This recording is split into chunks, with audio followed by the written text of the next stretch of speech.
2024-2025. 8 heads of expenditure will be examined, beginning with the Ministry of Labor. The Ministry of Labor has been allocated $411,083,100, and that is an increase of $11,520,400. The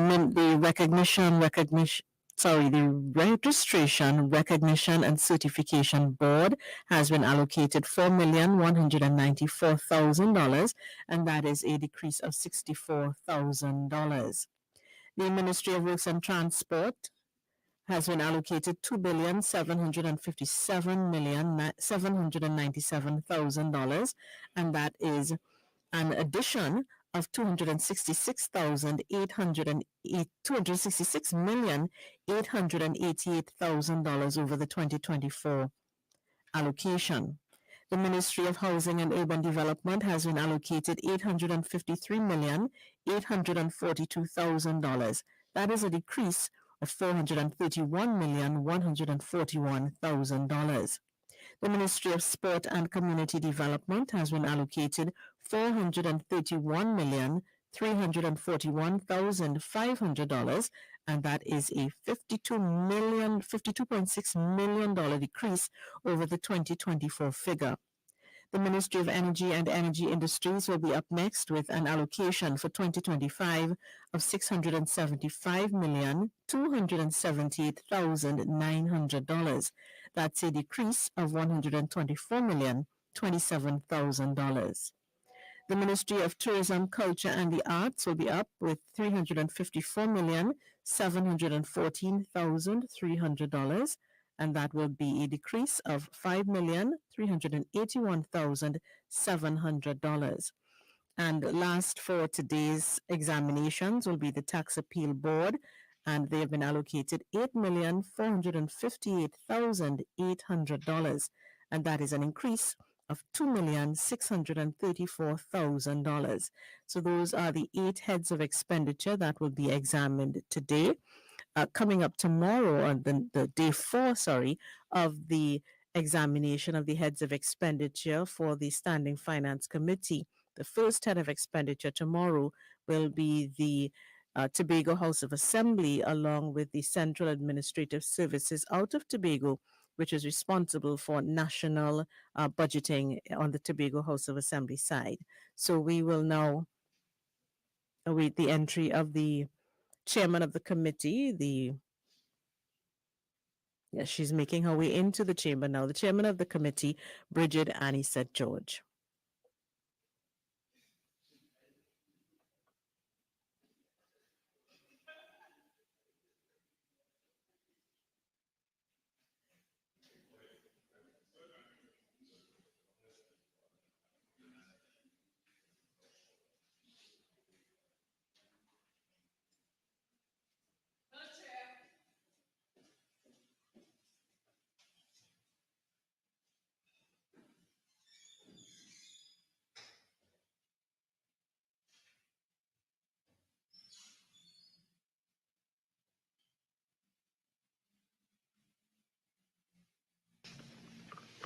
Morning all, kindly have a seat.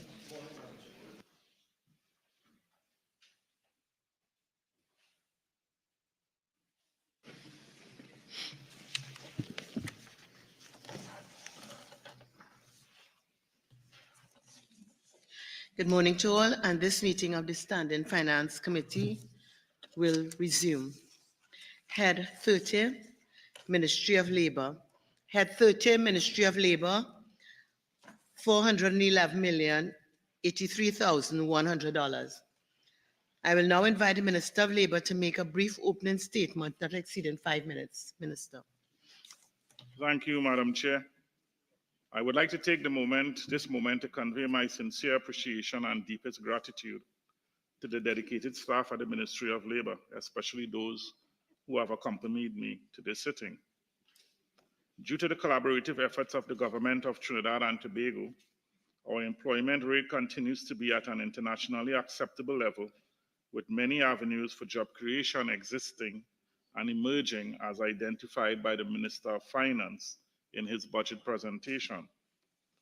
This is also largely attributed to the use of evidence-based policymaking and the implementation of people-centered programs by this government. In the fiscal year 2025, the Ministry of Labor will continue to follow this trajectory of putting people first. Madam Chair, this will be achieved through key activities in our continued efforts to modernize labor legislation and to promote a safe and healthy environment.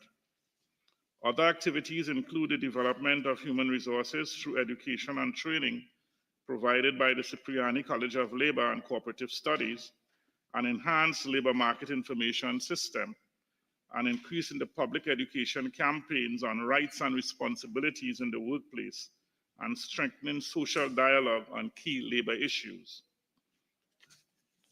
The ministry continues its efforts in facilitating employment training through the National Employment Services, the On-the-Job Training Program, as well as the Commonwealth Caribbean Seasonal Agricultural Workers Program. The Ministry of Labor has continued to deliver, and we will remain resolute in our mandate of promoting decent work, maintaining industrial peace, and providing equal opportunities for all. We look forward to participating in this program this morning, Madam Chair. Thank you, Minister. Honorable members, the question is that the sum of $411,083,100 for Head 30, Ministry of Labor, stand part of the schedule.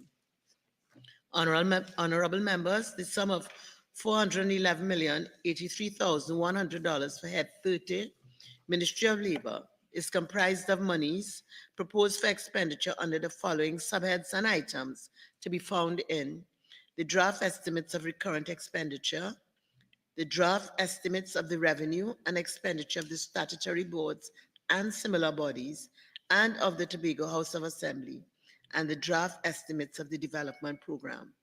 We shall now consider the draft estimates of recurrent expenditure.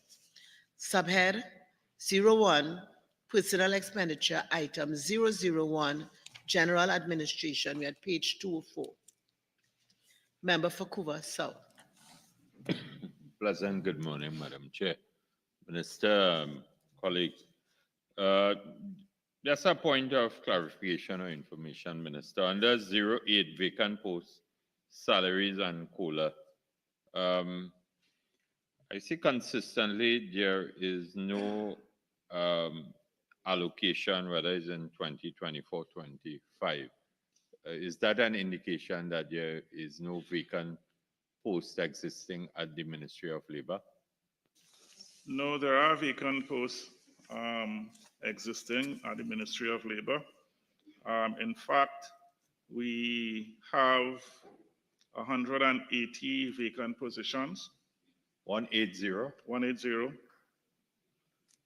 Of that, we have 91 with bodies and 89 without.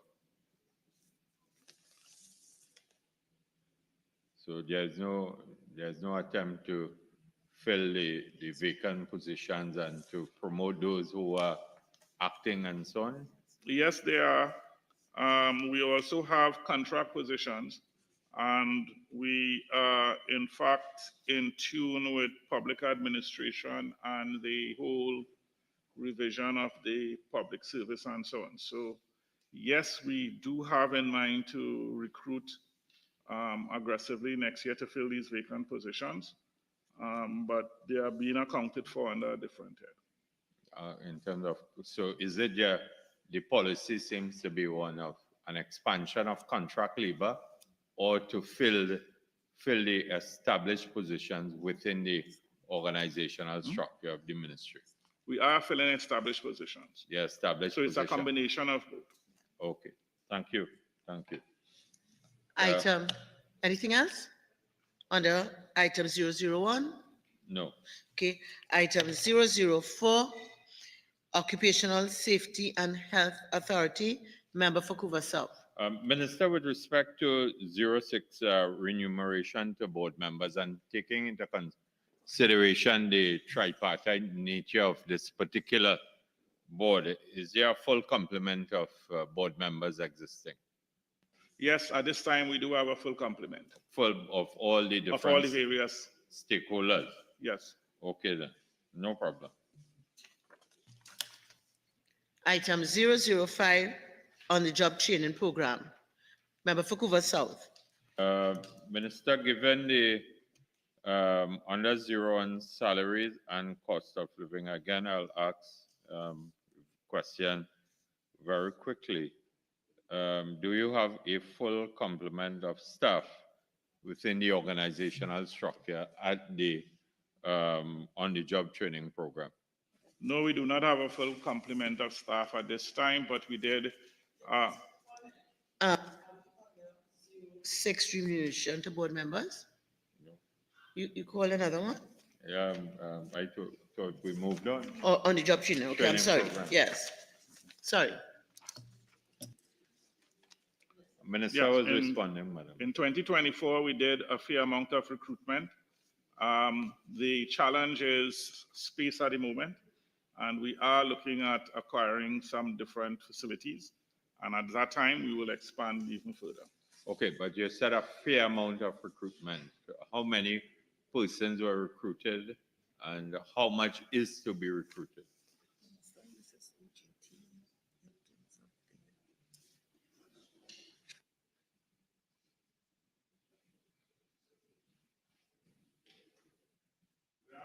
Five public service positions, of which 10 are filled. We have 25 vacant positions, but we have 24 people.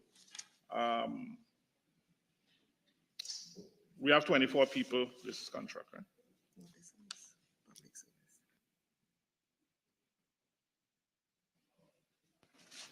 We do have public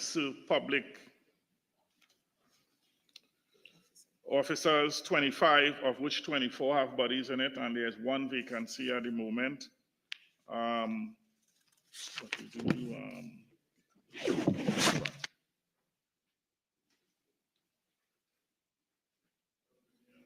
give you the contract. Yeah, take your time, Minister.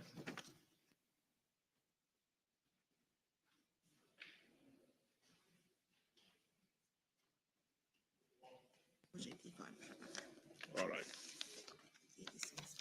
All right, we have 86 contract. No, we have 86 positions. We have 63 filled and 23 vacant. We have 27 short-term employees in the ministry. So you have within the organizational structure, the established structure, 86 positions. The established have 35. 35. So how we arrive at 86? 86 is contract.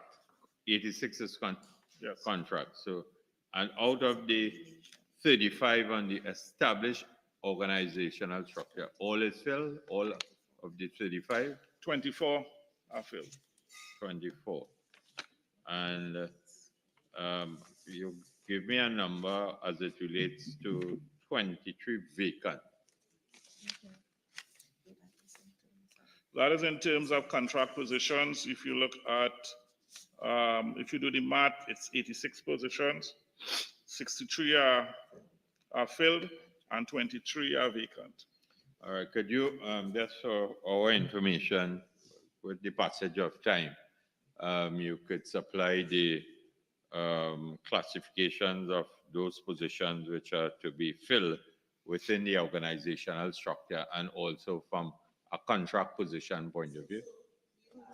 Questions under 005, Yes. 01, and 08. Yes. I don't see contract positions under either of these. Well, Okay. in the context of vacant positions, the minister provided the information to myself, and it is in that context, Madam Chair, I am seeking his cooperation in providing the information. Okay, anything else you under? will allow? Well, if the minister has volunteered, but I'm just pointing out that if we under 005 and we're looking at either 01 or 08, I don't see contract positions there. So, it's for the guidance for both you and the minister. Well, information on Well, vacant it is positions, and under vacant positions, there will be different headings. and it will take into consideration salaries and cost of living, Madam Chair. So the minister is in a very good spirit of collaboration and providing information this morning. Mhm. So we will welcome all. Okay, anything else under um, this item? No, Madam. Okay, so can we go on to subhead 02? Subhead 02, goods and services. Item 001, general administration. Member for Vancouver South. And just to further amplify your concern or your issue, Madam Chair, 16 contract employment, $10 million will be spent in fiscal 2025. Will that take into consideration contract positions at the on-the-job training program and the occupational safety and health authority and so on, or will this fall under the general um, function of the ministry staff? General admin. Yeah. I mean, it's quite clear, and thank you, Vancouver South, for being considerate about my concern. But very question you've asked amplifies the matter. There are headings, and 001 is general administration. So this should guide both you and the minister. Yeah. Okay? So- So I think you've made my concern even bigger. Yes. Yes? So, Minister, how we intend to utilize this $10 million for how many contract positions?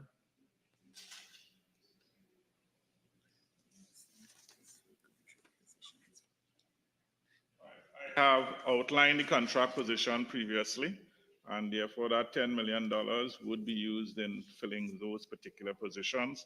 That is the one with the 86, with the 23 vacant positions. Yeah. So will these be publicly advertised or this will be done internally at the ministry? Could you repeat that? How does the ministry plan to fill these contract positions in terms of internal advertisements? So this will be done in the public domain. I mean, In the public domain. All right. Thank you. Item 004, Occupational Safety and Health Authority. Item, yes, member for Point of Appeal.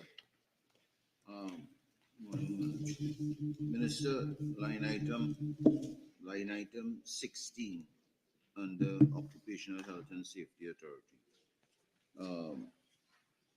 I saw, based on the numbers here, 2024 revised estimate $65.9 million spent in that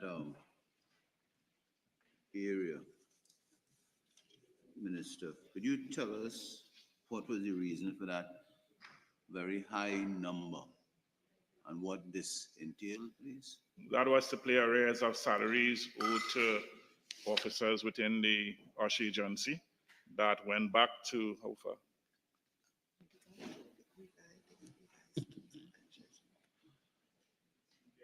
Revised terms and conditions over 2 periods, and this money went towards paying off that debt to the workers. Further question, Madam Chair. And this is a revised figure in 2024, Minister. I can't recall, I stand to be corrected, that in mid-year review, we didn't come here for that amount, did we? We did? All right. Okay, thank you, Madam Chair. Member for Vancouver South. Thank you very much, Madam Chair. Minister, with respect to contract employment, this $15 million will be expended for how many contract positions? How many contract positions in Yeah. occupational health and safety? Right.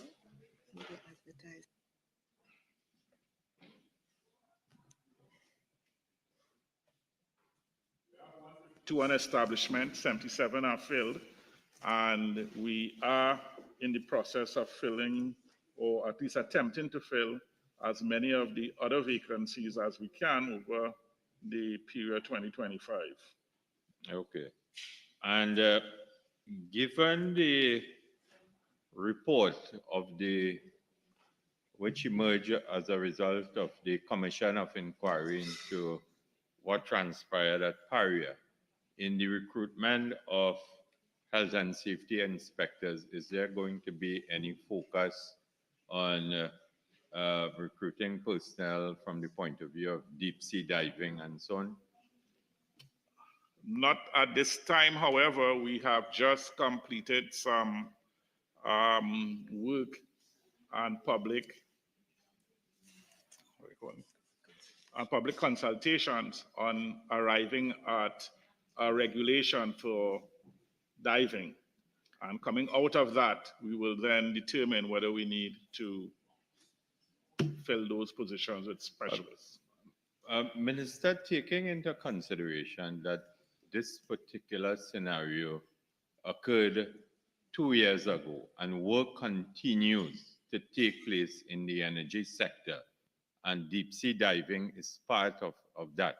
And we do not want such a tragedy to repeat itself. Do you think that there should be greater emphasis on the recruitment of health and safety inspectors in the context of focusing on deep sea diving and avoiding such a tragedy? I think you're really stretching all our goodwill this morning. No, you know. Madam No, Chair, no, no, no, no, how, no, no, no. how you could say this is No, something that I am not saying no, but I'm member for Vancouver South. It's whether it's a question for this exercise. I'm not saying what you're saying is not important. In any event, I rule that the question is out of order. Next question. Madam Speaker, I think that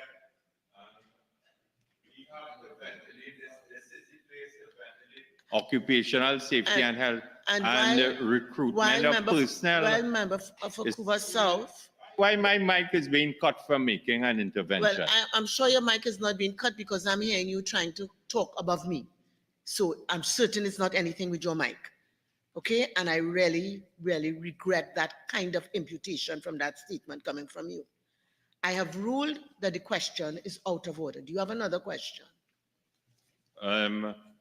Madam Speaker, could I ask the Minister, given the 70, 23, 52, approximately 75 vacancies in the Occupational Safety and Health Agency, is there, within this fiscal year, how many positions you intend to recruit to deal with the vacancies? And line item are we? Contract employment. Under 16. I believe the minister answered with respect to how many vacancies they intend to fill with the $15 million. I'm almost certain that that was the penultimate question. He indicated that the sum allocated is to deal with the existing complement of staff, not the vacant position. If I recall, I believe the minister said they will try and fill as many vacancies that they can possibly fill. I am almost certain I heard that. I'll give you an opportunity to check Hansard on that, but I believe that question, I am certain that question has been asked and answered. Next question. So, Minister, would you come back in the mid-year review looking for additional money there? Ask the question at mid-year review, and I will tell you what we were able to do up till then, and whether or not we need to fill any further ones. Or see, I am of the opinion there's a continued focus on this government to suppress this whole issue at Paria, and that is my position. Right, member for Orpuch West. Thank you, ma'am. Sorry, good morning, everyone. I'm sorry for just joining. So I just want to make sure that the question was not asked and answered before. Minister, line item 16 that my colleague was pursuing. I just was advised that you had 79 vacancies still in existence. 77. Would that have carried over from because we have a 14 million estimate. I was told that the increase, the bulk up for the revised estimate came from arrears, etc., to be paid. So would that number of vacancies have existed last year as well?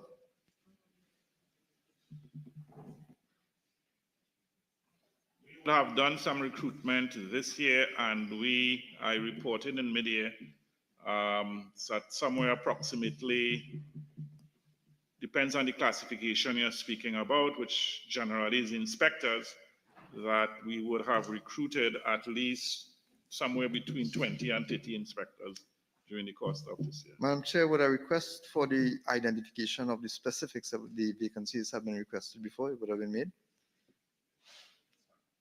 I will provide. Mr. Minister, would you confirm then that the absence of this number of individuals in such a critical agency as the OSH agency would have directly impacted the ability of the agency to do its job effectively? No, I will not say that. The job is being done effectively. We can have more spread, but right now we are able to cope with the workload that we have before us. So, Minister, you are convinced then that with $15 million, you would be able to fully implement the objectives of the OSH agency from a national perspective? At this time, yes. Thank you, Minister. West. Recorded, and these proceedings are public. I merely, as a member of this committee, wanted to place on the record, in respect of the last comments of the member for Couva South, that this government caused a commission of inquiry to be established and to carry out its work in respect of the Paria matter. Line And item, the processes are we underway, and there is focusing on no, Madam there is Chair, no could I get a relay? suppression. For Couva South, you made a comment. You are allowed 5 minutes on your intervention. Every member is allowed 5 minutes on an intervention. If it is that you're saying that the member's comment is out of order, then therefore you've reflected on your own comment. I'm allowing the minister an opportunity to respond to something that you placed on the record. Please. Be part of this government, absolutely no suggestion or practical suppression of anything. It is all out there in the public domain, and legal and other processes are on the way. Thank you, Madam Chair. Okay, Member for Couva South, you have another question to Yes. us, please. Yeah, with respect to 16 and contract employment, Minister,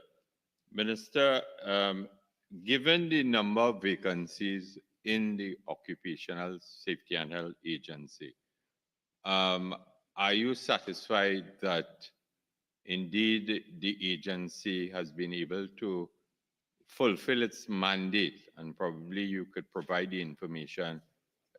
How many? You want to intervene, Minister of Health? Let's 1 minute. Let's all reset. Please continue with your question. I will then determine. Please continue. And you have previously indicated that it has been able to fulfill its mandate.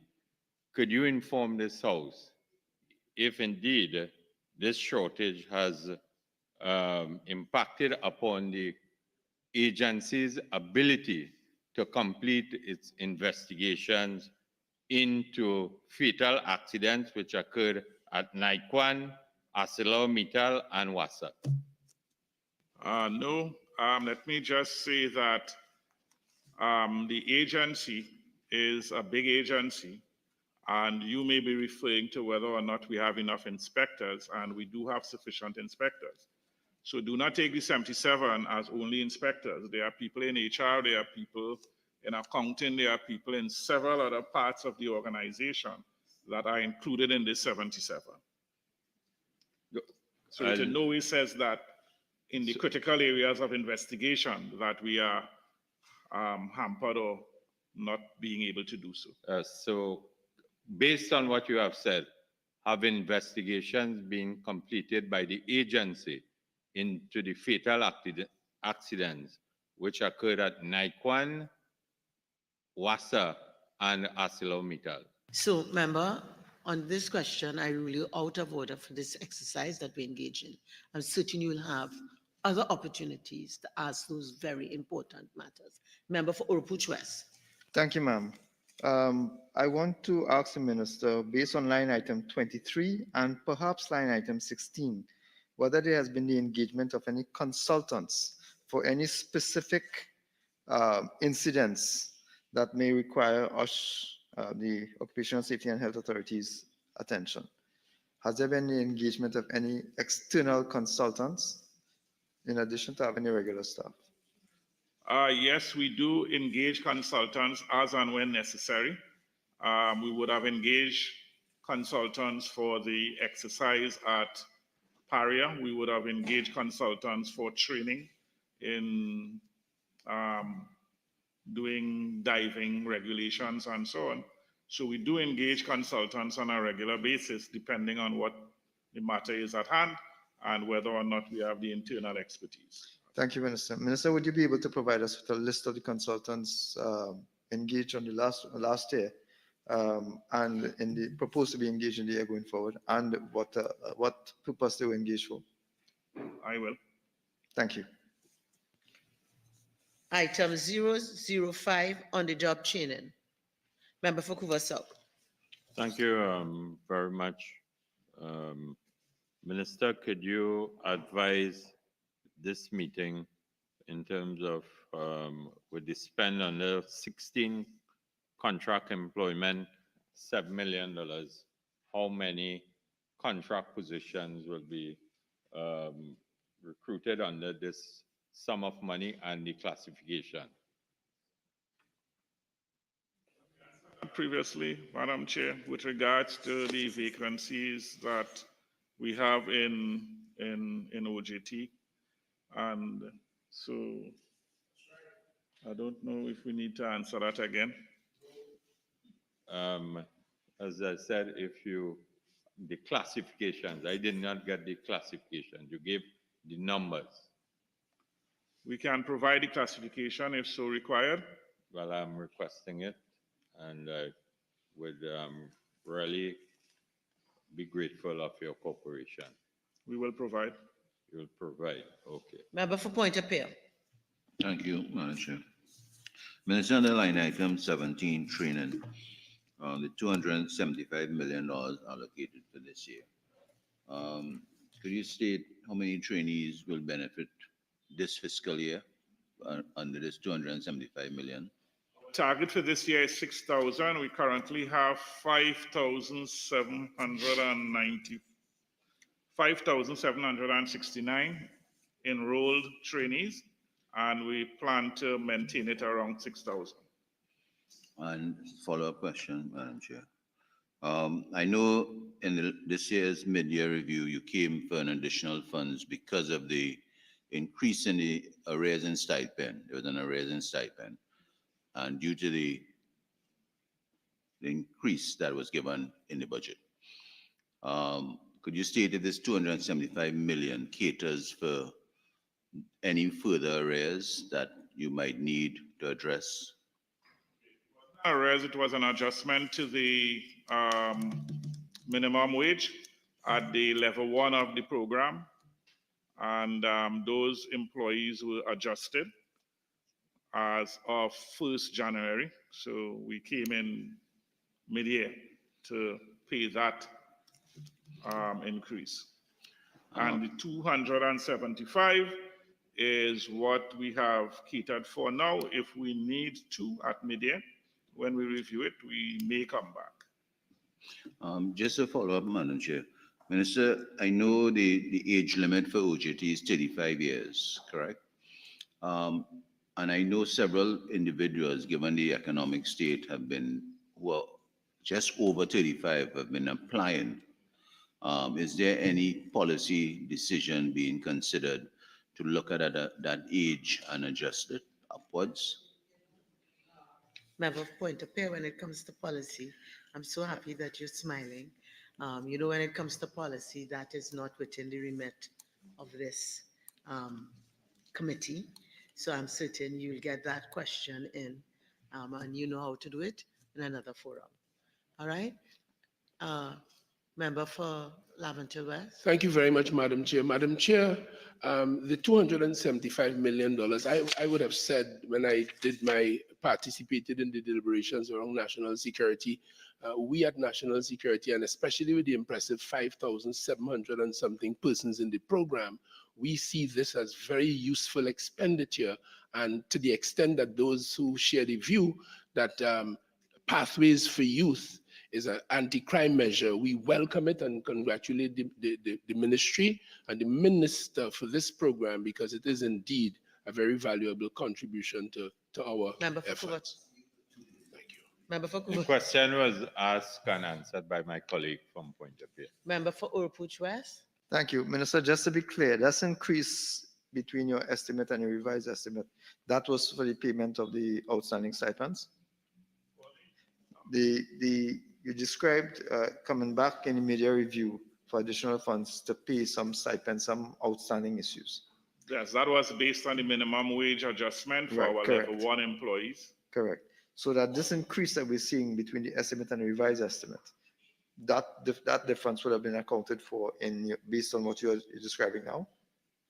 Yes. I think so. We have a movement from 255.6 million to 309.4 million.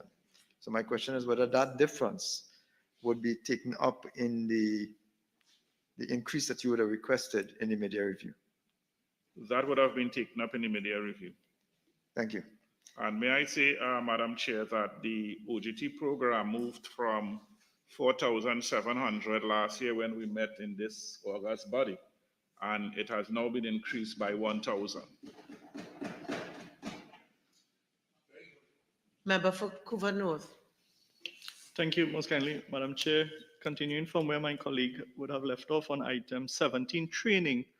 Honourable Minister, what we're seeing here is the revised estimate of 309 million, and you said that account for increase in minimum wage as of the first of, beginning of the last fiscal year, January the last year, with 5,769 current enrolled in this program. However, you want to move that figure to 6,000 this fiscal year, plus there's a further $2 proposed increase to minimum wage in the upcoming fiscal term.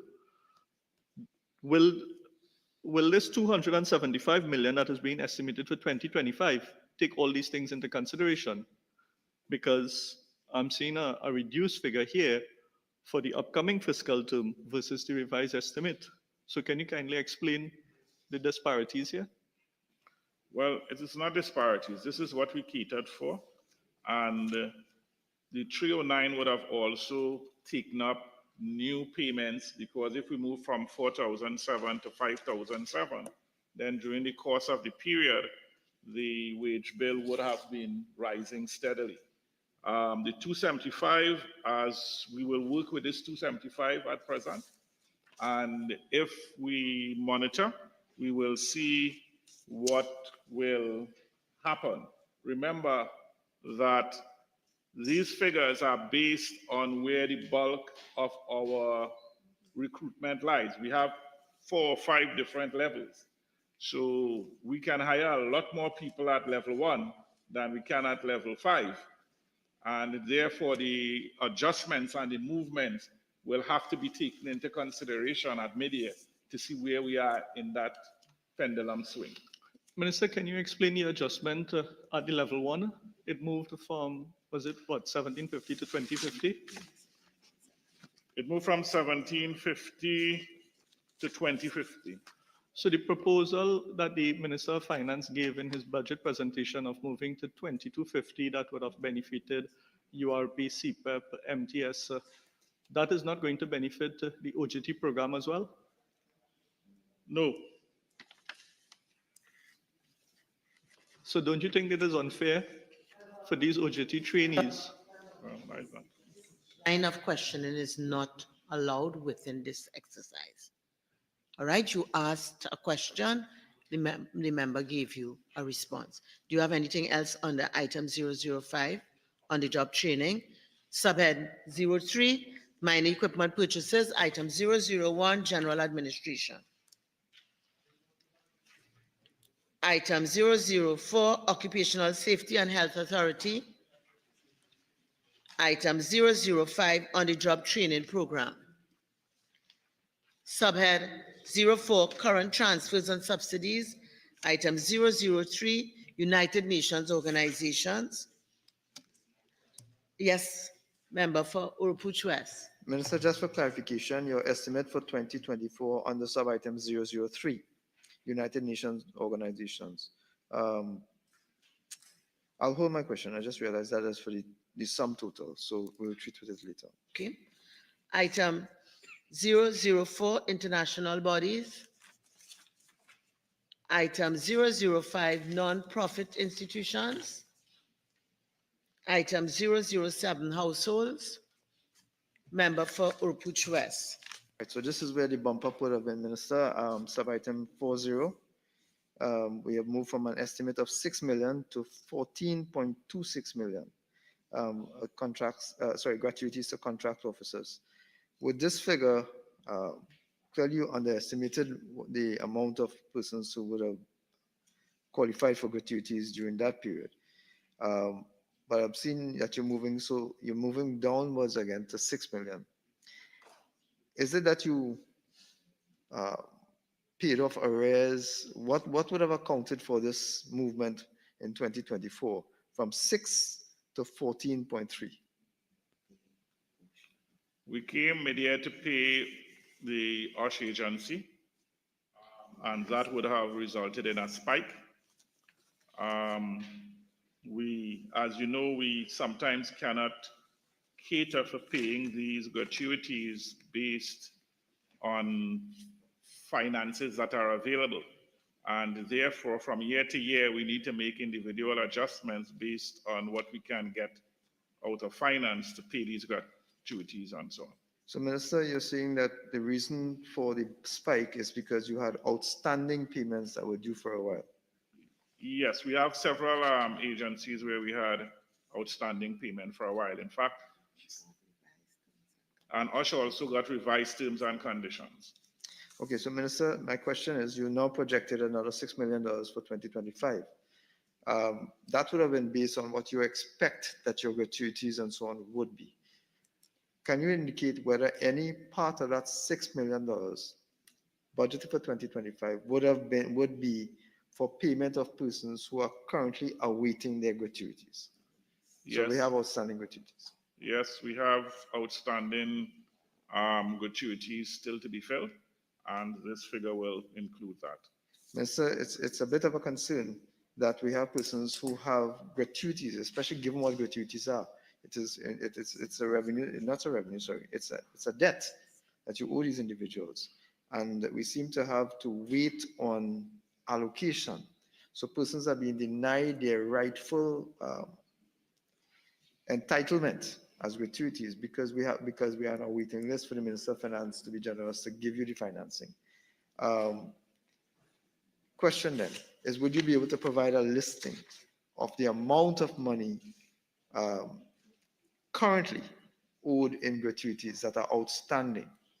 I'm not looking at your projection for 2025, but your current, if I can get the number of persons and the value of the overall figure outstanding. Okay, we will provide that information. Thank you, Minister. Item 009, other transfers. Item 010, other transfers abroad. Member for Couva South. Thank you very much, Madam Chair. Minister, under 01, funding for the liaison office in Canada, it has been increased to, or you are expected to spend an additional sum of $2,438,600. Could you account what is the reason for this additional sum?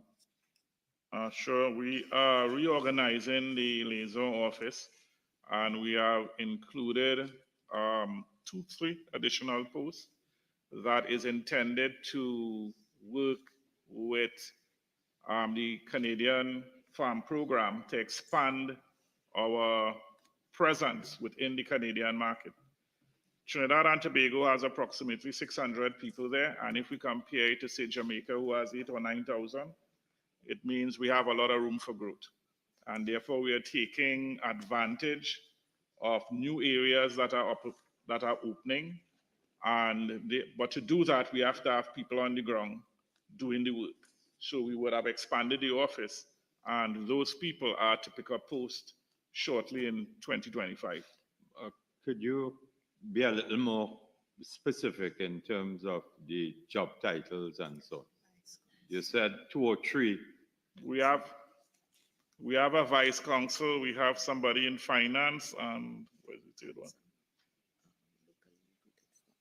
And we have locally recruited staff from Canada. In Canada. Okay. Thank you.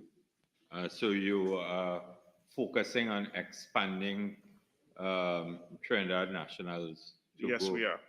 The last minister promised retrenched workers to drive long haulage trucks in Canada.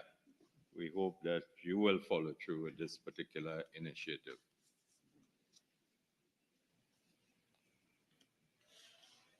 Subhead 06, current transfers to statutory boards and similar bodies. Item 004, statutory boards. Honorable members, we shall now move on to the draft estimates of the revenue and expenditure of statutory boards and similar bodies and of the Tobago House of Assembly. We're at page 201, 17, Cipriani College of Labor and Cooperative Societies, subhead 01, personal expenditure, item 001, general administration. Subhead 02, goods and services, item 001, general administration. Subhead 03, minor equipment purchases, item 001, general administration. Member for Couva South. Are we on page 201, Madam Chair? We're on page 202. We are at subhead 03, minor equipment purchases. So, all right, you would give me the opportunity to go back to 201. Well, you know, I paused, I waited. Okay, and I know we are in the spirit of goodwill, but you know, I will allow you one question. I don't intend my goodwill to be overly elastic. Elastic. Okay, so keep that- quickly. I'll keep that in So mind. let me just recall subhead 02, goods and services, item 001, general administration. Minister, you have, with respect to line item 12, settlement of arrears to public officers. Under this line item, you have no allocation. Way back. No, I am on page 201. 1 minute. No, 1 minute. We are in, you've asked me, we were at subhead 03, minor equipment purchases. My understanding was you wanted to go back to subhead 02, which was goods and services.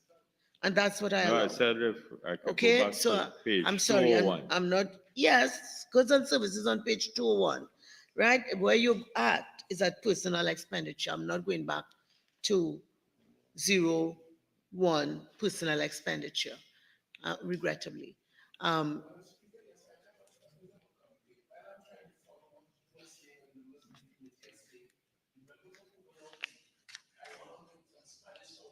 Okay, all right. So, 1 minute, please. Member for Laventille West. I am certain that the member for Couva North is speaking English, even though you may not be able to understand. But that I'm certainly speaking English. Hey, now, what cocaine is fire-brainer. member for Couva And North? I want Member for Couva North. If there's one underlying thing we have in this chamber, is that an eye for an eye will make all of us blind.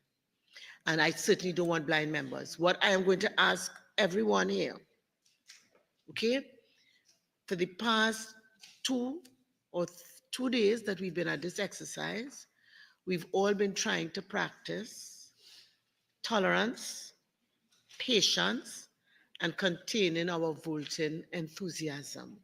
And it's worked well. We've had some very productive sessions. And while the composition of the meeting has changed from time to time, I'm going to ask all members here today to also bind themselves to the successful modus operandi we employed for the past 2 days. So I don't expect to get any complaints from either side about people being disrespectful, intolerant, rude, obnoxious. We have business to do. Okay? Let's proceed. So we have subhead 03, minor equipment purchases, item 001, general administration. And for all of us, we had page 202. Subhead 04, current transfers and subsidies, item 007, households. Honorable members, we now shall proceed to the draft estimates of development program. This is a different book. We are at page 79, subhead 09, development program, consolidated fund. Item 003, economic infrastructure, G business services, member for Miaro. Thank you very much, Madam Chairman. Minister, line item 009, determination and impact of the minimum wage level on the economy. There is a $500,000 allocation for this fiscal year, and I see it's a follow-up from a spend from last year as well. Minister, the question I have in determining this appropriate minimum level wage, how does the ministry plan to utilize this allocation in terms of the methodology, data collection, the integration of the economic indicators like inflation and so on? What is the strategy that is going to be employed by the ministry to come to this assessment of where a fair minimum wage level ought to be at, and how is it expected to be rolled out? The Minimum Wages Board will take charge of this particular project, and through consultations, data gathering from our labor LMIS group, our labor information group, we will seek to engage consultants where necessary to do some of the groundwork. Simply put, we have had issues and a lot of different thoughts around what constitutes a minimum wage. People have even asked for issues surrounding working wage, and we're trying to put some science behind how we arrive at that. So this money, although it will not be, it's a 2025, we expect this to go beyond 2025, maybe into 2026, because of the level of consultation and research that would be required. If we are running into any financial problems in 2025, then we may come back to see how we could adjust that going forward. So you don't expect this to be rolled out in terms of getting the stakeholders and so on in this fiscal year coming, in terms of any type of implementation, stakeholder consultation in the private, public sector and so on? I do not think 2025 that we would see the end product, simply because of the amount of consultation that would be required, and the amount of data gathering we will have to do. Okay, thank you, Madam Chair. On this particular line item, Minister 009, and in 2024, the minimum wage was increased for approximately 190,000 workers in Trinidad and Tobago. And in this particular budget presentation, it focused on CPEP, URP, and MTS workers. Would that decision would have been guided by the Minimum Wages Board in relation to this continued study and impact that you are speaking about? The minimum wages board did impact the January 2024 increase. The minimum wages board was not involved in the second increase that you're referring to. That was wholly a governmental decision Oh, that based was on a what we saw happening and what we needed to. that was a decision of the cabinet, Yes. not the minimum wages board. All right. Thank you very much for your guidance. Item 005, multi-sectoral and other services. Honorable members, item 005 spans 3 pages. Therefore, I will also announce the project groups. M. Cipriani College of Labor and Cooperative Studies, we are at page 80. A. Administrative Services, we are at page 81, member for Couva South.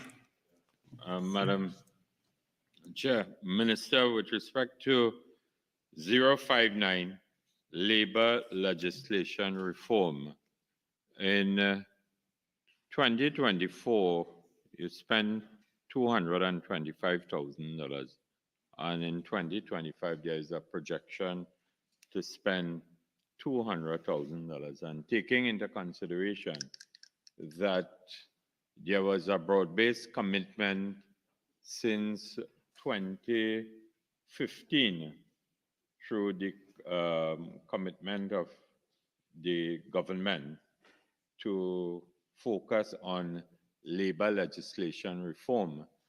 Could you tell us what work you intend to achieve with labor legislation reform as it relates to the Retrenchment and Severance Benefit Act and the Industrial Relations Act in 2025? Thank you. In recent years, we would have looked at the Industrial Relations Act, the Retrenchment and Severance Benefit Act, the Recruitment of Workers Act, the Minimum Wages Act, Maternity Protection, Occupational Safety and Health Act and Regulations, and the Trade Union Act. All of these different pieces of legislation I call there are now currently, we are currently looking at it through various cabinet subcommittees and so on. And we expect that it will go to the Ministry of the Attorney General within the next few months, most of them, for writing the appropriate legislation. We are currently looking in 2024 into 2025. We're doing the Employment Exchange Act, the Recruitment of Workers Act, the Maternity Protection Act. We are also looking at the Minimum Wages Act and legislation to govern HIV and AIDS. So we have a lot of work that has been done and we continue to do. And we are hoping that in 2025, we will see several of those pieces of legislation come into Parliament. We are well advanced on many of them. And because I asked that question in relation to a number of former workers of ArcelorMittal and Centrin and so on, your predecessor committed herself to an amendment to this particular act in 2016. Thousands of workers have been retrenched, and they continue to ask, when will amendments be brought to the Retrenchment and Severance Benefit Act and the Industrial Relations Act in relation to the legislative agenda of the government? You don't have any particular timeline on this. That is an important piece of legislation that we are looking at, and I am championing that. I'm not a suspect, but I'll be working assiduously to get it into the drafting stage by maybe first, second quarter of next year. Okay, thank you very much. Okay. Minister, just following up from my colleague from Couva South. The $200,000 that is being allocated for this particular item, that is 059 labor legislation reform, I heard a number of pieces of legislation which is existing legislation that we're dealing with, and you're looking at areas of upgrading. Taking into consideration that probably 1/3 of the workforce is unionized, and the Ministry of Labor has a direct relationship with the unions, and then whatever comes out of the Ministry of Labor governs the private sector as well. My question to you is the ministry considering reforming legislation to take in the fast pace of where we're heading with automation, digitization? You know, how are we going to protect workers in terms of mandatory requirement for retraining, retooling, reskilling, probably funding for soft landings and so on? Is there any consideration by the ministry to look at those things within this particular project that you're looking at under this heading? Yes, in fact, the Industrial Relation Advisory Committee has been tasked with looking at a number of those things related to the fast changing pace of work, remote work, etc. And you are right that there are changes that are moving leaps and bounds ahead of our ability just to finish consultations. When you finish one consultation, you have a myriad of other new items that you have to consider for that same legislation. And therefore, that is slowing the work a bit, but we have taken the position that we will go with what we have, make the necessary changes, and knowing that we will have to go back to make more changes. But if we wait for every single change to occur before we do something, we'd be proverbially spinning top in mud for the next 10 years because things are just changing that fast. Minister, just one last comment on this particular topic. The fact that, you know, you have over 400,000 private sector workers. Private sector really takes the initiative, what's coming out of the Ministry of Labor. And knowing that private sector pace of automation and so on is going to be a lot faster, I would like the ministry to really make that commitment to really look at those areas that they'll be able to provide the guidance for private sector, because we'll end up with a lot of retrenchment and so on our hand because of automation and digitization and so on. So I think it's important that the ministry really focuses on this particular piece of reform of legislation, Minister. Thank you very much, Madam Chair. Member for Coover South. Thank you very much. Minister, with respect to line item 071, development of a labor migration policy in Trinidad and Tobago. I see no money was allocated in 2024, neither in 2023, and none in 2025. But taking into consideration the number of migrant Venezuelan, we have Cuban, we have from the Dominican Republic, from the African continent, and so on, and we exist in the global environment. Is there any plan to focus on the development of this policy for the benefit of migrant labor in the country? Yes, there is. In fact, there is a policy position paper that is currently being currently looked at the level of cabinet, and that policy paper, we need to understand that we keep thinking about inflows into Trinidad only, but a migrant policy document also have to look at outflows and how do our people, how are our people engaged and what problems and so on they have. So it is not a Venezuelan issue. You know, it's a much global concept than just migrants that we tend to focus on coming in. So yes, we are looking at it, and we have been having some discussions around it. Thank you. I'm in Trinidad and Tobago is a member of the International Labour Organization, and I would hope that in your quest to also protect Trinidad and Tobago national working outside of Trinidad and Tobago, we could advance this particular issue. With respect, I could move on to another of the, Madam Chair, the development of a child labor policy. And Minister, at some point in time, I could recollect that you had indicated that there was a percentage of approximately 4.3% of children who engage in child labor between the ages of 5 to 17 years, and the government was working to eliminate all forms of child labor in this country by 2025. Could you tell us, with that sense of focus, how you intend to achieve this with an allocation of $300,000 in fiscal 2025? Labor would have been done in 2023 and 2024. So the same level of work is not required in 2025. With regards to that percentage you just spoke about here, my maths would say that you're talking about over 50,000 children who are engaged in child labor, and we are nowhere close to that. What we have been doing, however, in the child labor sphere is to identify what we consider child labor. And we have had 2 consultations so far, one in Trinidad and one in Tobago, in coming up with a work list that identifies clearly to the population what child labor looks like and what kind of work being done by children can be considered child labor.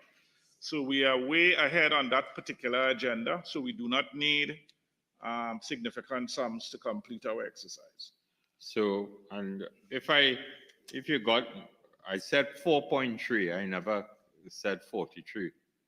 If you could wrong in what I was saying. 4% of 1.3 is what? No, you said 4.3% of the children. I cannot recall saying that, but. All right, I wouldn't get into any toing and throwing over that. But so you are on target to eliminate child labor by 2025 based on a prior commitment that was given. Yeah, and just one further clarification, the International Labour Organization is working with us, and they have provided some funding with helping us come up with the actual child labor policy. So the legislation will be tabled in this parliament in 2025. The legislation will be tabled as soon as we can table it.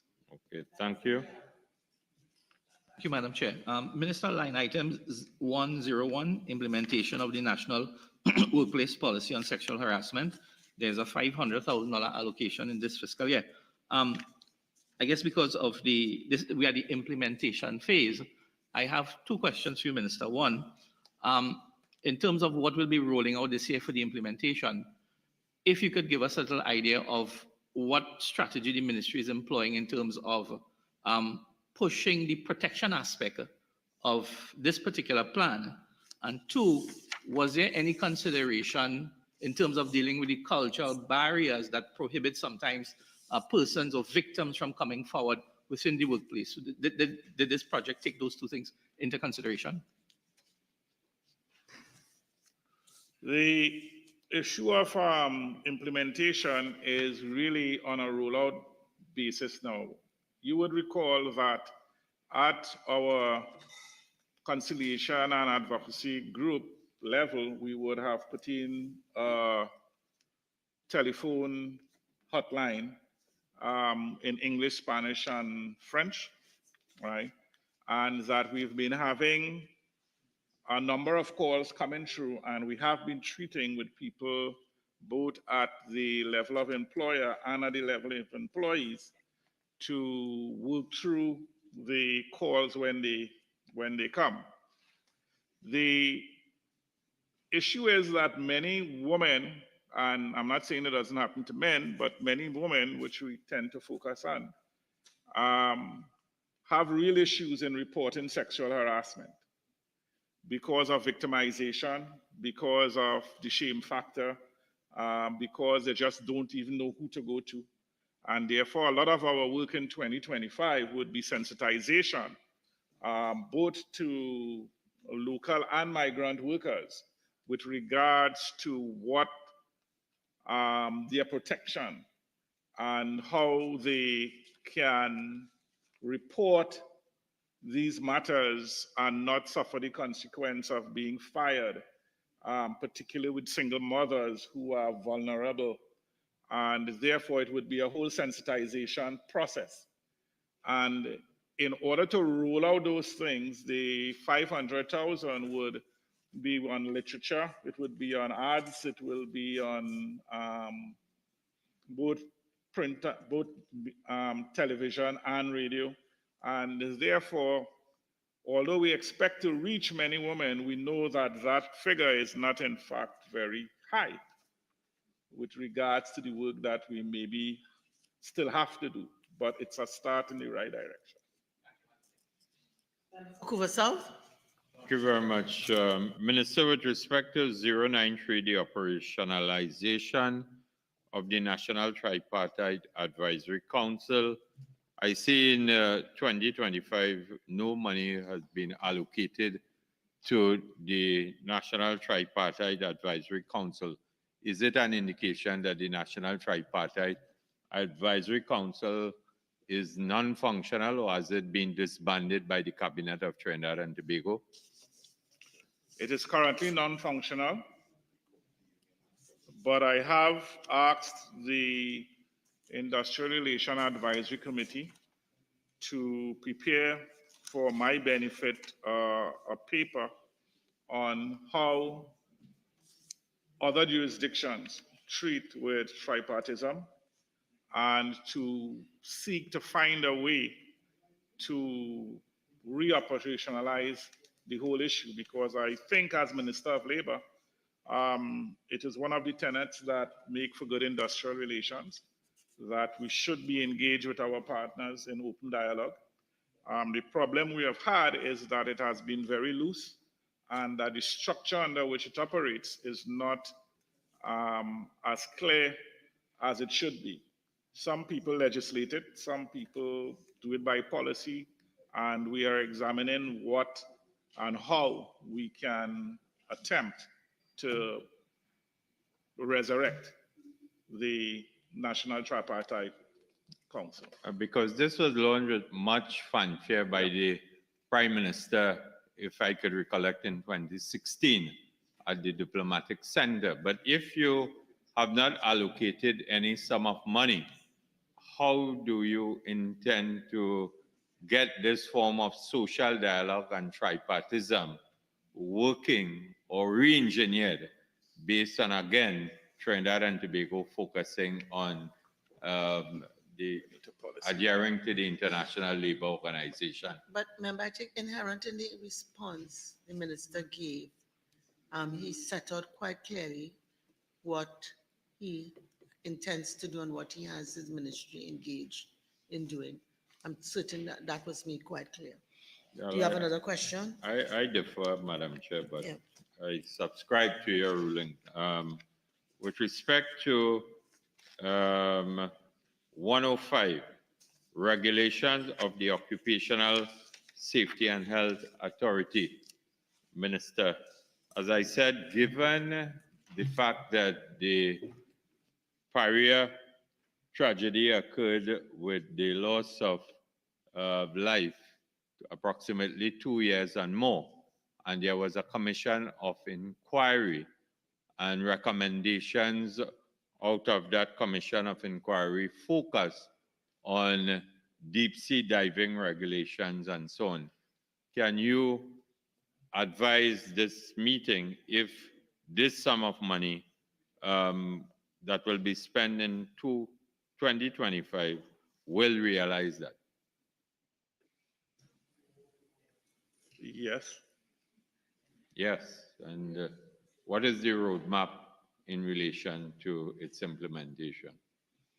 We have two pieces of regulation that we are currently working on, which is the personal protective equipment and the commercial diving regulations. Those, we already have 4 other pieces of regulations that are currently before Cabinet. And as you would appreciate, you would have to roll out regulations on a phased basis based on what our priorities are. And protective clothing and diving are our priorities for 2025. And therefore, we have already had consultations in 2024 where we would have brought down subject matter experts and we would have met on a full consultation, and we are now moving to the other parts of that building the regulation. Well, Minister, I hear you, and in keeping with honoring the legacy of those who would have died, I would urge you to prioritize and get this out of the way as soon as possible so that there will never be an accident as what occurred at Paria in the workplace.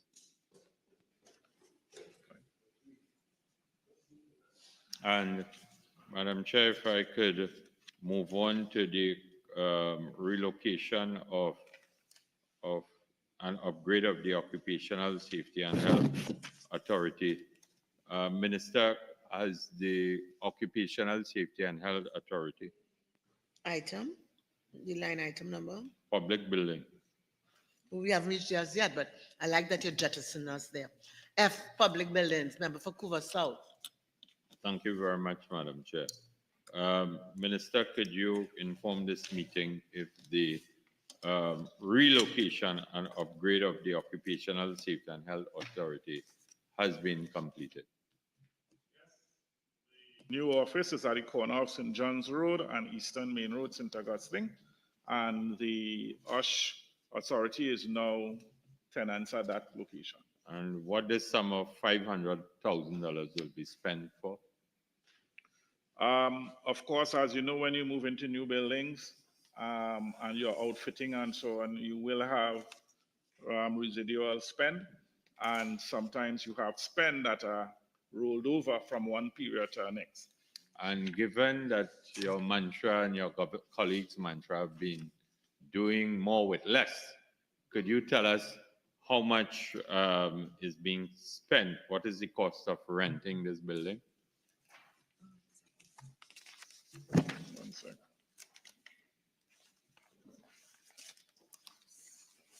I have that information for you now. This document.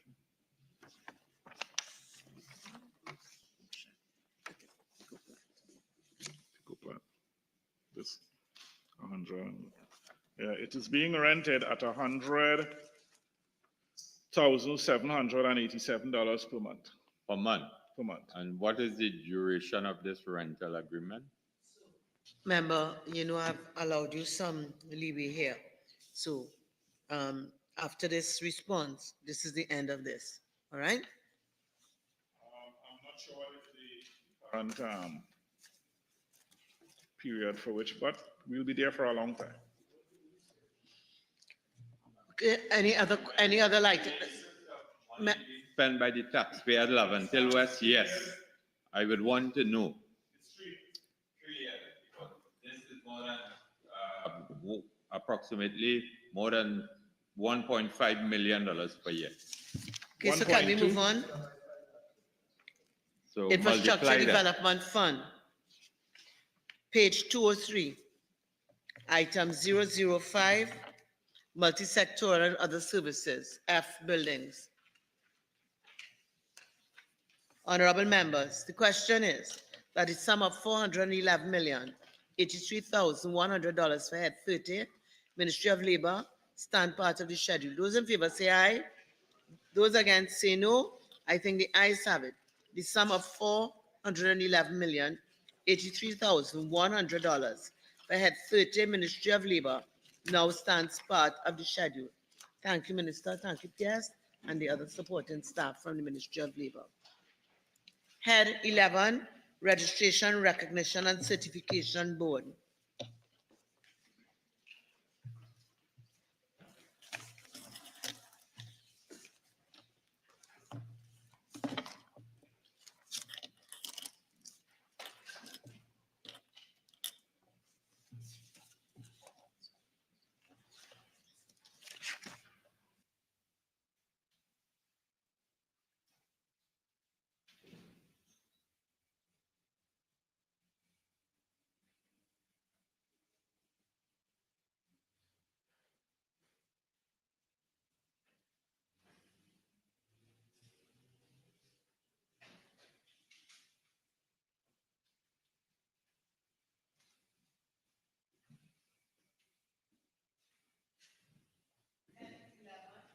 Registration and Recognition and Certification Board, $4,194,000.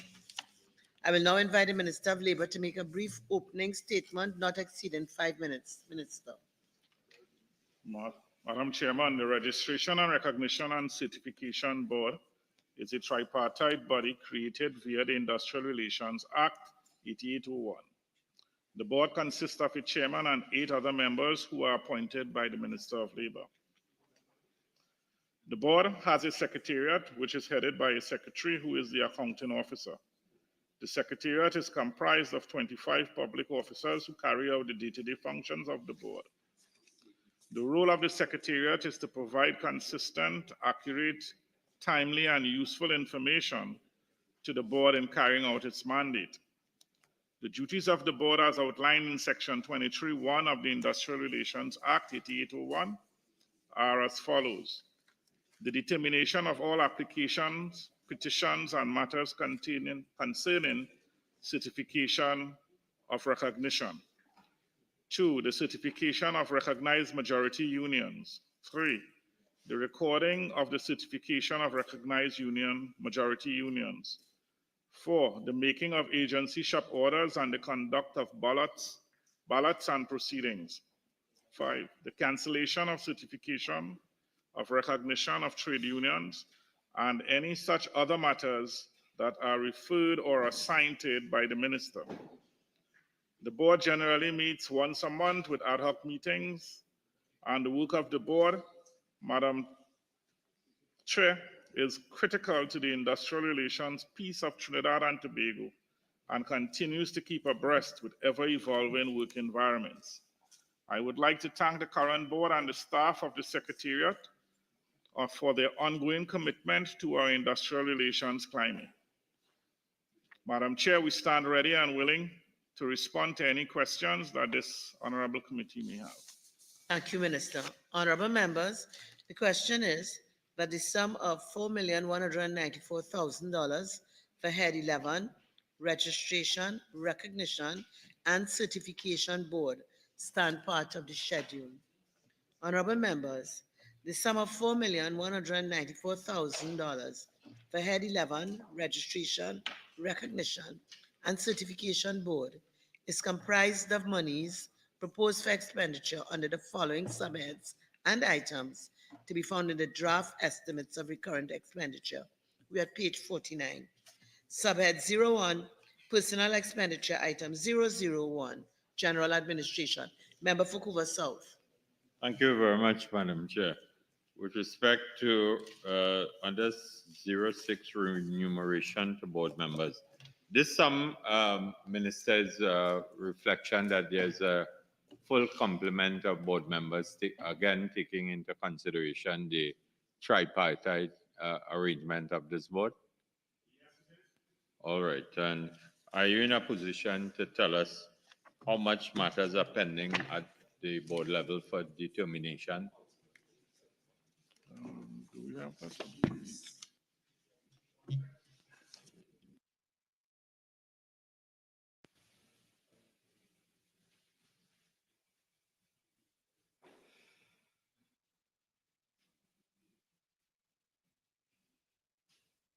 Earlier, currently, we have 108 matters pending, and during that same period, we would have completed 66 interventions.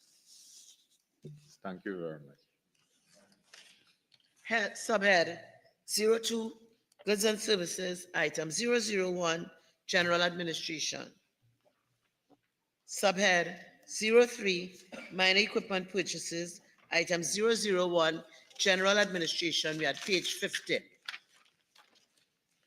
Subhead 04, Current Transfers and Subsidies, item 007, Households. Honorable members, the question is that the sum of $4,194,000 for Head 11, Registration, Recognition, and Certification Board stand part of the schedule. Those in favor say aye. Those against say no. I think the ayes have it. The sum of $4,194,000 for Head 11, Registration, Recognition, and Certification Board now stands part of the schedule. I thank you, Minister. I thank you to the acting secretary of the board and to the other support staff. Head 43, Ministry of Works and Transport.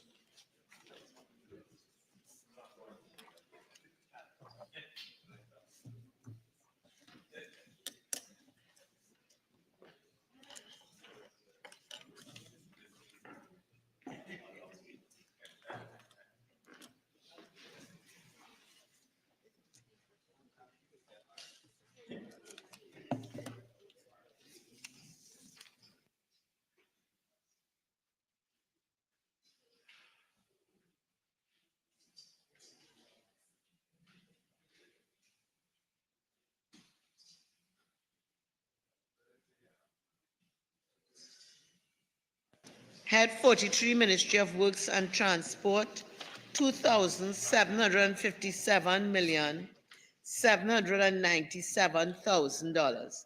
I will now invite the Minister of Works and Transport to make a brief opening statement, not exceeding 5 minutes. Minister. Thank you, Madam Chair. Madam Chair, I welcome the opportunity to be here today to provide responses to the questions that may be raised by members pertaining to the proposed budgetary allocation for the Ministry of Works and Transport, inclusive of state agencies, namely the Airport Authority of Trinidad and Tobago, the Port Authority of Trinidad and Tobago, the Public Transport Service Corporation, and the Trinidad and Tobago Civil Aviation Authority in fiscal 2025. For fiscal 2024, the Ministry of Works and Transport would have expended under the ministry's public sector investment program approximately 85.11% of its revised allocation. In this regard, I would like to express my gratitude towards the Ministry of Finance for facilitating all requests. That's all 95.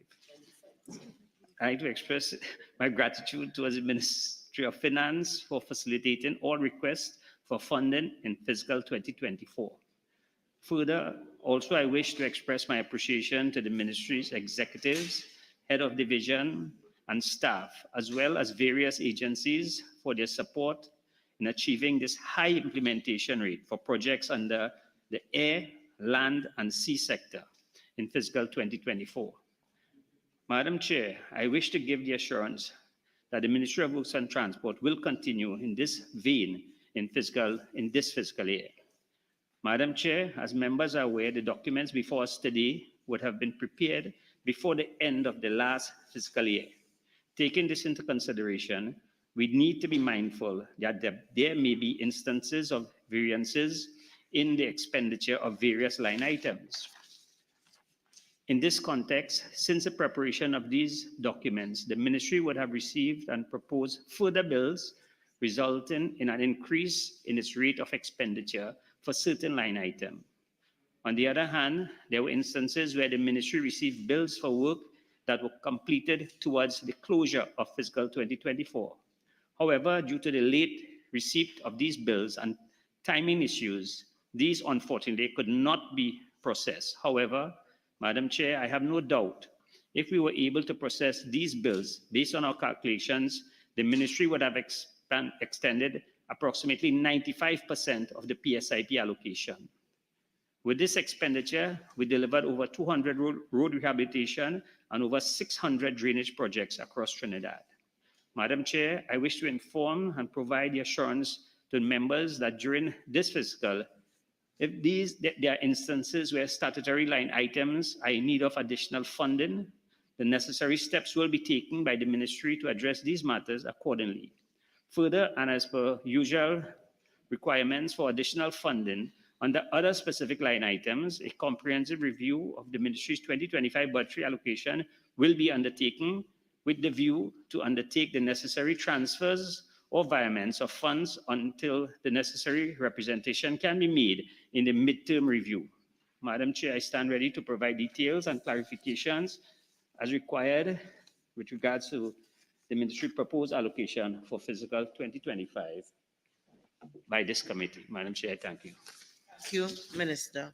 Honorable members, the question is that the sum of $2,757,797,000 for Head 43, Ministry of Works and Transport, stand part of the schedule.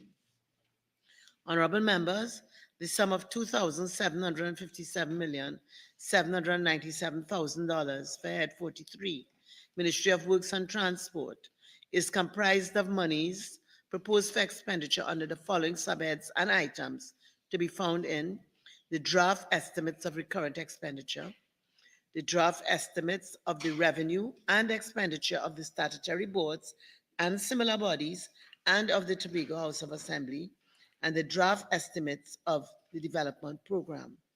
We shall now consider the draft estimates of recurrent expenditure. Subhead 01, Personal Expenditure. We are at page 251, item 001, General Administration. Member for Couva North. Thank you most kindly, Madam Chair, and pleasant good morning to the Minister, PS, and all persons in the ministry. Madam Chair, I want to refer the Minister's attention to line item 14, 14, Yeah. remuneration to members of cabinet-appointed committees. Minister, this line item in 2023, we see 1.5 million, and in 2025 estimate, we see a further 800,000 for this line item. Can you identify the amount of committees, the number of committees, and what these committees are for?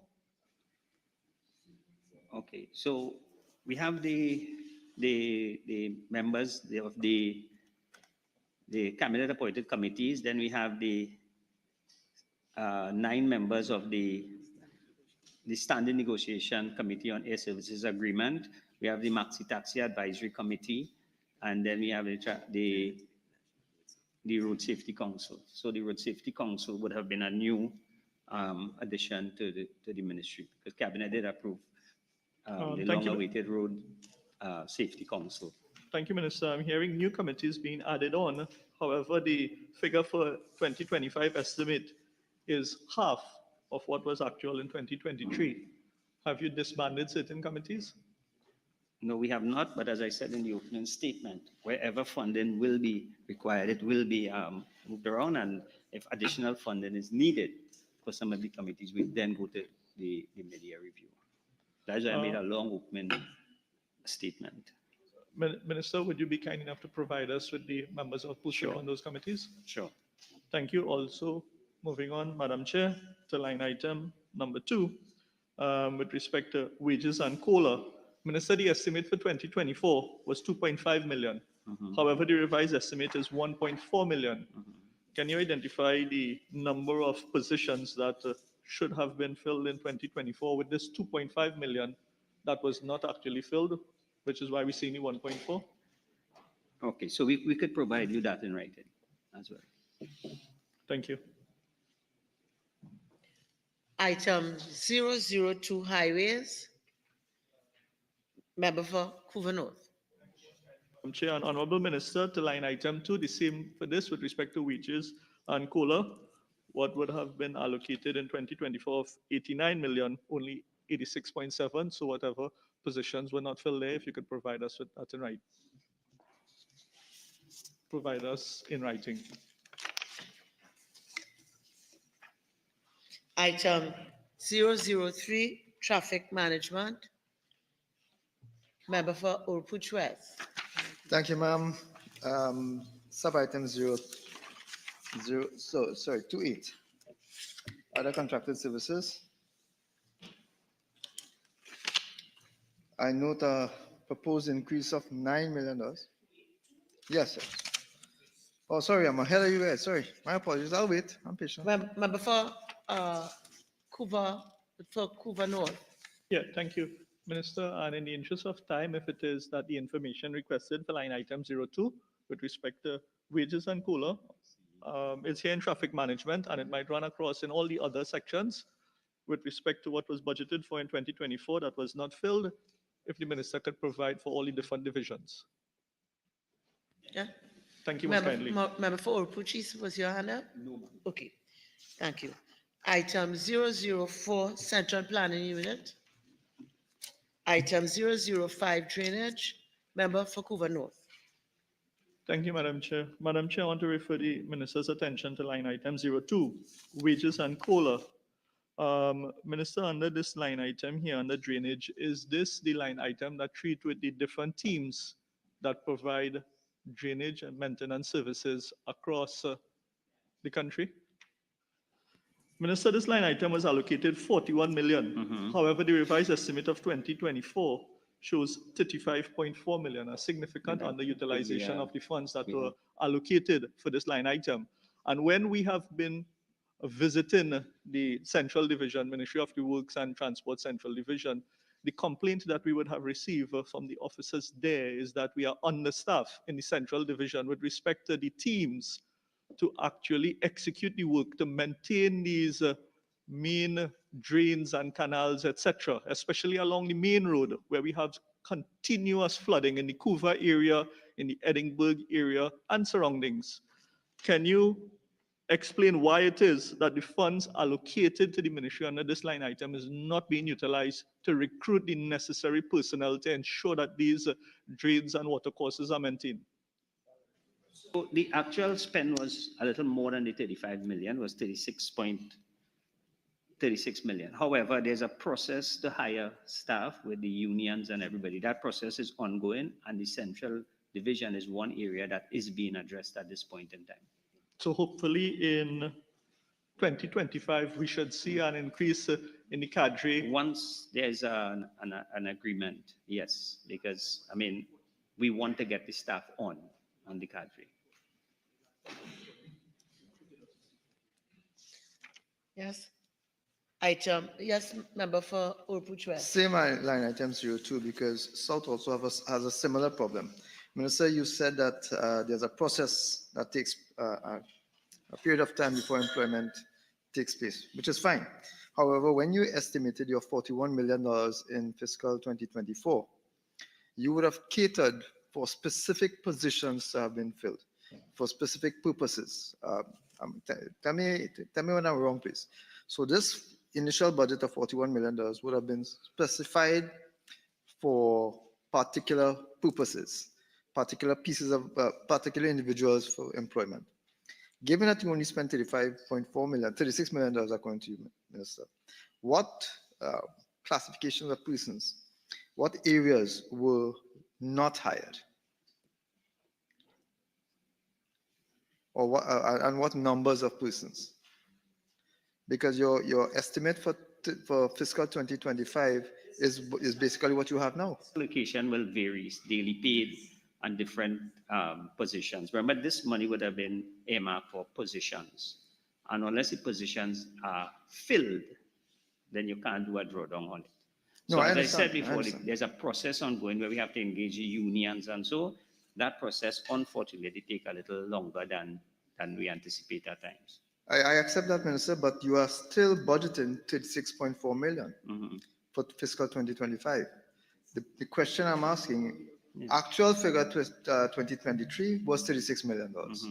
You're saying that your revised version in 2024 is about the same figure, and you project the same figure for fiscal 2025. So therefore, you are not looking at new employment. You are looking at basically continuing the same level that you are at now, which my colleague just indicated is not sufficient to meet the obligations and the desires and the needs for support in the various areas that we're looking at. So as I said in the opening statement, and I want to refer back to the opening statement, once these positions are filled and funding is required, there are mechanisms in place for additional funding as required.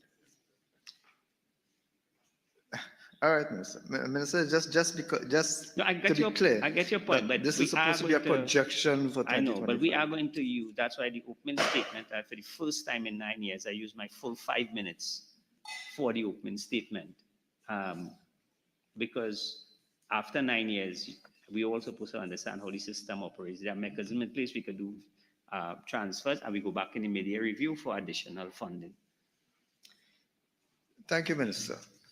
Member for Caroni Central. Thank you, Honorable Minister. Can you confirm in the Central region, the last time there were active recruitment taking place was in 2014? What? 02, wages and COLA, same Okay, line item, sorry. So, we can't go back to 2014. What do you want to ask under wages and Under COLA? wages and COLA, was any recruitment undertaken in the last 2023, 24 with respect to this line item? So you want to know if there was any Any recruitment recruitment. taken under this line item in these sums? In the central division, the central region of the. But the process is still ongoing until we fill the cadre of people that is required. We would have taken on, yes. Minister, I want to indicate that the officers there are indicating they are severely short-staffed to meet the needs of the region, and in some instances, they are asked to also leave the central region and assist elsewhere, when in fact there are dire circumstances within the region. And I have no doubt of that, and that is why the process is ongoing. The process is ongoing because we recognize there are vacancies that needs to be filled. So I'm not saying that there's no process, so we have a full staff. We do need staff, there's a process ongoing, and we recognize that. So I understand exactly the plight of the people in Central, and I want to congratulate them for, at least staying the course with us. Member for Old West? Minister, I appreciate the fact that you indicated that for the last 9 years, this is the first time you've used your whole 5 minutes in your introduction. But I want to follow up on what my colleague raised, and in fact, it's the one issue we've raised under the subhead so far, wages and salaries 02. Minister, you accepted that the division is short-staffed because it's short-staffed both in Central and in South. I'm not too sure about what it is in terms of North. But would you agree that the fact that we've had 9 years and there's still substantial space for employment which has not been filled, would you agree then that this has caused tremendous, it has tremendously adversely affected the ministry's ability, especially as it relates to drainage, to execute its mandate? Right. The reason why I use the full 5 minutes because after 9 years, I still feel certain members don't understand the budget process. Secondly, you will always have staff leaving the establishment due to several reasons. So recruitment is an ongoing process. Every year you have people coming out of the system and you have to refill the system with new employees. So recruitment is an ongoing process, and that is why in the government service, there are systems in place to hire people on an ongoing basis. You will never have a full cadre of people because people retire, people reach retirement age, and so every year. But you have to fill it. Unfortunately, filling position in the public service is not as easy as the private sector. Thank you, Mr. Minister. Would you be able to provide some indication of the amount of personnel still being required for fiscal 2024? So you would have the number of persons that you know that you would have employed already, and I'm looking for the number of people still to come. Thank you. And their various designations, if possible, Minister. Sure, I could provide that. Thank you. Thank you, Madam Chair, and good morning, Minister. Just simply on line item 02 as well, I'd just like to support all my colleagues' statements on this side and state that I'm very disappointed that the 2024 estimate of 41 million resulted in an actual spend of only 35 million in 2024. So I'd just like to reinforce my colleagues' statements that more has to be done with regards to jobs and filling vacant positions in this line item. Thank you. Item 006, Mechanical Services. Member for Orupuch West. Minister, I think the same issue with regards to the drainage division also exists in the mechanical division, 02, where we've had an actual spend of in 2023 of $6.8 million. You estimated an increase to $8 million, but you only spent 5.3. So why then, again, you've increased to 6.5, which is your projected for 25, sorry. So why then was there this substantial underspend in 2024? And I suspect that this exists in the other subcategories as well, because it existed in the drainage, it existed in maintenance, and now we are seeing it now in mechanical services as well. I would agree that, again, employees, the hiring of employees is a process. And like many other ministries in the daily paid staff, there are a lot of some vacancies that has to be filled. In the mechanical services, we did take on employees as well, and we will continue to do that until we reach the day. But we must understand, filling the positions is not everything. We have to make sure we have the competent people to fill the positions as well. And Minister, sometimes that takes a while. I accept that, Minister. The challenge I have is that in South, in fact, in my constituency, we have indications of substantial amounts of equipment that at this point has not been able to be repaired for several reasons, one of which is that the existence of staff in some of these divisions doesn't exist. There's inadequate staff, and therefore equipment is left idle or unrepaired, and as a result of that, we have work which is required to be done being subcontracted to other to private contractors as opposed to being done by the ministry itself.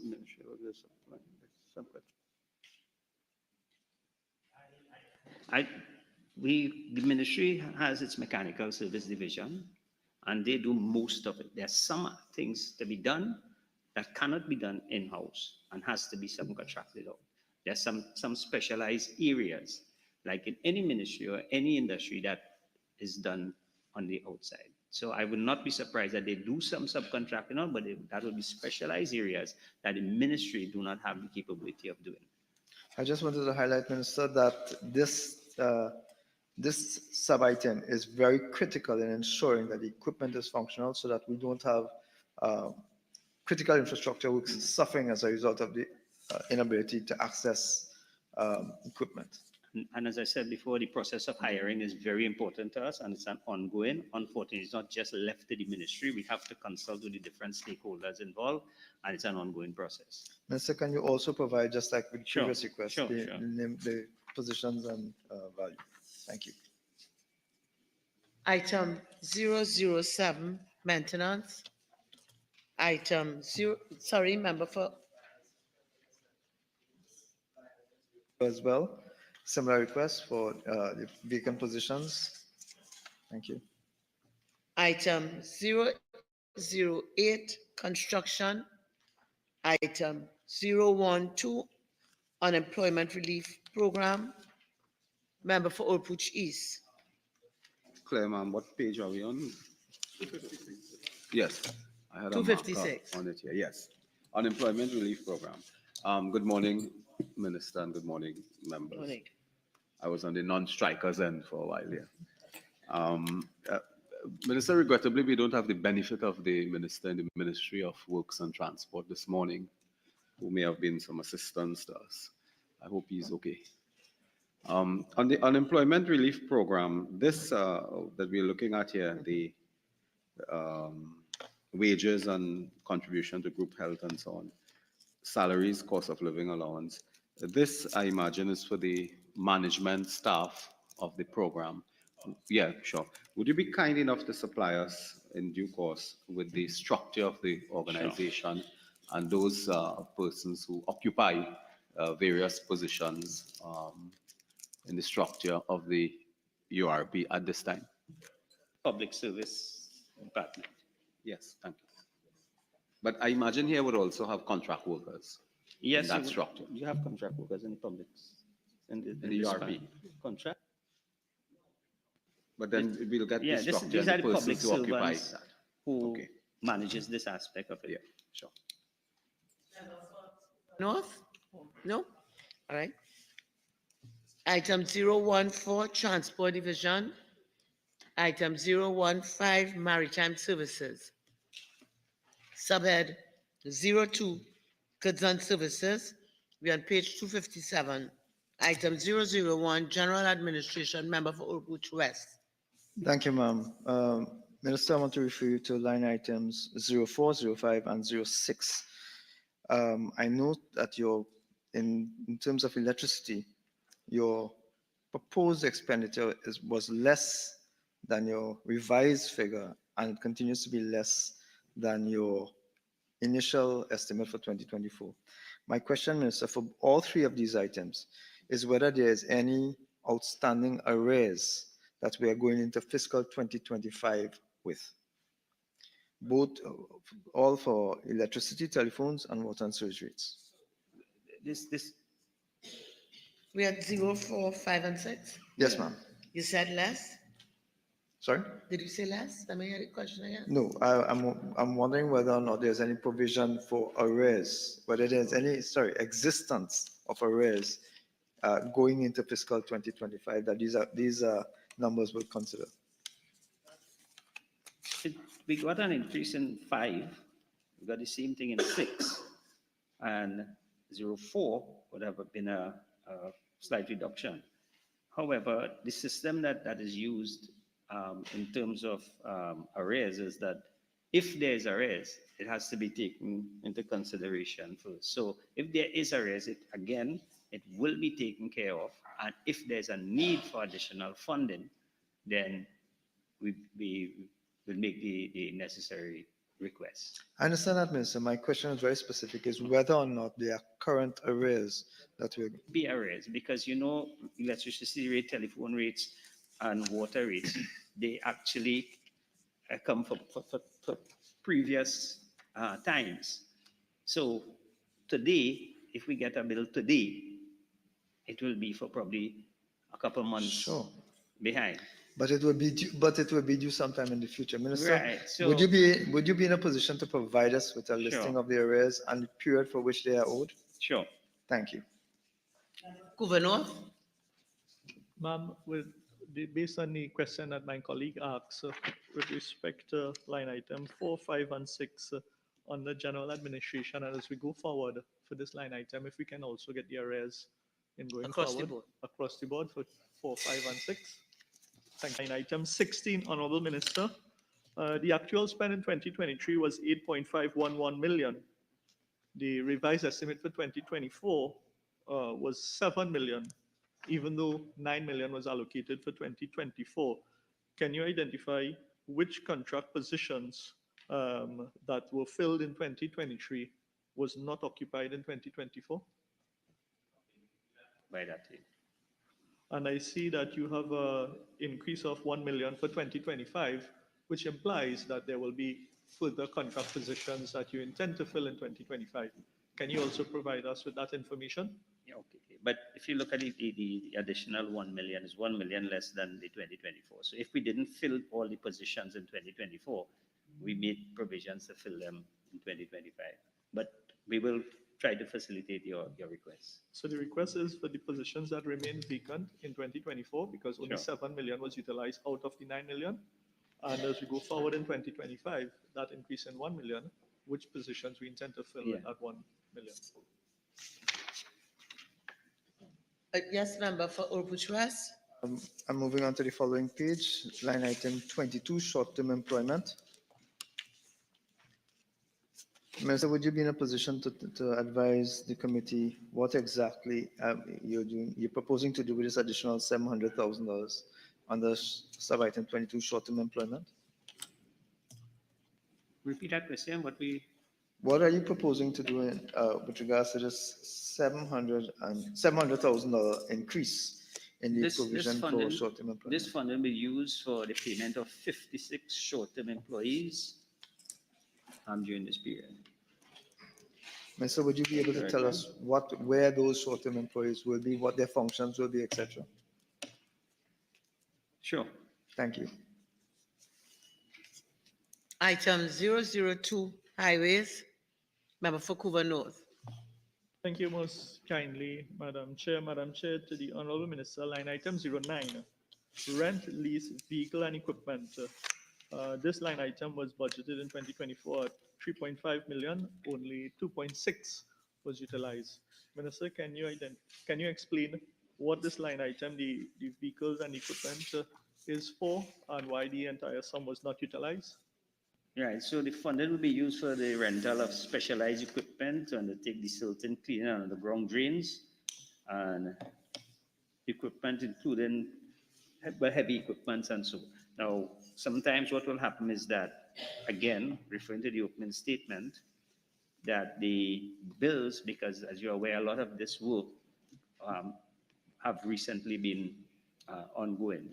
So it depends on when the bills actually come in, then the expenditure will show up here. And that is why we have the December, September, the closing of the Minister of Finance will brief me a little more on that, where you get the final figures coming into the budget. Minister, thank you for that explanation. Looking at the allocation for 2024 of 3.5 million, the revised estimate of 2.6 million, where clearly the sum that was allocated was not utilized. Minister, I would have made several requests to you for the cleaning of the underground drains in Couva and in Edinburgh area, because those drains are filled to about 80% to 90% with silt. That really needs to be cleaned. So again, I just want to reiterate that it is not that the funds was not utilized. It is just that by the time the bills came in,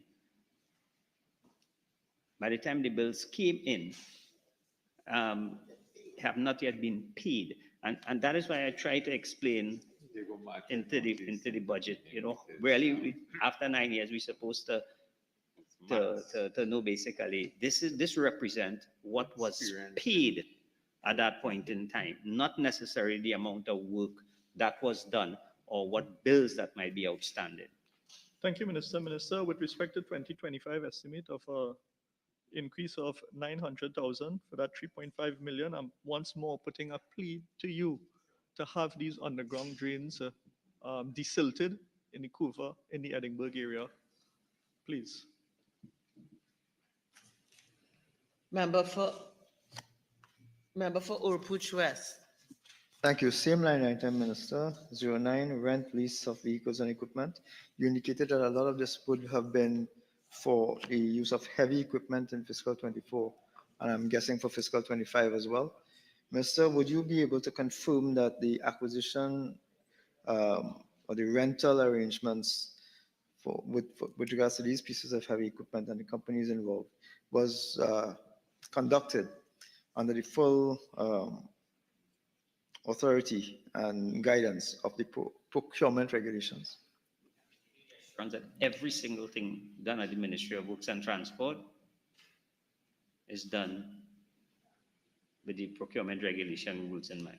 Then, Minister, may I request then that you provide a list of your suppliers and the various pieces of equipment? Sure. Thank you. This will be for 24 and proposed 25. Unfortunately, I can't go back to 23, 22, 21. No, I just want 24. Definitely give you that. 24 and proposed 25. Thank you, Minister. Member for Couva, no? And just to reiterate, 25 cannot be given because we would not have identified the suppliers for 2025. But yes, it's member for Couva. But you have proposed once equipment after the budget is ready. Sure. Thank you very much, Madam Chair. And just to embellish what my colleague has been saying from the point of view of Couva North, Minister, under 28, other contracted services, you intend to spend an additional $45 million in 2025 to increase that line item to $150 million. Do you intend to acquire or procure the services of a gully sucker to desilt the southern main road in Couva from Isaac Junction to Savanetta Junction, based on the fact that if it only drizzles, the entire main road is flooded out? I think the member must know the geography of the area. However, under other contractors' services, once projects are identified, whatever equipment is required for the job will be procured. I can't tell you that where we're going to be working, we're now working on the schedule, or what equipment will be procured. However, the experts at the ministry, the engineers at the ministry, they will identify what equipment is required for what job, and they are the ones with the responsibility of procuring those equipment, not the minister.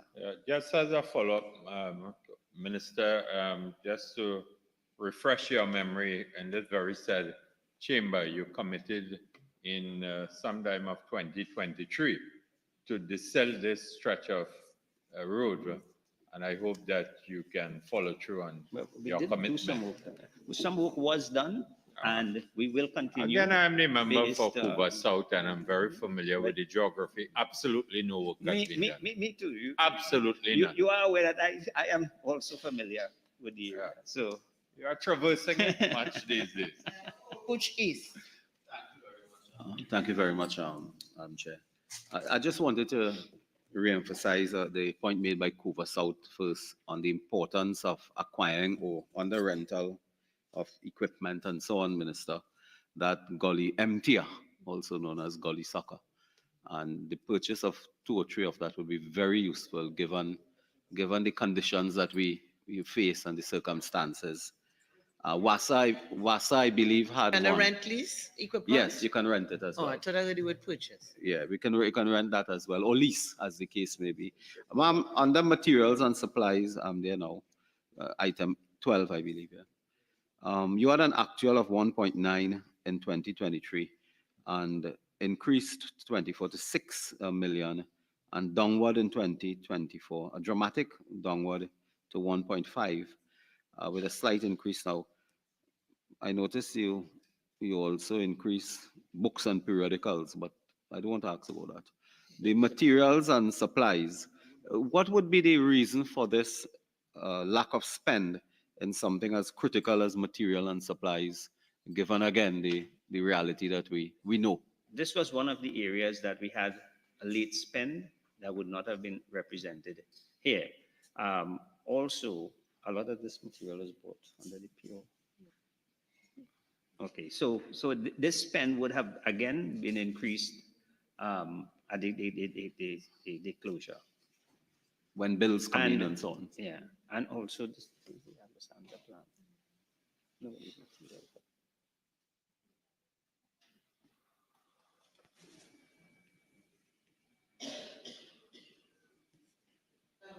Sancho? Thank you. Madam Chair, line item 09, rent lease. Having regard to the response of the Honorable Minister to my colleague for Cuba North, we have made several requests, Honorable Minister, in respect of the underground channel at the Freeport flyover. And if it was not for the intervention of the regional corporation, that will still be clogged today. Is there any plans with respect to the clearing of that underground channel at the Freeport flyover? I will take note of your request, but just to let you know that we do work with the regional corporations, and we work with them in several different areas. So it is not unusual to see a regional corporation assisting the Ministry of Works or the Ministry of Works assisting the regional corporation. But if you're asking me to pay some attention, there's a challenge there. I give you the assurance that I will instruct the Highways Division that there's a challenge there to deal with it. Yes, because Honorable Minister, on at least 3 occasions, the work was programmed to be done collectively together. And the Ministry of Works Highways Division failed to show within the last year on those 3 occasions. So therefore, there's yes. And the rent lease? Yes, rent lease, yeah, the same line item. It's a follow-up question to what the minister said. You could tie that to the rent lease, please? Yes, so yeah, therefore, the rental of or lease of equipment is not being done so as to facilitate the execution of the works on at least those 3 occasions. On one occasion, please, Minister, I'll allow you to respond. On one occasion, I myself presented myself at the location for the works to take an active part and supervision of the works to be done, and the ministry did not show. Again, I can't tie that to lease rental, because suppose the project does not include lease rental. Suppose it is some in-house work that the ministry has the equipment for. Lease rental goes out basically where we do not have the equipment, so we rent the equipment. But to bring a job into the picture, I can't tie the two at all. So sorry about that. Wes?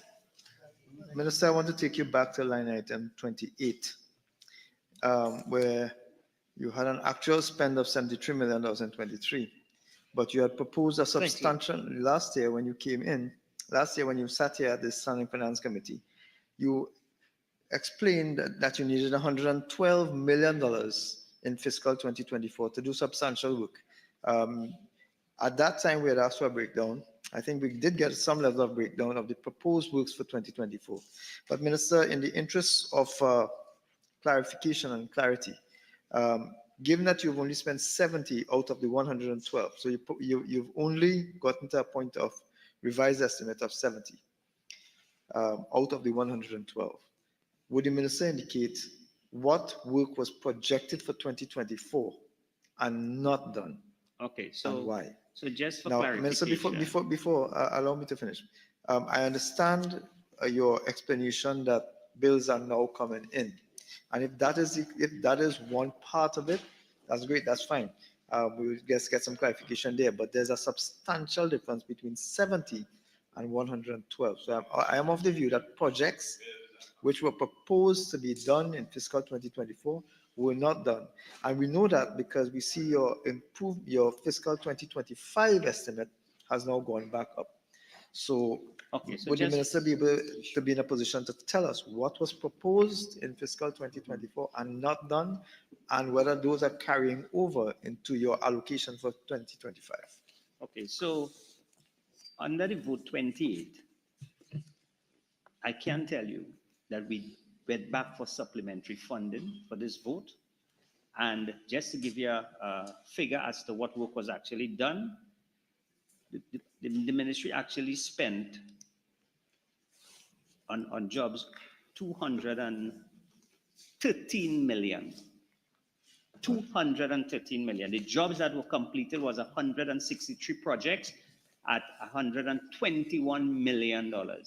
So again, you will see when this is corrected that we would have completed all the jobs that were projected, and we even went on to do more work in the ministry. And as we speak on this vote here, we have close to 94 projects ongoing. So once this is corrected, you will see the full amount being utilized under this vote. Hold on, Minister. Now you've given me more cause for Yes. concern.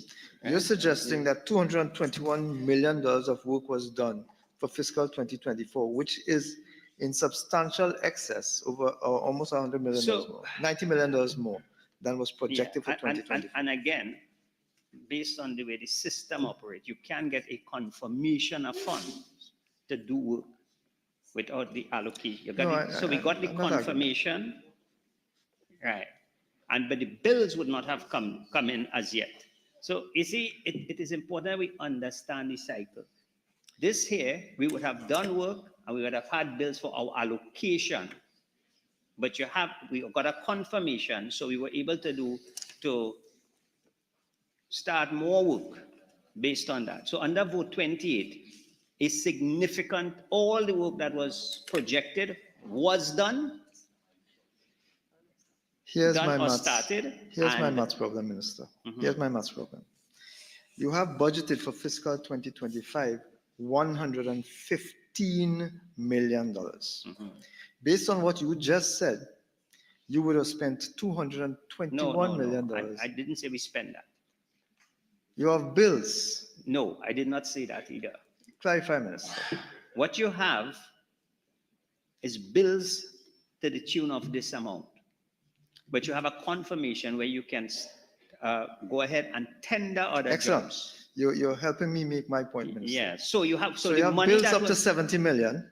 No, we have bills Go ahead. to the full amount of the allocation. Yeah. We have the bills to the full amount. Take your time, Minister. Take your time.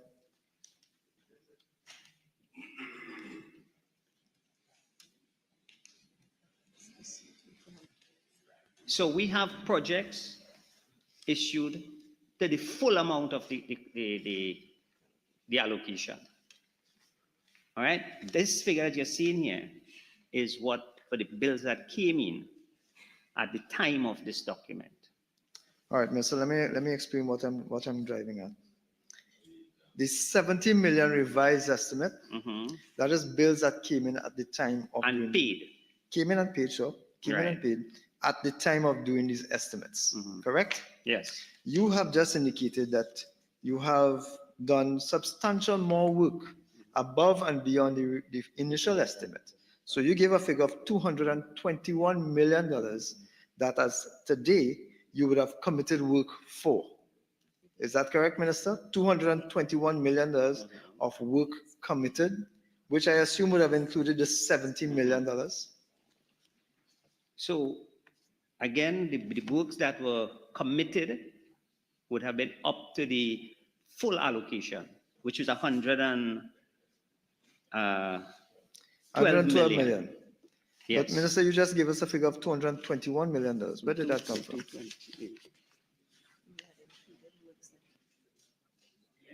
So that would have been about 60 projects that came over from the year before. Right. So Minister, here's my question. Just to be very, very clear, allow me the 2 minutes to lead up. You have $70 million in which you would have spent on projects. I'm not looking at the 112. I'm looking at the 70 that you would have committed for projects. You are now $115 million for fiscal 2025. Yeah. But you have now $151 million at today, before we are in month 1 of fiscal 2025.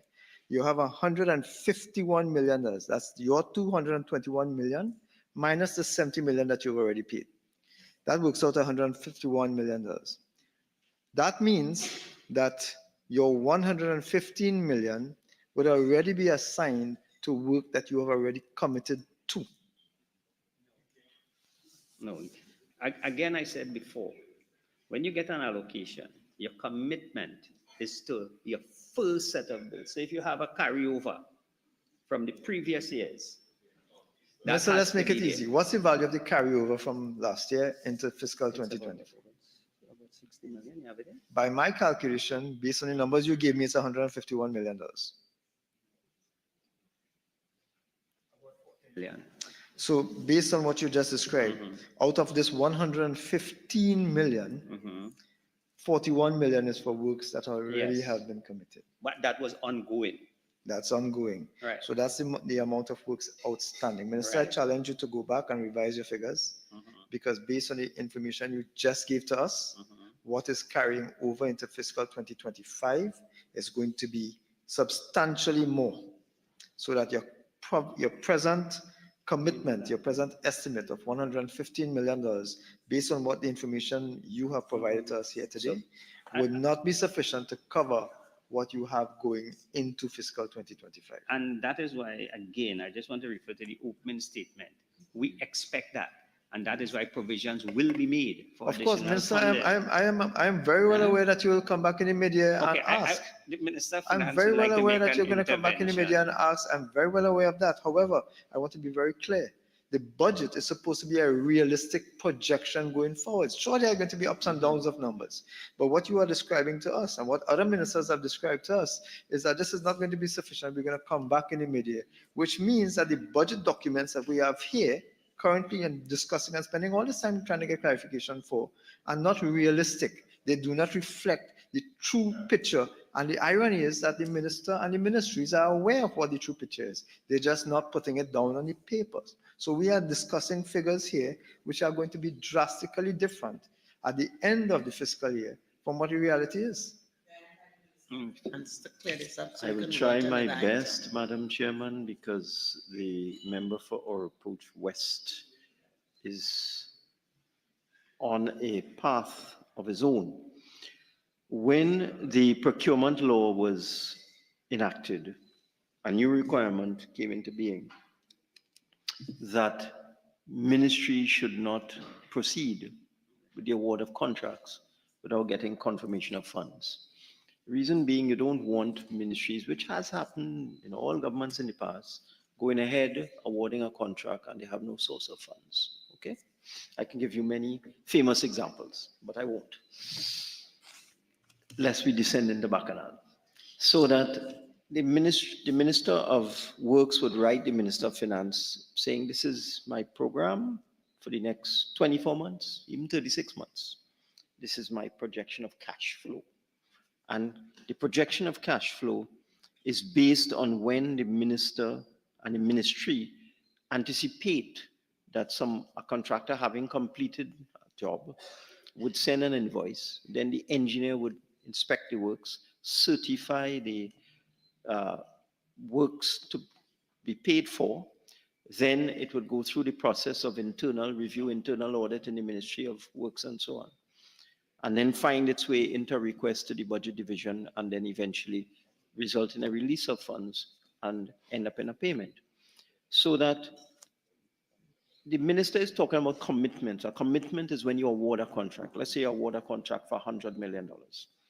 Therefore, you have committed $100 million to that expenditure. But that could take 2 years before that entire $100 million is spent. So therefore, what is in the estimate is the best estimate based on cash flow, based on experience, based on how long it takes to inspect the works, to certify the works. Sometimes contractors don't send in invoices right away. So it's based on history, estimates, experience. This is what the cash flow demands of the ministry will be in this fiscal year. Okay, and it is not guesswork. It is based on experience. Minister, if I may, at the risk of carrying this on too long, Minister, my questions are based on the numbers provided by the minister himself. I would appeal to Hansard to get a copy of the documentation, and then I will treat this with it separately. Is that all right? No problem there at all. I just wanted to clarify the meaning of the word commitment. It is simply a commitment to a certain sum of money, a contract sum, an award of a contract, but that does not result in an immediate requirement for the full amount of money. Minister, so I'm simply clarifying the that, meaning of the word commitment. I accept that, Minister. It's just that I'm very concerned that we'd have committed as at October, at the start of the fiscal year, we'd have committed to substantial amount of projects at the start of the fiscal year, which is way in excess of the allocation, even understanding that it may be piecemeal payments going forward.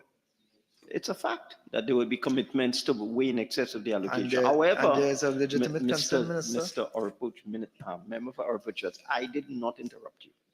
I'll wait for you to finish.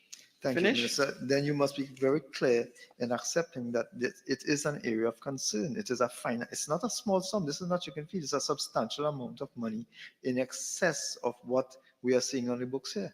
So there must be some level of concern, and it is my responsibility and my duty and my right to ask questions and to raise queries, Minister. This is the place for that. Would you not agree? I'm waiting for you to finish. You finish? Minister, if I'm a politician, you give me a chance, I will go on and on because there are multiple issues of concerns here. Minister. No, you won't be able to go on and on. There are multiple issues of concerns I'm putting here, an end to this conversation. Thank you, Member. I'm simply trying to answer the point you have made and to clarify. And that's why I asked if you're finished. Of course, the commitment to contracts will exceed the actual requirement for payment. But what you're looking at in here, in this book, is the best estimate of the actual funds that will be required during the fiscal year to deal with the particular projects. The contract sums will exceed the amount inside of here because there's always a time delay between the completion of the work and the payment because of the process of certification, invoicing, release of funds, and so on. Well, I'm not finished.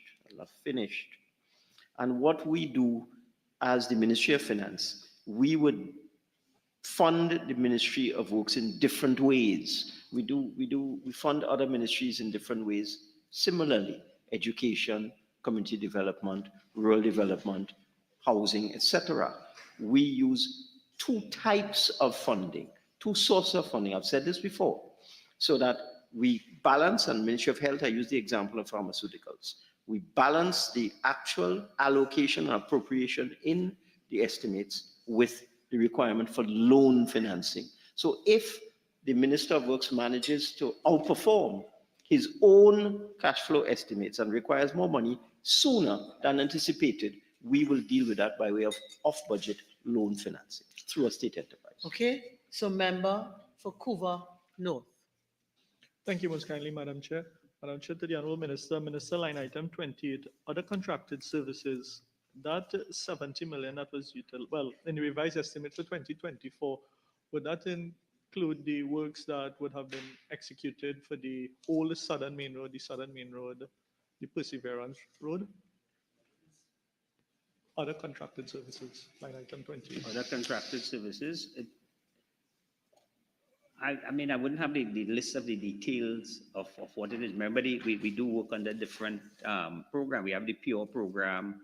We have different programs. Okay. Other contracted services. Yeah, so I wouldn't be able to say exactly It would which include contracted service. road that repairs for the main roads. But yes, Would this be is highways. So incorporated, highways will do work, but you also have other units that does work on the main roads as All right. well.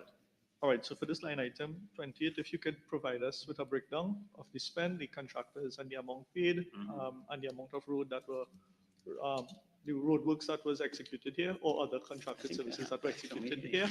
However, Honorable Minister, under this line item, other contracted services under the Highways Division, under the Ministry of Works and Transport, in the past, you would have discussed projects which you indicated that you would look into. For example, the Waterloo Main Road, the Perseverance Road, a portion of that was done. And I want to thank the officers in the Central Division who would have conducted site visits along the Perseverance Road, the Orangefield Road, the Waterloo Main Road, the Calibre Road, all the way to the facility that falls under the Ministry of Works and Transport, the old Southern Main Road. All these main roads, which falls under the Ministry of Works and Transport, have significant amount of work to still be done on these roads. And what we are seeing here is the estimate of 2024 of $112 million, only 70 million was utilized. So I'm hoping that as we go forward, out of this 115 million allocated for 2025, that consideration will be given for these main thoroughfare in the Couva North constituency to be considered. Member for Oakwood West. Thank you. Madam Chair, I just want to, just want to before, answer? yes, Yes. I just want to, because after all the conversations and as accepted by some members on the other side, that the figure, the 70 million, is not the actual figure that was spent. I don't want to leave it on the records where the minister would have said that all we spent was 70 million. I just want to confirm that. Okay. Just to also indicate in terms of the actual figure that we have to Sure. work with is for 2023 only. That's the only actual in front of us. And for 2023, Let's stop. it's 73 Member, million. 1 minute. Let's stop nitpicking. I think the conversation has taken us to a point that I believe what you want is what roads were done, how many, with the money that was spent in 2024. I think that's where we've got. So let's stop nitpicking because the conversation goes on. People say things and the conversation goes on. All right? Or member for Oropouche West. Thank you very much, ma'am. I want to give the minister the room to breathe. Easier question, line item 43, security services.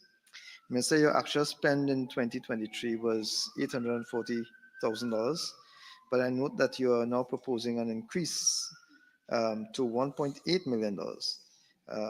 You've increased it in 2024, and you're now increasing to 2025 further.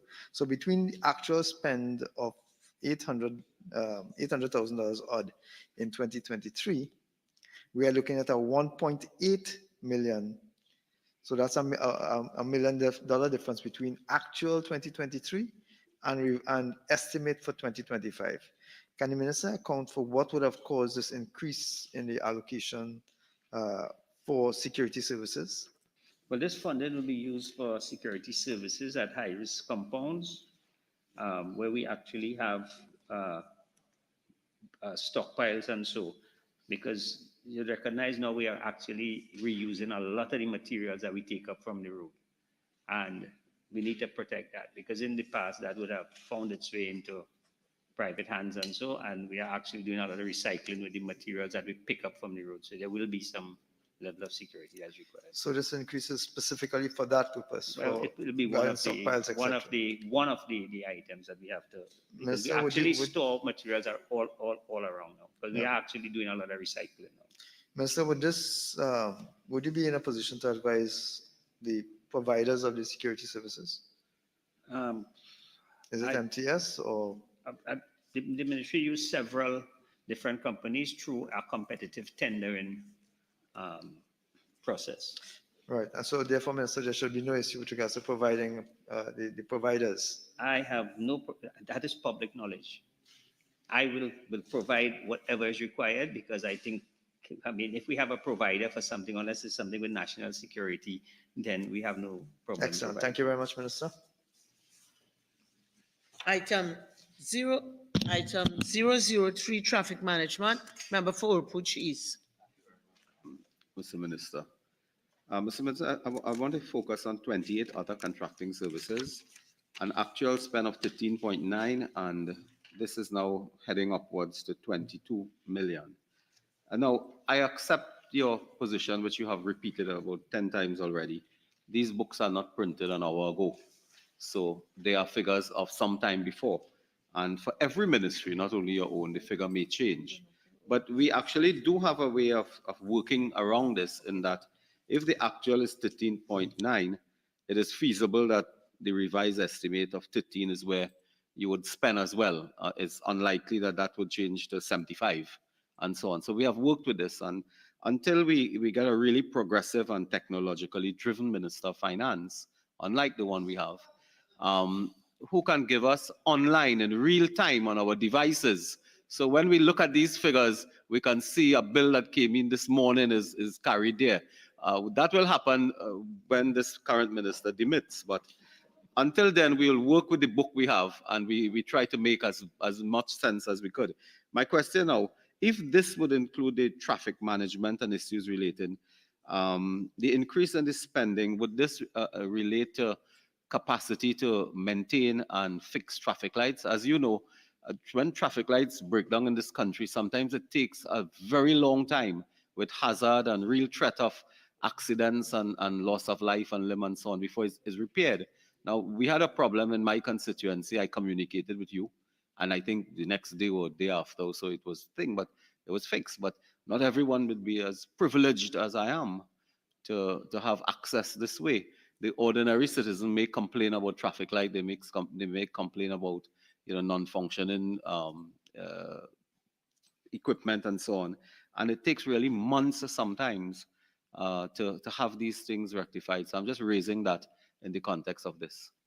Yes, and that is why there's an increase in the spend. A major project that we implemented this year is an upgrade of all the major traffic lights, and we are actually setting up a center at the license office, the traffic management road safety department that is there now, and we will actually have a centralized area for monitoring traffic lights. So we wouldn't have to actually wait for someone to call us and tell us a traffic light down. They'll be able to see it in real time and dispatch people from that center. So that is happening where hopefully we reach the point where all the traffic lights in Trinidad are monitored from a central area, which is not really happening right now. Member for Couva North. Ask and answer, Madam Speaker. Okay, item 004, Central Planning Unit. Item 005, Drainage. Member for Couva North. Thank you most kindly, Madam Chair.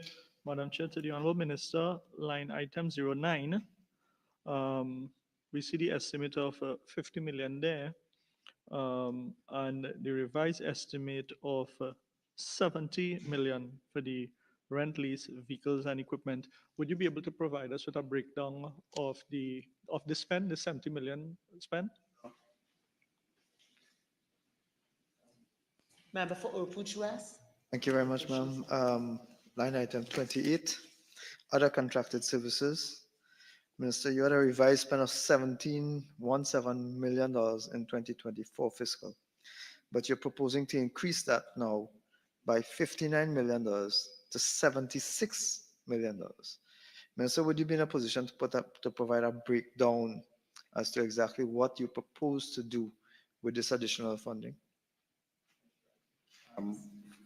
We have 58 projects proposed, and I could make that available to you. Thank you very much, Minister. Oropouche East. Yeah, Minister, I'm at 28 as well, other contracted services. And let me say, Minister, I think that in the ministry, I'm not pointing fingers at you necessarily. There's a tragic inability to spend funds that are budgeted. And I think I was switching, looking for something on television, and I saw the Minister of Finance in a meeting once. And he said that the Ministry of Works has resources. They cannot complain. They must implement their projects. And I'm wondering, Minister, what gives you the confidence that having spent 25 million in 2023, downward budgeted to 17 and 24, that now you will actually spend 76 million for 2025? And what projects would be included here? Again, the entire amount would have been awarded. So work is actually going on. This is just the bills that came in at the point in time. Now we must recognize that because of the procurement legislation, some implementation takes a little longer.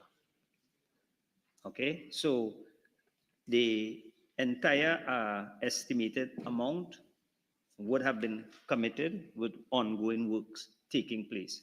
It is just that the bills at the point in time when these figures would have been taken up and estimated were not there. But the entire amount, as a matter of fact, no, all right. As I said before, we have about, I think it would have been about 34 projects ongoing at different stages, right? And for our benefit, could you, since it is 34, could you give us a list of those 34 projects under this Sure. subheading, please? Yeah. Thanks. Member for Couva North. Thank you most kindly, Madam Chair. Madam Chair, to the Honourable Minister, Minister, line item 28, other contracted services with respect to the drainage. Does that include the cleaning, the desilting of the rivers to the mouth of the rivers? Also, Minister, with respect to line item 16, contract employment, the actual spend for 2023 was 4.5 million. It was estimated at 5.2 million for 2024. However, only 750,000 was utilized for contract employment. Can you explain why? What's the reason for this difference here? So this estimate would have been taken into consideration a new unit that we had proposed to formulate in the last financial year, and that unit have not been formulated fully. So that is why. That is the new unit to deal with the. Minister, that new unit may account for the increase from the 4.5 to the 5.2 between 23 actual and the estimate for 2024. However, moving from the 4.5 actual of 2023 down to only 750,000 seems as though a lot of contract employment has been discontinued within the drainage division. Again, that is one item I'll still have to take a look at the spend on, and I could furnish you with that. But part of that money was for the new unit to deal with the national drainage plan that we finally have in our possession. But that the unit itself have not been fully staffed as yet. Minister, okay, thank you. But I'll check the spend on it and I'll get back to you with that. Item 006, mechanical services. Item 007, maintenance. Item 008, construction. Item 009, environmental health and safety unit. Member for Couva North. Yeah, 260. Thank you, Madam Chair. Madam Chair, I want to refer the Minister's attention to line item 16, contract employment. Minister, this line item from 1.6 million, it was estimated in 2024 to 3.1 million. However, there's a significant decrease here to 370,000 in the revised estimate of 2024. Can you explain the reason for this under this line item? These are contracted employees that the contracts would have expired. The unit would not have been, the contract would not have been renewed at that time because we have to renew the entire unit, and the employees would have gone on a month-to-month short-term contract until we finalize the structure, the new structure which is being reviewed. Uh, So the employees are there, but they are on short term. which is being paid for by another division. Under general administration. Okay. Item 010, Traffic Warden Unit. Item 011, Program Monitoring and Evaluation Unit. Item 012, Unemployment Relief Program. We're at page 266. Member for Couva North. Thank you, Madam Chair. Minister, I want to refer your attention to line item 08, rent lease office accommodation. We're seeing here estimate for 2024 of 5.5 and the revised estimate of 2.5 million. Can you explain the reason for not utilizing what was allocated in 2024?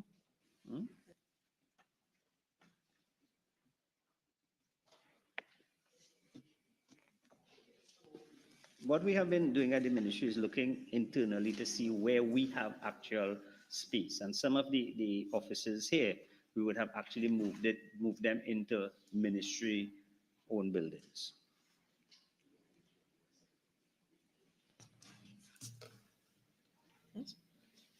Item 014, Transport Division. Member for Orpooch West. Thank you very much, ma'am. Minister, line item 12, materials and supplies. Minister, the actual spend was $6 million in 2023. You proposed to spend 7 million, but only spent 4.5 as at 2024 revised estimate. But you're proposing to increase this item, which was 6 million in 2023, to 10 million in 2025. Minister, can you indicate what would have caused, what exactly your thinking is with regards to what falls under this line item that would be increased substantially in 2025? Under the transport division, the license office, you'd see a lot of upgrades taking place.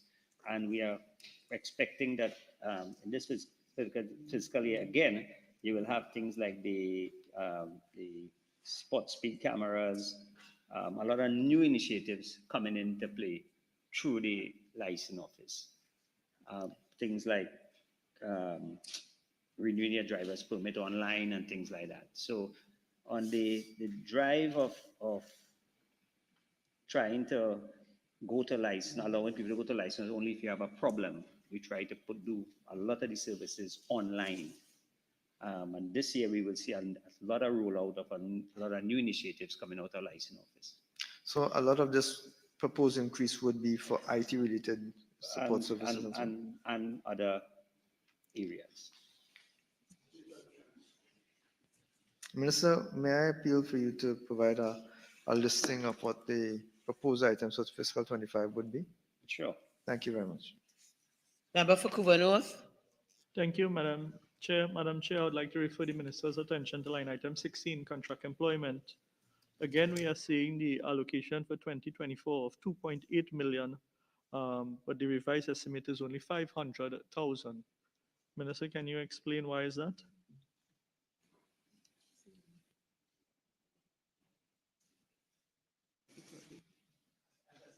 Okay, so again, there's another unit that was supposed to come in at the Maritime Services Division. Right, no, this is, you're on Transport Division. What line item you on? Line item 16, sorry. Contract positions. Yeah. And this unit was which?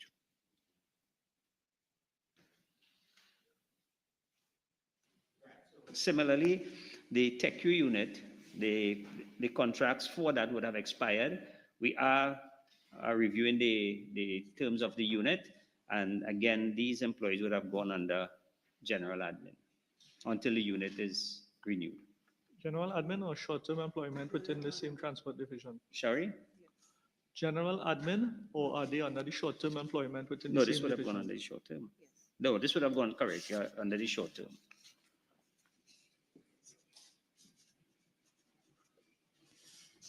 Item 015, Maritime Services.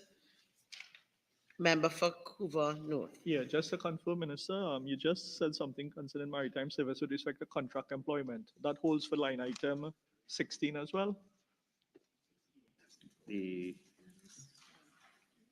That the unit you were supposed to set up, you were unable to set up that in the last fiscal term? Because the This funding was contract, for contract officers employed in the unit. yes, however, the allocation for 2024 was not utilized. When we look at the revised estimate here, only 600,000 out of the 1 million was reported here for us. So is it that several of these contract positions are not filled and not being occupied? A time that they came on because of the recruitment process. We were not able to utilize all the funding. But now we have them in place. Okay. Yeah.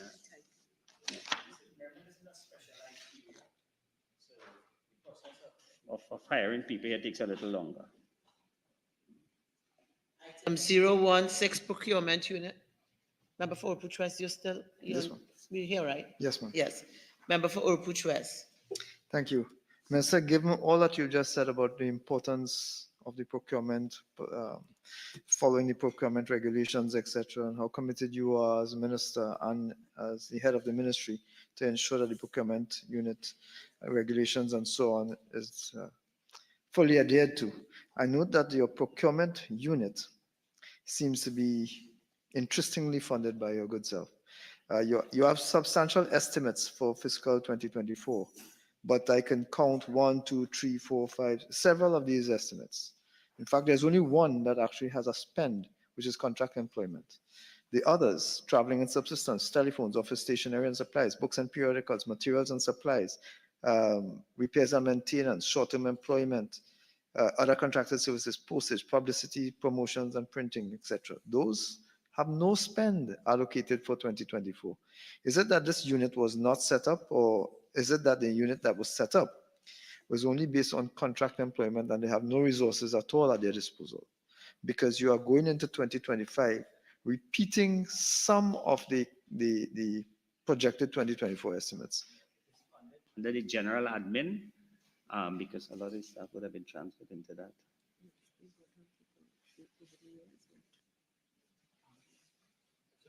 Actually 12 people. Is one of the larger procurement unit in the ministries, and it's funded under the general admin at this time. Even if it's funded under the general admin, minister, now you're seeing a 2025 proposed spend on some of these very same items. So it's not fully funded under general admin. Maybe some of the staffing is, maybe traveling and subsidies are, maybe telephones, but office stationery and supplies, you are now having a proposed for it here. So my question then, Minister, is since you spent none of those items that you're repeating in 2025 during 2024, how was the unit functioning? The unit was functioning with staff, but it was funded under the general admin. This year, as we take on more and more staff, that is why you have the allocation in the 2025. So, Minister, all the proposed spend based on the books in front of us, the proposed spend for 2024 was listed out. Last year in your proposed spend, you listed specific items for this procurement unit. Are you saying that it was then lifted out for whatever purpose, whatever the reason, it was lifted out of the funding under this head and funded under the general administration, and you're now putting it back under this head? Yeah, so what I will do, I'll get the actual spend on some of these, in some of these areas that there's no spend here, and I could give you that. Okay, but much better. I give you the assurance the unit is fully functional. Thank you, Minister. Subhead 03, minor equipment purchases. Item 001, general administration. Item 002, highways. Member for Couva North. We're at page 270. Thank you, Madam Chair. Madam Chair, I'm seeing here under 01 vehicles, 1,175,000 was allocated for 2024. Can the minister indicate what vehicle was supposed to be purchased, whether the vehicle was purchased or not? Ordered, and it's two brush cutters. Unfortunately, the payments were not made at this time, but we actually bought 2 brush cutters under this vote item. But however, Honorable Minister, what we're seeing here for the estimate of 2025 is nil. Well, so again, once we get these in the invoices in hand, then we will make the necessary arrangements to via money or. Because you know the problem, we will run into the same problem with local government and the development projects. What was not completed within the fiscal year, as the minister would have explained to us yesterday, it will then utilize the funds from this fiscal year to pay for those things. And if additional funding is required, then we go back in the mid-year review.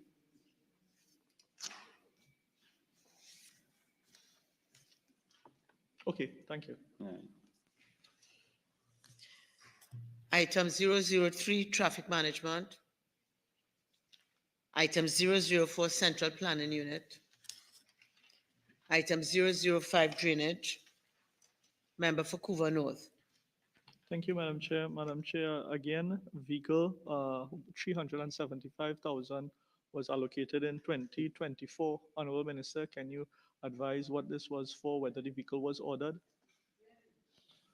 We under central, we under drainage. Drainage, Where are you? 01, Yes. Vehicles. Yes. Any vehicles this year? All right. Fortunately, then.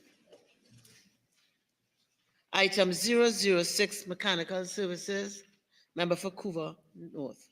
Minister, can you explain that 1.5 million that was allocated for line item 01 vehicles that was not utilized for mechanical services?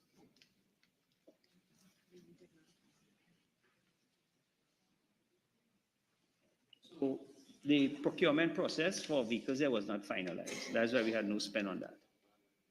Yeah, and what we are looking at the ministry right now is to not just because we have the allocation to buy vehicles such as buy Prado. We have taken a halt on that, and we are utilizing VEMCOT to repair a lot of these vehicles and bring them back on the road. So it's not just going to buy more vehicles. Minister of Finance have been very stern with us.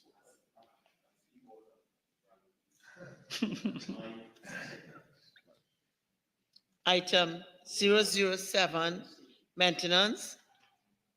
Member for Couva North. Thank you most kindly, Madam Chair. Madam Chair, again, the same issue here with line item 01 under the maintenance section of the Ministry of Works and Transport, and allocation of 550,000 for 2024 for the purchase of a vehicle. Can you identify which vehicle it was, whether it was ordered? No. Again, you see, Minister, why I'm asking these various questions under this line item is because my honorable colleague for Urupuch East would have made mention the importance of procuring a gully sucker. While it is we could rent and lease, when we look at all these different failure on the part of the ministry to utilize the funds allocated for vehicles purchase, the ministry could have purchased 5 gully sucker. And you see, these vehicles are different vehicles here. Normally, when we go for these bigger equipment, we do it under the DP program. These vehicles, in most cases, are passenger vehicles. And we have taken a deliberate step not to spend money on these vehicles at this point in time.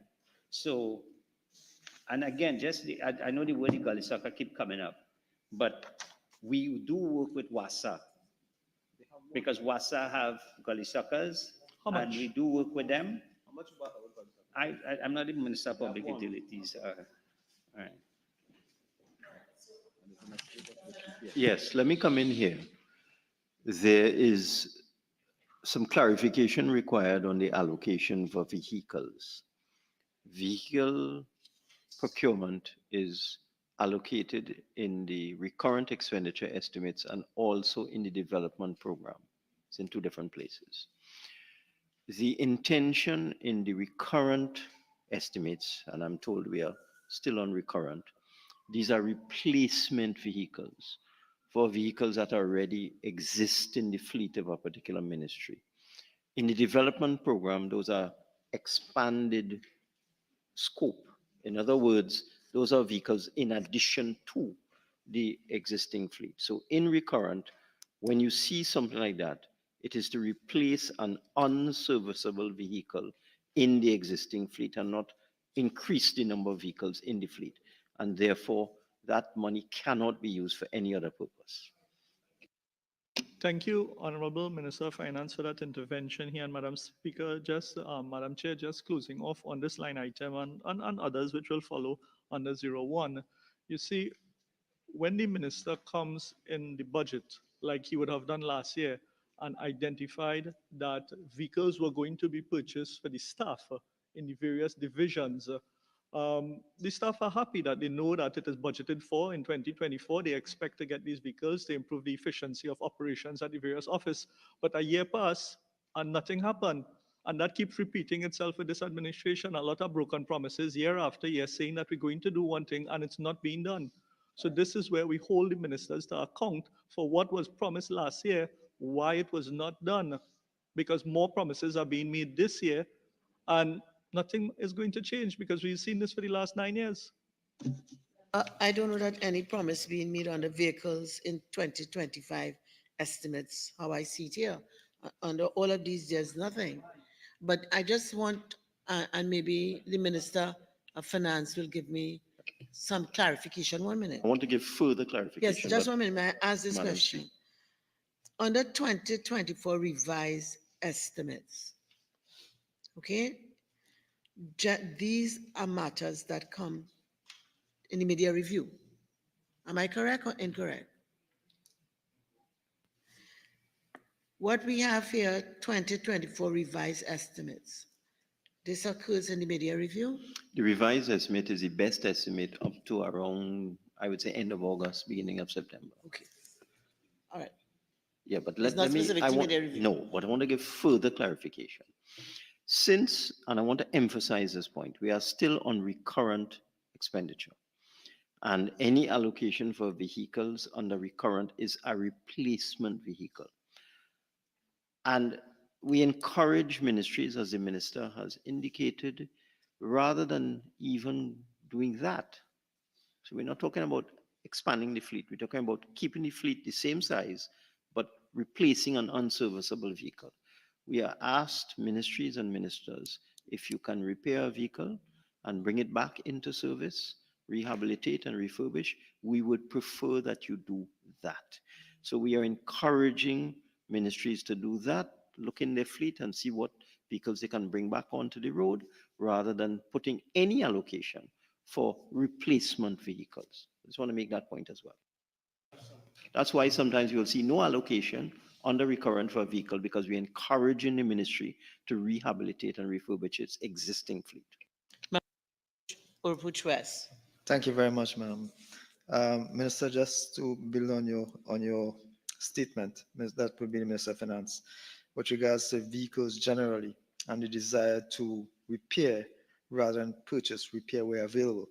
Would the Minister of Works and Transport be in a position to let this country know, let the committee know, the number of vehicles that the ministry currently has allocated and the number of those that are under repairs at present? We'll provide that to you, right? Just for ease of reference, would you be able to provide not just a total sum figure, but under the various divisions, the type of equipment that is, so it's going to be, for example, you just mentioned passenger vehicles, whether it is a minibus or if it is a Prado or van, sorry, a SUV of some sort. That's the, so I'm looking for the amount of vehicles, total number of vehicles, total number working, total number unserviceable and unrepairable and packed up. Thank you, Minister. Item 008, construction. Item 009, environmental health and safety unit. Item 010, traffic warden unit. Item 011, program monitoring and evaluation unit, member for Urupuch East. Yeah. Sorry, I was looking at transfer to state enterprises, sorry. Item 012, unemployment relief program, we're at page 273. Item 014, transport, this is where you are. Okay. Item 015, maritime services. Item 016, procurement unit. Subhead 04, current transfers and subsidies, you're at page 274. Item 001, regional bodies. Item 003, United Nations Organization. Item 005, non-profit institutions. Item 007, households. Member for Couva North. Thank you most kindly, Madam Chair. Madam Chair, I'd like to refer the Minister's attention to line item 09, debit card system for URP employees.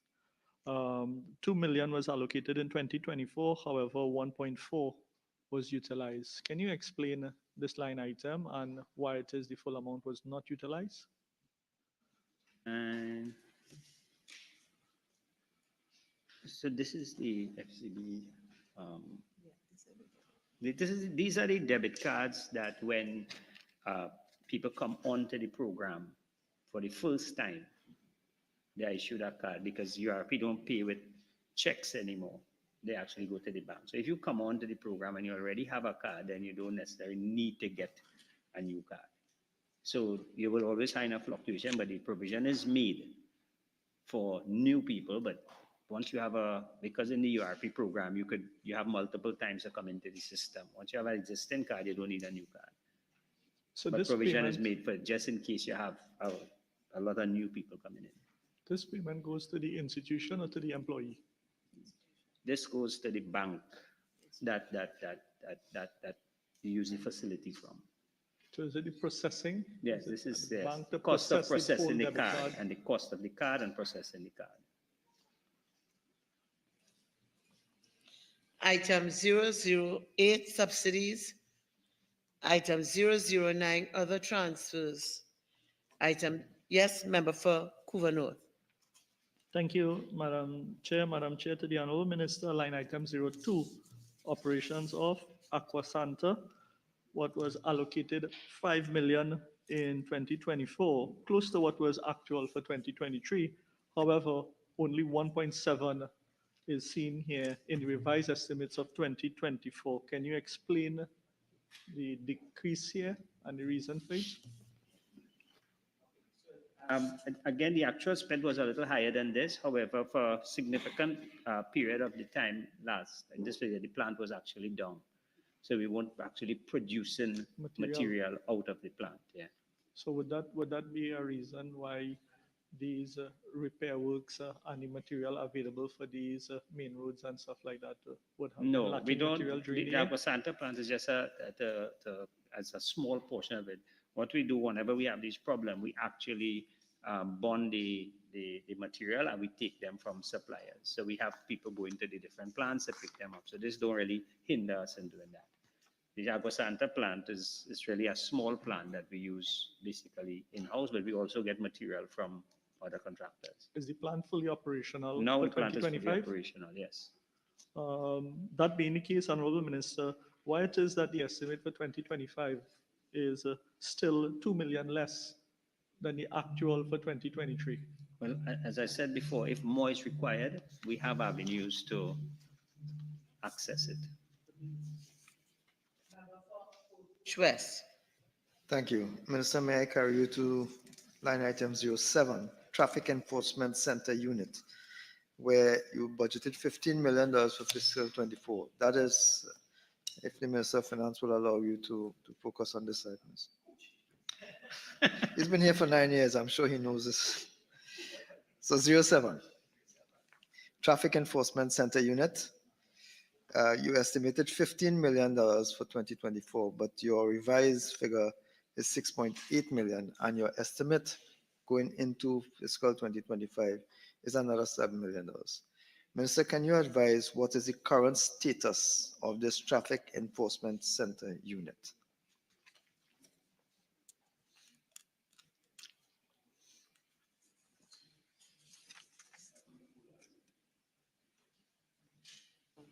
Okay, so the unit is functioning. We are actually reviewing the structure of it as we speak. So the unit is actually functioning right now, but So- it is being restructured. So, Minister, would that account for the That would be effective able to look at halving some of the- of the allocation for 2024?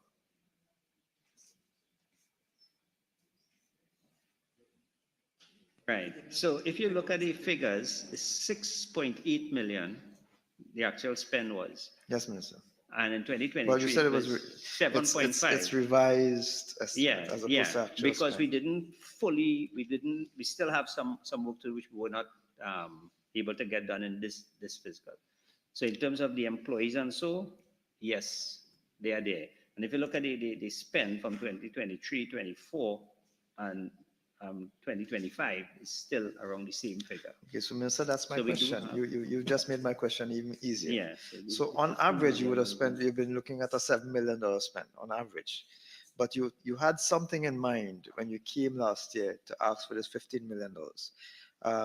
You are saying now that because you are restructuring, you are now spending less.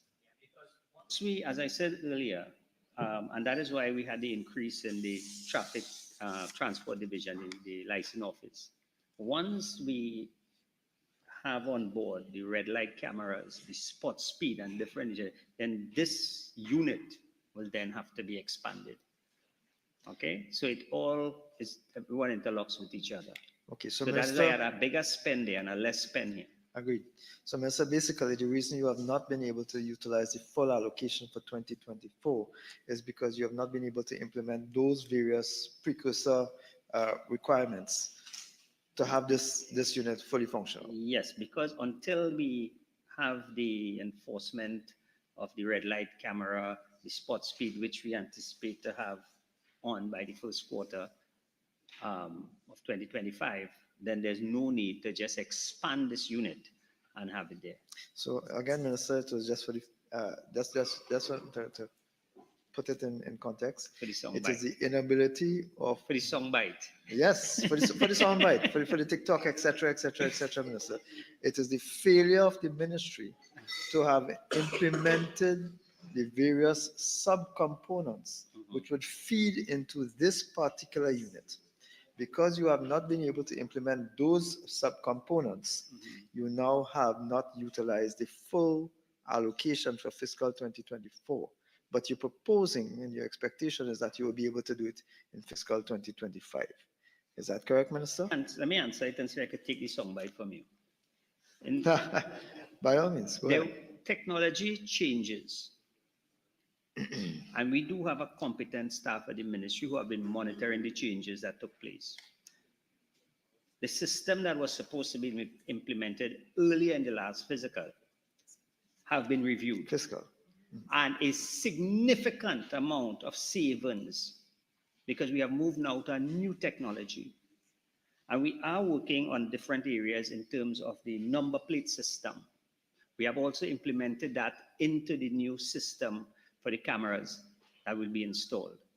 And reviewing the entire system, we found it prudent, where a significant saving was able to be achieved and a more modern technology used. The ministry decided to review the system, and as we speak, there's an open tender, a public tender in the newspaper for this system, and we're hoping that if this tender closed by the end of November or October, whenever it is, and we implement that system, there'll be a significant saving to the country and a more modern technology being used that has now been introduced in traffic management. Minister, I want to caution you not to go down the direction the Minister of Finance is directing you in. These are not savings. If you have not implemented, it is not savings. It is unutilized, which is why this very said unit is not fully functional yet, because of the fact that you have not implemented all these new wonderful new technologies, etc., that have been now considered this year, that were considered last year, and is now apparently obsolete within 1 year of your consideration. Where I came from, It is still not, Minister, implemented. which is why we have this unit not fully utilizing the $15 million that it was allocated in fiscal 2024. You can't walk away from that. The fact is, the reason the unit is not implemented yet is because all these components have not yet been put in place. That is a fact. Whether they're new technology, recently discovered overnight, they discovered, whatever you changed, your suppliers, etc., all of that does not change the fact that the component parts which are required to implement, to install, to fully function this unit has not been put in place. Madam Speaker, I don't know, I got a long lecture there, but the bottom line is where I came from. If I don't spend something, it's a saving. And if I see Minister, so it's a failure of implementation. I think, member for Orput West, we spent a lot of time on definitions. And I think we'll have to agree to disagree about definitions of savings and unspent and so on. I think that ground has been well traversed in the last 2 days. Okay? Yes. Is there another question? Yes, please. Let me carry the minister to page 277, items 4, 4, 4, 5, 4, 6, and 4, 7. All right. So you're going on to It's still transfers to transfers. states? No, sorry. I think I have to hold on to current transfers and subsidies. So if I may just stick with the transfers to state enterprises, ma'am. Just now. So item 011, transfers to state enterprises. That's where you are? Yeah, I want to go back to this. No, we now reach here. Yep, sorry. Line item 21. This will be on page 276, line item 21, NIDCO, ship management services for the inter-island, I assume this inter-island ferry. You have a new allocation of 26 million. So there was no allocation for this previously. You have an allocation for 26 million. Can the minister indicate the name of the company that is now providing the ship management services? This line item here is for the Spirit, and that is why I had no allocation 2023, 24, 21 ship management service. Oh, yes, let me just. Yes, sir. Right. Okay. So this is in NIDCO ship management service. This allocation will be utilized to meet the expenditure relating to the provision of ship management service for the APT James, the Boko Reef, the Galleon Passage, currently being provided by Matrix Ship Management Service. Minister, some of those vessels have been in operation before. How would what was the nature of their ship management facilities? NIDCO was doing that in-house? No, we actually have a ship management where some of the required management skills are provided by this company. No, all right. And some is provided. So back to my question, just for my clarification, Minister, this is a new item, $26 million for fiscal 2025. My question is the various vessels that you just described existed before. They have been in operation before fiscal 2025. They've been in operation for a couple of years well. What facility was used to execute the same function that is being proposed here now by this matrix? By NIDCO, but not under this line item, under another line item. But it was funded for the same For supply, the same, yes. Why then, Minister, is it now under this item? Because we are now going back. We're going out now for a new service. So this is a new line item. So you're now proposing to Yes, go out for an overall Right. ship ship maintenance. Yeah. Okay, I understand. Thank you.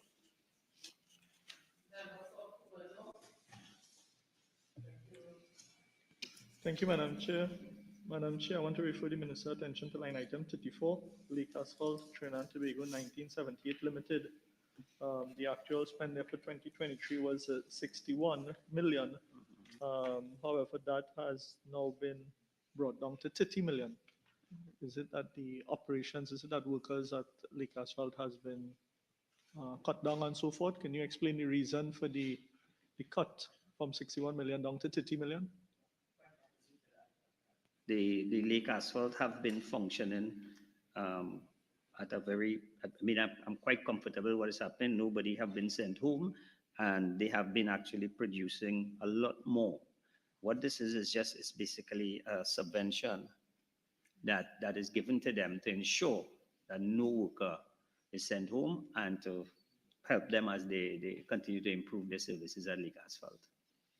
All right, thank you. Thank you, Honorable Minister. And Madam Chair, I'd like to refer the Minister's attention to line item 25, NIDCO Roadworks, Point 14 Highway, 500 million there. Minister, is that for the work that is ongoing? This is a loan facility. This is repayment of a loan facility. Okay, okay, it doesn't have loans here. Also, with respect to the line item 49, leasing of a semi-submersible barge. It's a new sub-item here for $46 million for the leasing of a semi-submersible barge. Can you explain what this line item is for, what this project is about? As you'd recognize, the former Caridoc facility is now under the Ministry of Works and Transport. And we are out for a tender, an active tender has been evaluated because there was the accident where the barge, the dry dock there would have sunk about two years ago. And this is a temporary replacement for Caridoc. Okay. And with respect to line item 47, Secondary Road Rehabilitation and Improvement Company Limited, that was allocated 50 million for 2024. There isn't anything here in the revised estimates. However, we don't know if there are bills that are going to be brought in that was not brought in before this book was printed. Can you explain, give us an explanation on this 50 million, how much of it was utilized? Well, that company have been now is under the Ministry of Finance because, as you're aware, the company would have been in the process of being wind up. So whatever outstanding, whatever they have is being dealt with at the Ministry of Finance now. Once a company goes to that level, it actually goes under the Ministry of Finance. Member for Oakwood East. Minister of the Secondary Roads Rehabilitation Improvement Company Limited. Now, this company, I believe, took birth in the Ministry of Local Government, was transferred to Ministry of Works and Transport, where it died. But it was in operation for, I believe, half of the fiscal 2024. Yeah. I wanted, if you can give a commitment, we may not have it at hand now, to give a list of all 41 completed projects identified by the Secondary Roads Improvement Company, all projects undertaken, the cost of those projects, the process used to award those contracts, and then the identity of the successful contractors for all projects undertaken by the Secondary Roads Improvement Company, which functioned, whether good or bad, at your ministry for some period of time. I'd also like to ask if you can identify the outstanding projects that were being considered by this company before the decision to close down the company was taken at the cabinet. Madam Chair, unfortunately, I will not be able to fulfill that because the company doesn't fall under the Ministry of Works and Transport. It actually falls under the Ministry of Finance. So that question might be better posed to the Minister of Finance. Could I clarify? The culture you have is that there's no allocation under what we're considering for this fiscal. No, but we have a 2024 estimate of 50 million. Yeah, but we're not considering the 2024 estimate. But could I not ask him where the funds, as my colleague from Oakwood West is prone to say, what the 50 million was used for? Well, if there were an allocation under 2025 and maybe the revised, there may have been a way for you to ask that question, as we've seen others have been doing But this is unique because there's nothing. No, but- Okay? So you may have an opportunity to ask that at another time. No, but okay. Yeah. My related question now. Yes. Since this company was properly under the Ministry of Works before transfer to the Ministry of Finance for the purpose of closing down, winding up, during this financial year, 2024, could I ask the minister to give me a list of the projects undertaken, simply? We did not utilize any part of this 50 million. So these questions are better suited to the Ministry of Finance, who will now be in possession of all the documents from the secondary roads company. So what did you do with the company when it was under the Ministry of Works? The ministry, again, this is Was it a ghost state company? enterprise. That's the And it was difficulty in funded trying to ask outside these of questions this. here. Yeah, Okay? so I think the Minister of Finance will have those, and I don't think your questions. Conveniently left the chamber when this matter came. Member for Orupuch West. Thank you very much, Madam Chair. Madam Chair, I want to ask an all-encompassing question with regards to the loans that I'm looking at here. Line item 41, 42, 43, 44, 44, sorry, 41, 42, 43, 44, 45, 46. Yeah. One question. Okay. These are both interest payments and principal payments for loans, interest and principal. Right, the interest payments are the 41, 42, 43. The principal payments are 45, 44, 45, 46 for the same loans. Minister, there was a budgeted allocation in fiscal 2024, none of which was used, and there's no indication going forward that there's any estimate for fiscal 2025. Have these loans been wrapped up somewhere else, or is it that the new loans that I'm seeing under 50, 51, and 52 are somehow to be utilized in these to cover these? You understand, Minister? From 41 to 47 to 46, sorry, are loans that were scheduled to be repaid, interest and principal, scheduled to be repaid in fiscal 2024, but there's no allocation in no spend in fiscal 24, and no proposed spend going forwards. My question is whether these loans continue to be existing, or whether the government has decided not to pursue settlement or repayment.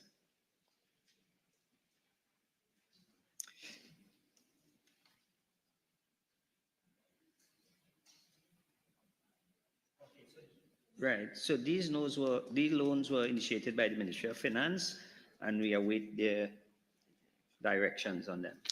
Minister, you await directions from the Minister of Finance, who is Yeah, as to how we conspicuously do the absent at this point repayments, in time. as to how we do the payments on But these, Minister, yeah. there's no allocation. So the query that I have, Minister, is that this would have been a year. We passed a year. So you came last year, you asked for this money for these purposes, repayment of interest and loans. But you, as Minister, have no allocation here. So this is not under the Minister of Finance. This is your ministry has no allocation for Okay, it. so line item 41 to 46, I think that's the one that's in question. Yes, sir. These are all new loans that are being proposed by the Ministry of Finance. These loans have not yet been finalized. Allocations and are provided in anticipation of finalizing. However, these loans do have corresponding allocation under the Ministry of Works IDF. So these loans have not been finalized. That's why there's no allocation for it. Okay, so we'll look at it under the idea Next when we year, get yeah, it. next year, we'll deal with that. Subhead 06, current transfers to statutory boards and similar bodies. Item 004, statutory boards. Members, we now move on to the draft estimates of revenue and expenditure of the statutory boards and similar bodies and of the Tobago House of Assembly. We are at page 395 of the relevant book. Subhead 01, 39 Airports Authority of Trinidad and Tobago. Subhead 01, General Administration. Member for Couva North. Thank you, Madam Chair. Madam Chair, to the Honorable Minister, line item 01, salaries and cost of living allowance. In 2025, we see an increase here in this line item of $2.9 million. Can the Minister explain the reason for this increase? Salary. No, but I'm not increasing. Oh, yeah. Okay, so this is 01 here, right?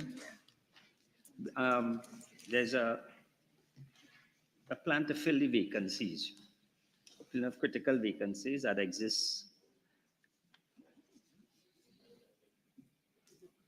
Right, because we have to fill vacancies, and remember the East Terminal, as it Tobago. Yes, Minister, we're expecting to come on stream early first quarter of 2025. Can you provide us with a list of the vacancies to be filled and the process? Sure.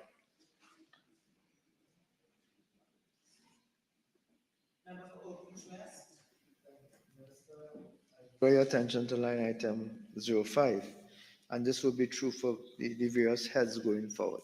Minister, my only request for clarification is whether or not there exists, as of today's date, any outstanding arrears for the NIS, for payment of NIS. And this will be true for the other subheads as well, Minister? Yes, yes. Thank you. Item 002, passenger and cargo terminals. Member for Couva North. Thank you most kindly, Madam Chair. And Madam Chair, line item 01, salaries and cost of living allowance, and the same will hold for 003, airport operations, 004, runways. Honorable Minister, can you provide us with a list of the vacant position that you intend to fill in this upcoming fiscal year? Because I'm seeing an increase here of 3 million, 1.4 million, 2.4 million in the various divisions. Sure. Item 003, airport operations. Item 004, runways, taxiways, grounds, and car parks. Item 005, security. Member for Couva North. Thank you most kindly, Madam Chair. Madam Chair, I'd like to refer the Minister attention to same 01 here, salaries and cost of living allowance, an increase of close to $10 million here. Minister, can you explain the reason for that increase? 01, salaries and cost of living allowance. 01. Okay, so recruitment plan, including the filling of critical vacancies that exist at and security for the East Terminal as well, including the East Terminal. So you will see a lot of, because remember, we're actually bringing on the Tobago Airport in the first quarter of 2025. So obviously vacancies has to be filled. And on existing vacancies and new positions. So I guess the same explanation will be for 03 and 04, overtime and allowances. We cater in for the additional warm bodies, all right? Okay, thanks. Item, subhead 02, goods and services. Item 001, general administration. Member for Couva North. Thank you most kindly, Madam Chair. Madam Chair, to the Minister, I'd like to refer his attention to line item 05, telephones, where there is a significant increase here of 3.1 million. Can the Minister explain the reason for this increase of 3.1 million in this line item? It's an upgrade. Right, so it's an upgrade of the entire PBX system and also at the North Terminal. Also, Madam Chair, there's an increase in line item 09, rent, lease, vehicles and equipment of 2.3 million increase. Minister, can you explain the reason for this increase?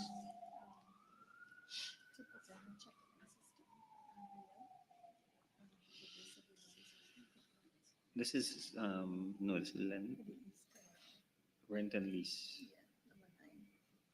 Right, it's for, again, it's to put in a new check-in system and again, making provisions for the new terminal. Thank you most kindly, Honorable Minister. Minister, I'd like to draw your attention to line item 10, office stationery and supply. While we're moving towards a digital environment, and we anticipate this line item to be decreasing. I'm seeing from 2023, we have moved from 2.9 million up to 6.9 million in 2025. That's a significant increase of 4 million in this line item. Can you explain the reason for that? Again, we are actually moving to the terminal in Tobago, and there will also be an increase in several printing and different areas. So, so there will be an increase. We will actually see the actual spend after it's done. We anticipate an increase in the spend. Line item 15, repair and maintenance. Is there some kind of major maintenance to be executed for some major piece of equipment? Because there's an increase of 11.4 million here. What we have to do on that? Line item 15. Okay, so this a major part of this is for the replenishment of stock and parts, as we've done. Thank you most kindly, Minister. Minister, can you explain the increase for line item 61 with respect to insurances from 13.8 to 16 million? Again, is it new facility, new building, or just talking about rates? a new airport in Tobago. New facility. Okay. Item 002, passenger and cargo terminals. Member for Oropouche West. Thank you very much, Madam Chair. I draw your reference to line item 21, repairs and maintenance buildings. That would be on page 397. There was an actual spend in 2023 of $19 million, a revised estimate of $10 million, $10.8 million in 2024, and a proposed spend of $13.4 million. Minister, I'm asking the question as to whether or not this will meet all the requirements for repair and maintenance of buildings associated with the Airports Authority of Trinidad and Tobago, especially given the government's history of poor maintenance of infrastructure. Yes. Thank you.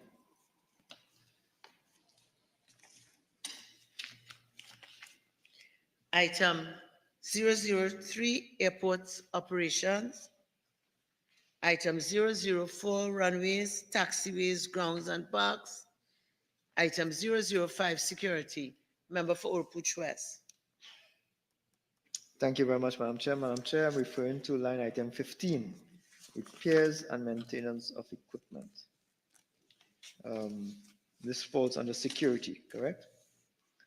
We had a $294,000 spend in 2023, but our $6.1 million estimated spend, revised estimated spend for 2024, with a smaller figure, half that figure, $3 million. So that's a substantial difference from the $294,000 spent.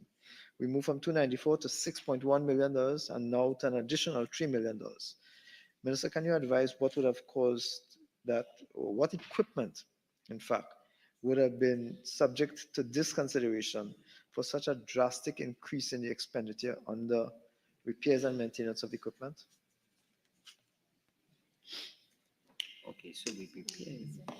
So we replaced some of the equipment here, and in 2025 it will be. We plan to just to replace some more, but not as much as we did in 2025. So the definition here is wrong. This falls under repairs and maintenance, and given the explanation just provided by the Minister of Finance, repairs and maintenance basically is for fixing what exists, not for new acquisitions, which will fall under the infrastructure but development. if you use it to replace some of the existing equipment, it's not new equipment. So you replaced existing equipment, Yes, Minister, yes. to the value of $6.1 million, Yeah, with a further $3 million Yeah, to come. depending on the amount that you do. Yeah.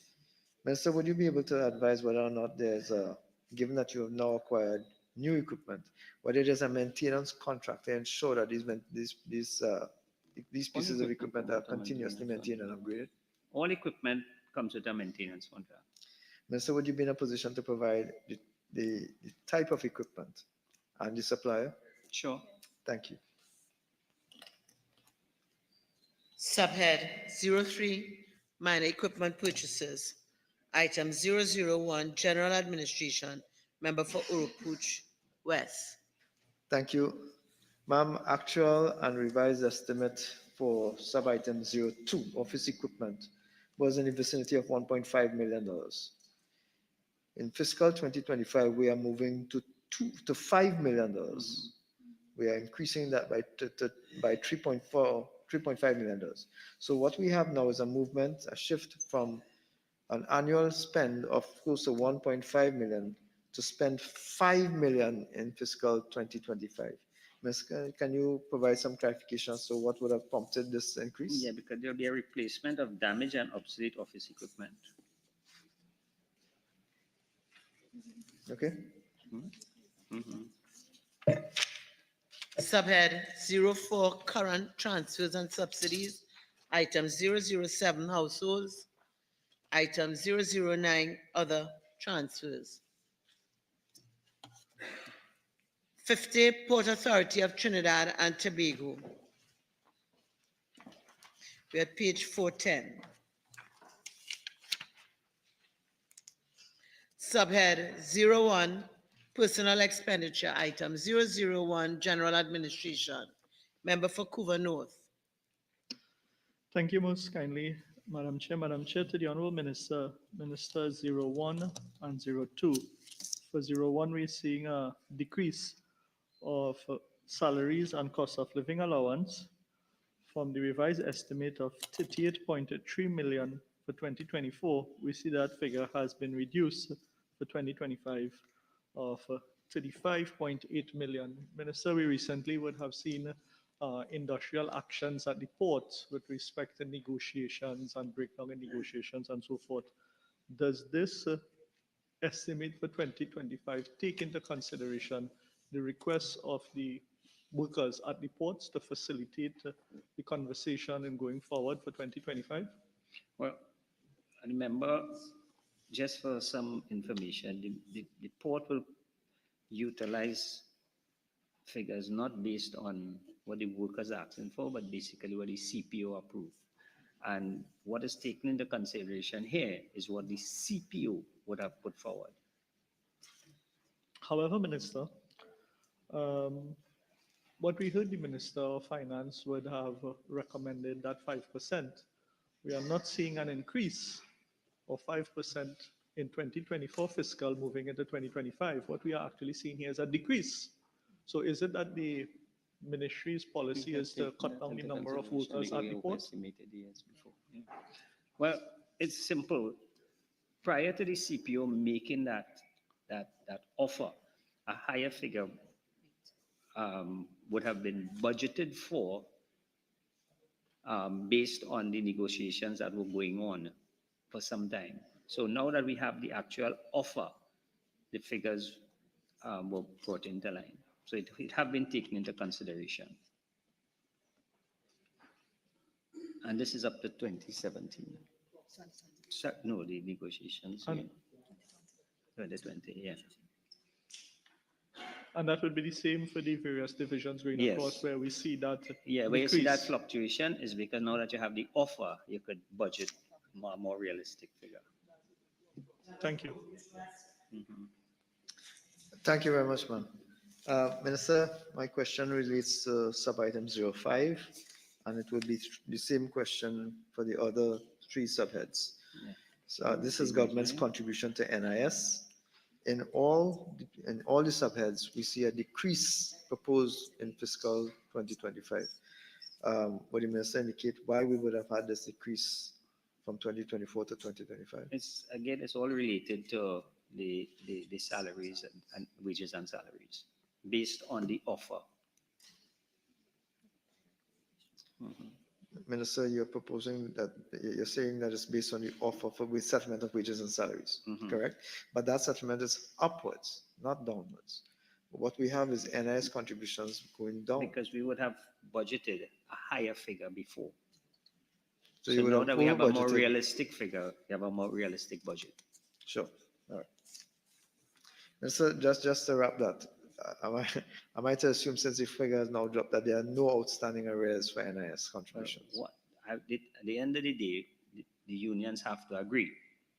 So while that negotiation is going on, if they do agree, then we good to go. If they do agree, well, then we just wait until a decision is taken. Thank you, Minister. Item 002, Engineering Division. Item 005, Wharves Division. Item 006, Cruise Ship Complex. Subhead 02, Goods and Services. Item 001, General Administration. Member for Couva North.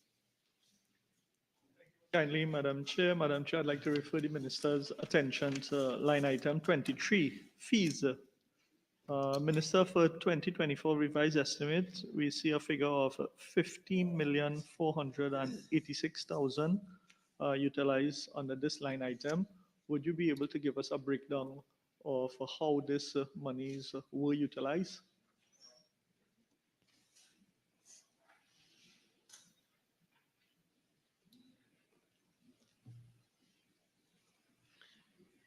Item 002, Engineering Division. Item 0, yes, sorry, member for Couva North. That's fine, ma'am. I'd like to refer to the line item 15, repair and maintenance of equipment. 25,257,000 was utilized under this line item. Would the minister be able to provide us with a breakdown of what this 25 million was utilized for? Sure. Also, there's a decrease in this line item, repair and maintenance of equipment, of $11 million. Minister, can you explain the reason for this such a significant decrease in the allocation for this line item? Right. Because the majority of the work was done in the previous year. So this year, this is what the work that is anticipated to be done. And would you provide us with some information in terms of the scope of the work, the projects? Sure. Thank you. Item 004, Marine Division. Item 005, Wharves Division. Item 006, Cruise Ship Complex. Subhead, sorry, member for Couva North. The minister's attention to line item 21, repair and maintenance of building. Minister, 31,280,000 was utilized in 2024 under this line item. Would you be able to provide us with a breakdown of what this 31 million was used for? Sure. And also 17 million is being estimated for 2025. Can you provide us with some information on what that 17 million is going to be used for as well? Sure.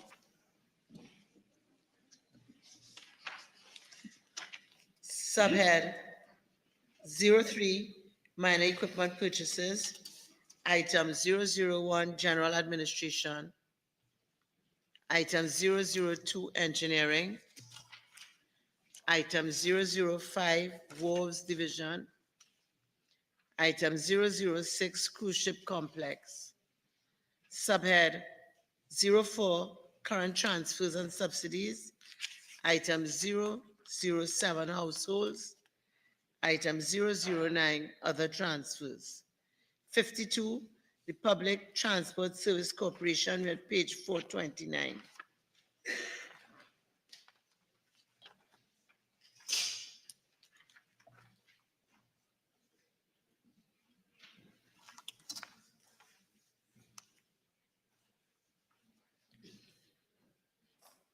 Subhead 01, personal expenditure. Item 001, general administration. Member for Couva North.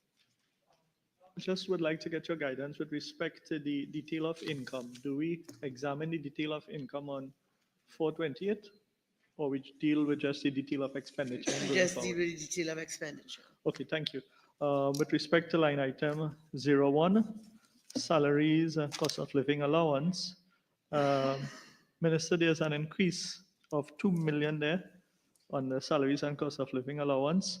What we see before us is the actual from 2023, which was at 14.8 million, is now going to be estimated for 2025 of 19.1 million. That's an additional $5 million there. Can you explain the positions, the salaries positions that have been filled from 2023 for what is anticipated for 2025? Sorry? And for any arrears? Set. It's provision for arrears on salaries. Yeah, of any settlements. Yeah, yeah. Thanks for the, do they have any?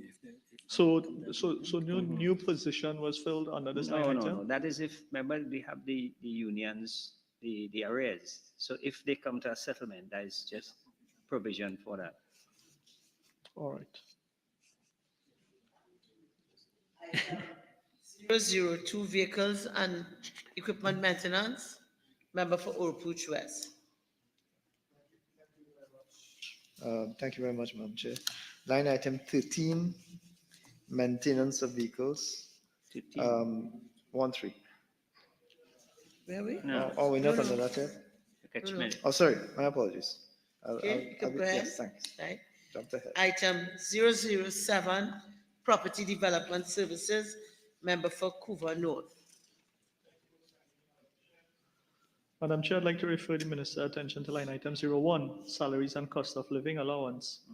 From the actual spend of 3.5 million in 2023, this line item has now reached down to 988,000. Can the Minister advise the reason for this decrease in this allocation for the line item? They're outstanding. Okay, so that would have been moved to another vote. All right. So which vote is that? The salaries and cost of living, part of that would have been moved to gone to general admin.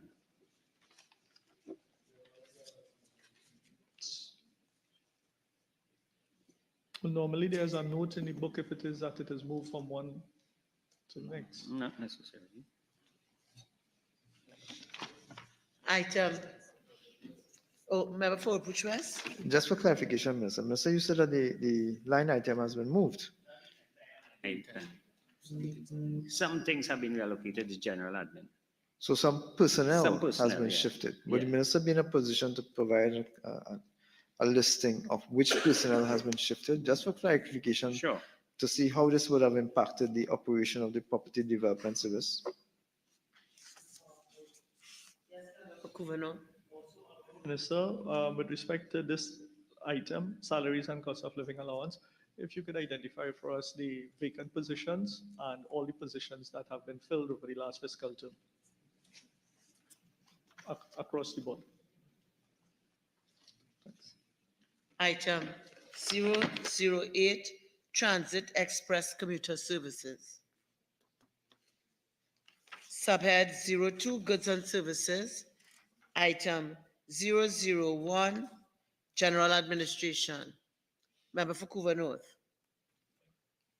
Thank you most kindly, Madam Chair. Madam Chair, I'd like to refer the Minister's attention to line item 09, rent, lease, vehicle and equipment. From an actual spend of 557,000, this figure is now proposed for 2025 at 1.3 million. Can the Honourable Minister explain the reason for this increase and what additional vehicles or equipment the PTSC intend to rent or lease? Right, so this is where the NRV vehicles are. This vote is used for those, and those are like wreckers. All right, so vehicles that respond to breakdowns and so we have been ramping up that. Item 002, Vehicles and Equipment Maintenance. Member for Oropouche West. Chair, now we move to items, sub-item 13, maintenance of vehicles. Minister, I'm just curious, we have $27.7 million proposed spend in 2025, which is the same as your revised estimate for 2024. Mr. Would you be in a position to tell us how many vehicles you propose to repair? In fact, let me ask a bigger question, if I can get away with it, Madam Chair. Because this deals with the existing number of vehicles under the PTSC, correct? Would the minister be in a position to tell the committee the number of buses in particular, the types of vehicles, firstly, the state of sale, so whether they are actively in operation or currently under repair, and whether they are vehicles which have been retired? So I'm looking for the. We could provide that for you in writing because those figures change on a daily basis. Sure. So at some particular point in time, yes. No. So can we assume that we can get that information before the wrap up of the Standing Finance Committee? Can't promise, but I'll try. Thank you very much. Member for Couva North. Madam Chair, and Madam Chair, just following up from what my colleague would have asked there, and I do understand, Honourable Minister, that the runout figures change on a daily basis. If you can provide us with the figures for the 1st of October of how many buses were operational, and how many to be repaired, how many are derelict. Yes, sure. Thank you. Item 005, Port of Spain Transit Center. Item 006, Paratransit Unit. Item 007, Property Development Services. Member for Couva North. Thank you most kindly, Madam Chair. Madam Chair, I'd like to refer the Minister's attention to line item 16, contract employment. The estimate here, the actual for 2023 was 2.3 million. This went down to 918,000, and there isn't any allocation for contract employment in 2025. Is it that the contract positions have been discontinued in this division? Consolidated under the general administration. Okay, and moving on to line item 37. I see that there's an increase in this line item of 758,000. Can the minister explain the reasons for this increase? Yeah.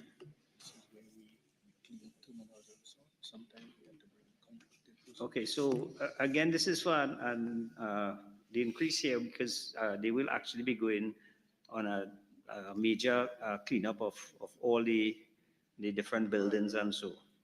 So we have to actually look at the actual spend, but there will be a ramping up of cleaning buses and cleaning the buildings and everything.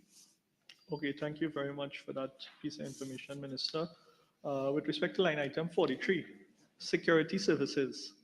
From the actual spend in 2023 of 16.5 million, this has now increased to 19.2 million. Can the minister explain the reason for this increase in allocation?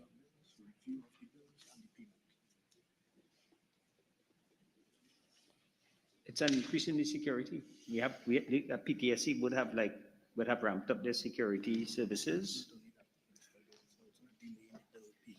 I know there's a new facility that's supposed to be constructed on the factory road in Chabonas. The factory road Chabonas, is it security is being provided there as well? Yes. Minister, can you provide us with a breakdown of 2024, the security services, who the providers were, and how much was allocated to them? Sure.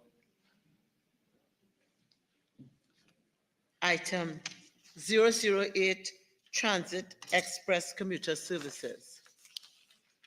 Subhead 03, Minor Equipment Purchases. Item 001, General Administration. Subhead 04, Current Transfers and Subsidies. Item 007, Households. Item 009, Other Transfers. 57, Trinidad and Tobago Civil Aviation Authority. We're at page 442.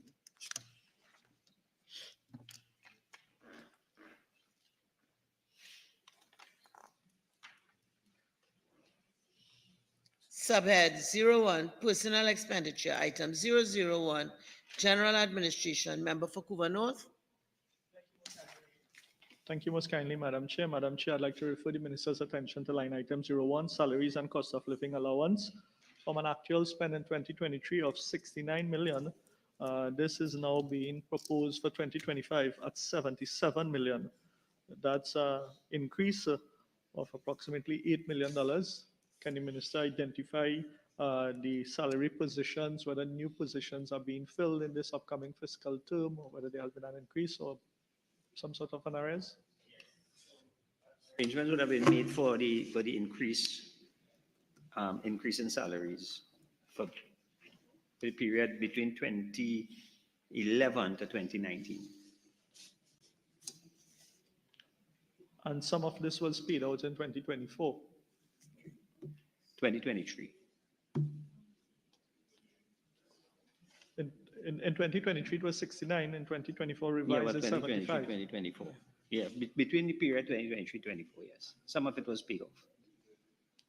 Thank you, Minister. Subhead 02, Goods and Services, item 001, General Administration. Member for Couva North. Thank you, Madam Chair. Madam Chair, I'd like to refer the Minister's attention to line item 05, telephone. There's an increase from 14.9 million to 21 million. Honourable Minister, can you provide us with an explanation for this increase in this line item? The ADSB. Yeah, it's an upgrade of the ADSB, which was at a cost of 4.7 million. Yeah, so they have actually implemented a new system.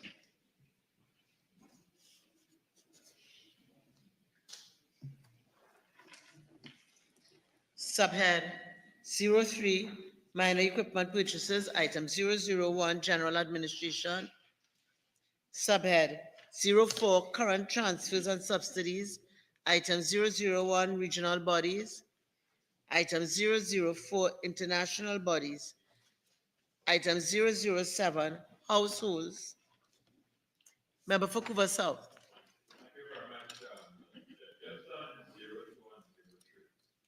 Minister, is there any outstanding sums of money to these health plans? No. The health and pension plan Health is and pension. fully funded and Fully so funded. up to date. Thank you very much. Honorable members, we will now move on to the draft estimates of the development program. Subhead 09, Development Program. We're on page 113 of the relevant book. Item 001, Pre-Investment. A, Administrative Services. Member for Couva North.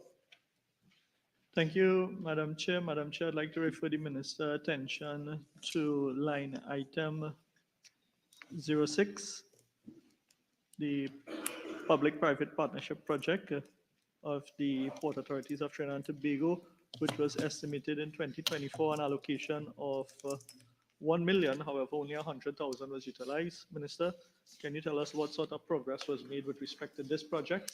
Oh, yes, a significant amount of progress. As a matter of fact, they're actually evaluating the RF. Yeah, they're actually evaluating the RFQs right now. So, but it have been funded by the, who funded the? No, the process is being handled by the Port Authority, and it is being evaluated. So a significant progress have been made, and we're hoping that we will have a successful end to that process. Thank you very much. Sure. Minister, this new line item of a public-private partnership project of the Port Authority of Trinidad and Tobago, it means that the Cabinet-appointed Committee on the Restructuring of the Port Authority that was chaired by Minister Alison West has been abandoned by the government. No. So this is in keeping with that mandate It's all in keeping with good governance. Good what? Good governance. Good governance. Yes. Thank you very much, Madam Chair. Minister, line item 001, development of a national transportation plan. Minister, taking into consideration that this plan has a direct impact on the environment, family life, productivity, real estate value, fuel subsidies, the primary focus of the plan, can you say if the plan is anchored on moving people or moving vehicles? Because either way will require a different solution. If you could give us some insight into what's the foundation of the plan. So it's a combination. And I can tell you the plan have been completed and the policy have been completed, and now we will have the plan being implemented. And there was several consultation. It's a national transportation policy on land, sea, and air. It is the last national transportation, approved transportation plan we had was 1967. So we have made a lot of progress, and finally, as the Minister of Finance said in the 2015 budget, we will have once and for all a national transportation plan that we can work with going forward in Trinidad and Tobago. And it's a combination of moving people and vehicles, but it's also for land, sea, and air. The factor in like rural communities in terms where you have limited Trinidad, land space. It's for entire Trinidad and Tobago. So that is catered for in the plan as well. Thank you, Minister. Items, I'm sorry, Member for Urupuch West. So you indicated that the policy has been completed, and the plan is now being developed, which is why we have the allocation now. But does that plan include consultation with any other agencies outside? I mean, popular agencies, community-based organizations, etc. It will be done with consultation with all stakeholders, including the citizens of Trinidad and Tobago who will be actually using the facility. So yes, that will be taken into consideration. Thank you. Item 003, economic infrastructure, A, drainage. Member for Caroni East. Thank you, Madam Drainage Chair. and irrigation. Thank Yes. you. Minister, line item 001, Major River Clearing Program. In 2023, 4.6 million was spent. In 2024, 5.4 million was spent, and we have a allocation for 4 million in 2025. Can you give me an idea of what works may be planned in 2025 for the Caroni River? We have work going on in the Caroni River, as you're aware. We are actually now cleaning the mouth of the Caroni River, which is a major project being undertaken. That have not been done for quite a long time. This is the drainage and irrigation is one, major river cleaning is one program that we have, and we have several projects coming out from the Caroni, out of the Caroni River under different projects. But I could facilitate you with a list of the work that is being undertaken in the Caroni River, but the major project this year is to clean the mouth of the Caroni River. And would this be completed under this allocation, the clearing of the mouth of the Caroni River? The cost of that, if once we have to get additional funding, as I said at the start of my presentation, we will make necessary recommendations to the Ministry of Finance on how we fund the projects going forward. So you're hoping to complete this project within this fiscal year? It depends on which one of the projects. As I said, on the Caroni River, we have several projects. We have bank repair, we have widening, we have pumps and gates being done at different points on the Caroni River, because we recognize the Caroni River is really the main river that takes the water all the way out on the entire east-west corridor, and even parts of Central that flows into the Caroni. And that the flow in the Caroni is very important to flooding on the whole plain. Thank you. Minister, while I have you, line item 003, Infrastructure Rehabilitation and Flood Mitigation Program. I see in 2023, 700,000, roughly 700,000 was spent. In 2024, we have a spend of 7.9 million, and then we have an estimate allocation of 6 million in 2025. Could you give me a reason why only 700,000 was spent on this initiative, on this program in 2023?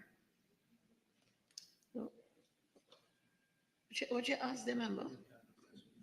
In Because we're not going back to 2025. 2023. With 2025. Yeah, Minister, what caused the 2023, significant yeah. increase in allocation between 2023 of $700,000 to 3 million in 2024 and an actual spend of 7.9 million in the revised estimate of 2024?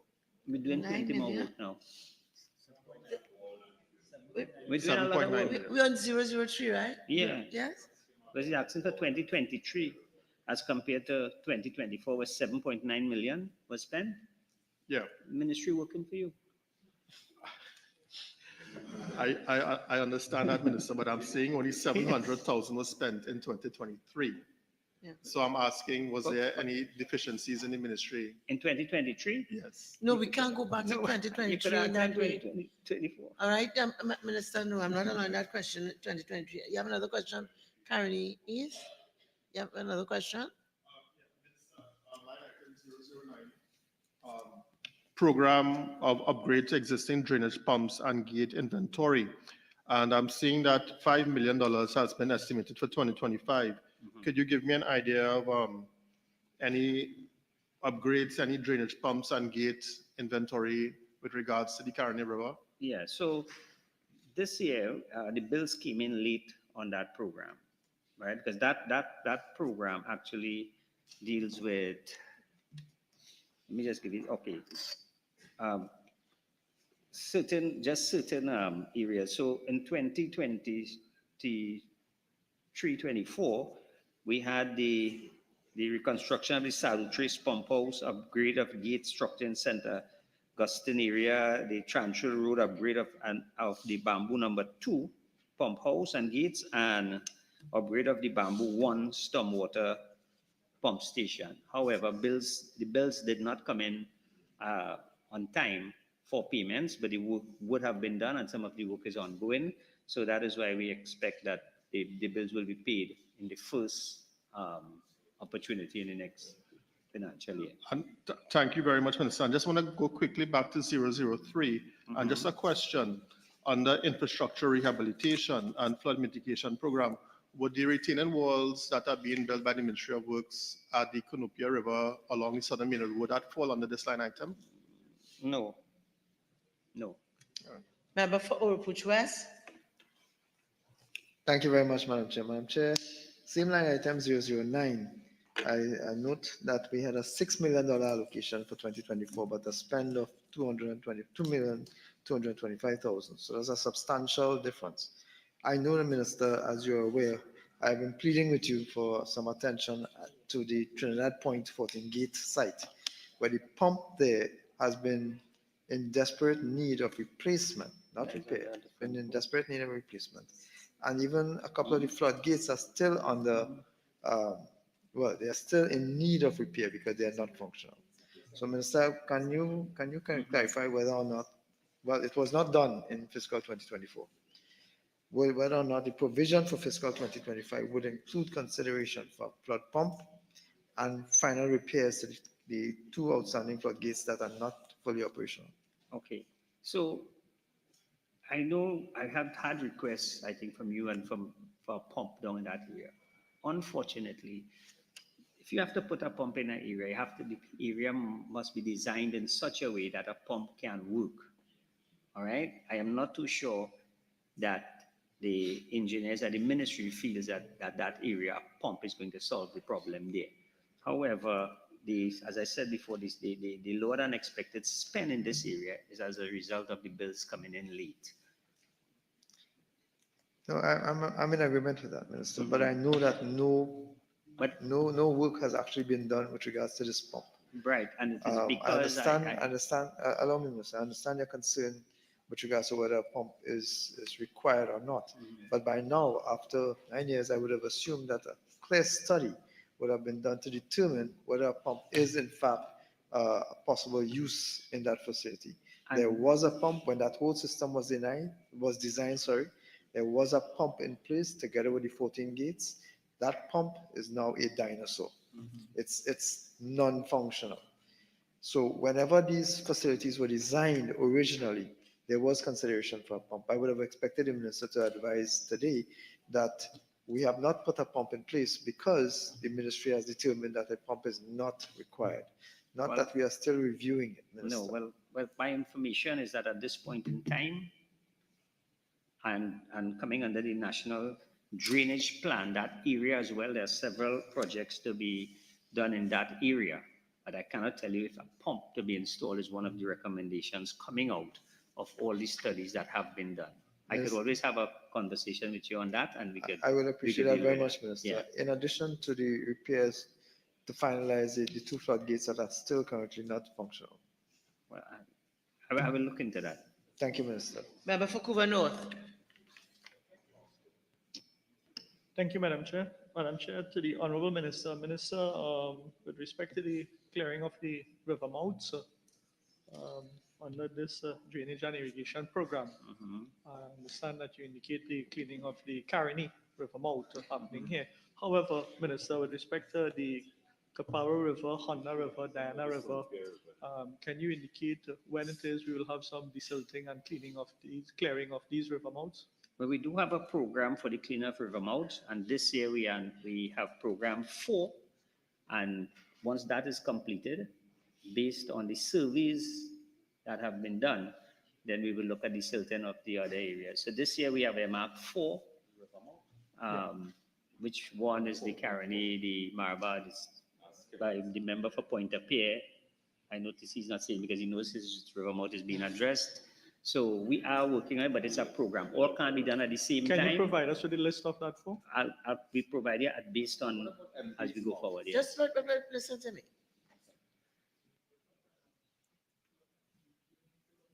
Now remember, Oropuch East, you came in a little late, so you may not have understood the ground rules today. Respect, tolerance, no innuendos.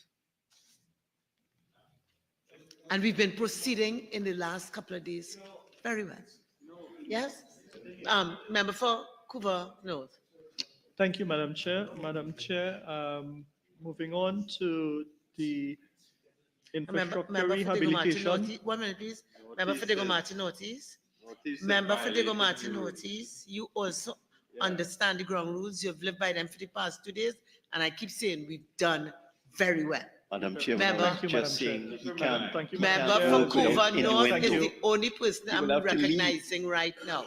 Deeply appreciate that, Madam Chair. Thank you. Thank you most kindly.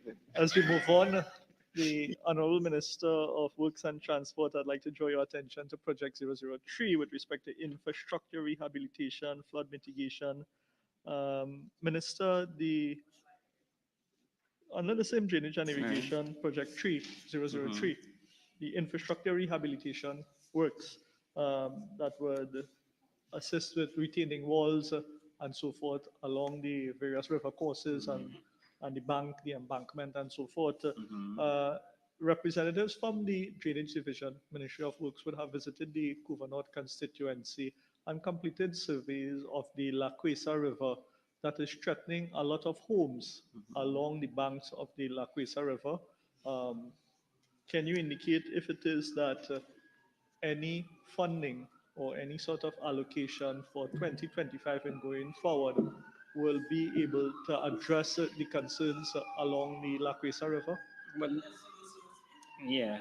So whether La Cuesta River is under wouldn't have that. 003? Yeah, I wouldn't have the list of the work, and based on the availability of funding, it is programmed by the engineer. So I just want to put in a plea on behalf of my constituents in that Bank Village, Orangefield Road, etc., where their homes are being threatened by the erosion, if some work can be done there. No, Where are we under drainage? 003. Yes, okay. Drainage and irrigation.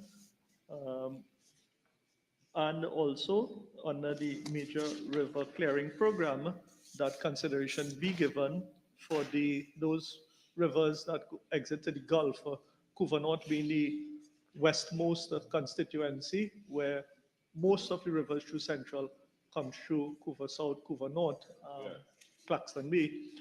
We have the Kuva River included in that list of rivers, Kaparo, Honda, Diana, and the Kuva River.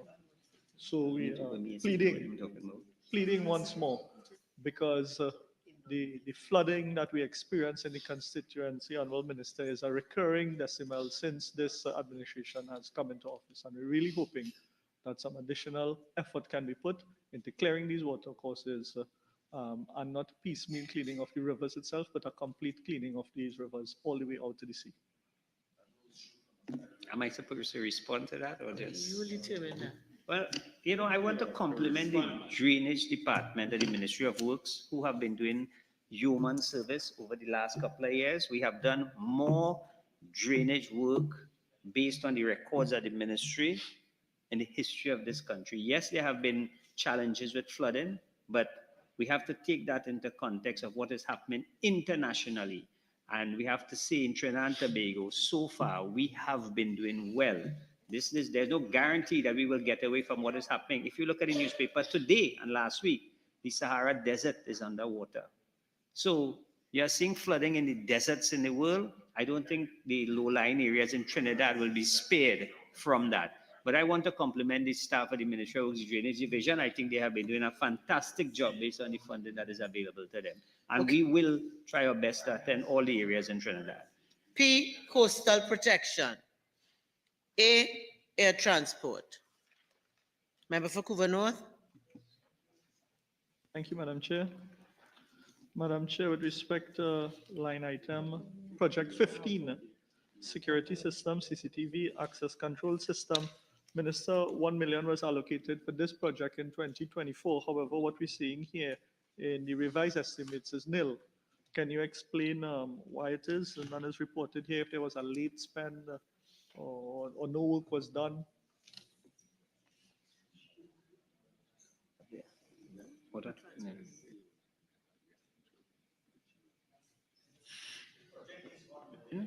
But we have not had bills for that project. So the money was transferred to another vote item. All right. With respect to the expanded project 007, expanded aircraft parking ramps, flood lighting, 1 million being allocated there in 2024. But again, none of it being reported in the revised estimates. Can you explain what's the status with this project? 007, yes. There's a reevaluation of the scope for that project. So based on that reevaluation, there was no spend on it. So, Minister, you take a whole year to reevaluate and nothing? Well, again, we don't waste money. Eh? If we don't come up with a proper solution, then we wouldn't just waste the money because it is in the budget. So the proposal in 2024 for No, $1 but they million have had some was to waste changes. money? No, they have had some changes on the scope. So that is why the project. And the money then will be utilized in other areas. Minister, can you give us a status update on project 003, the airfield pavement rehabilitation at the ANR International Airport? $2 million allocated in 2024, none of it utilized, and we're asking for a further 1.5 million in 2025. Funding proposed. Yeah, so the project there was deferred to 2025. Thank you. B, bus transport. Member for Couva North. I just want to remind members, while I don't want to truncate anybody's questioning, we do have other departments, ministries here with allocated times, and I believe we are running a bit behind for the next ministry. Okay, so let's try and be very efficient. Thank you, Madam Chair. Madam Chair, to the Honorable Minister, Minister line project 39, development of a passenger facility at Rio Claro. In 2023, we see 857,000 was utilized there, 20,000 utilized in 2024, despite 1 million was allocated in 2024. And this project has been ongoing for 9 years. Plus, can you explain the status of this project and what we expect for 2025? Where there are some occupiers on the land, and that is being resolved. Until And when that is resolved, then we will have some progress there. But there are some people who are in occupation of the land, and it's a matter that is being dealt with legally. And until then, we can't do anything on that. D, roads and bridges. G, Ma'am, yes, member for Couva North, we on roads and bridges? yes. Yes? Yes, Madam Speaker, Madam Chair, project 171, provision of road safety audit on the roadways of Trinidad and Tobago. Madam Chair, this project was allocated 5 million for 2024. And we have been pleading with the Minister of Works and Transports to ensure that the cable barriers along the highway to be repaired.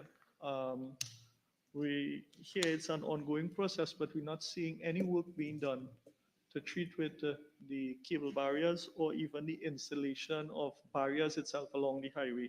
Minister, out of this 5 million that was allocated, none was reported spent in 2025, and a further 1 million is being estimated for in 2025. Can you explain why it is nothing is being reported here for 2024, and what is the intention with this 1 million for 2025? Madam Chair, the member is a little bit confused with this. This has nothing to do with cable barriers.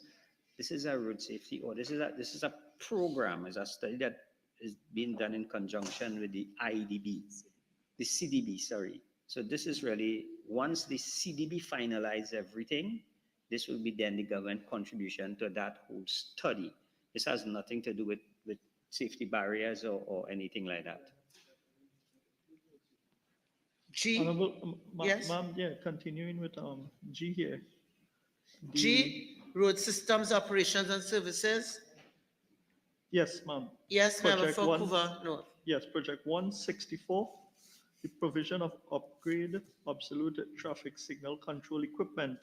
3 million is being requested for 2025. However, 8.4 million was allocated in 2024, but we're not seeing any of it utilized in the revised estimate. Minister, can you explain the status of this project, please? Yeah, so we are in the process of upgrading all the traffic signals as we reported earlier, and it will all be controlled from a central location in Caroni.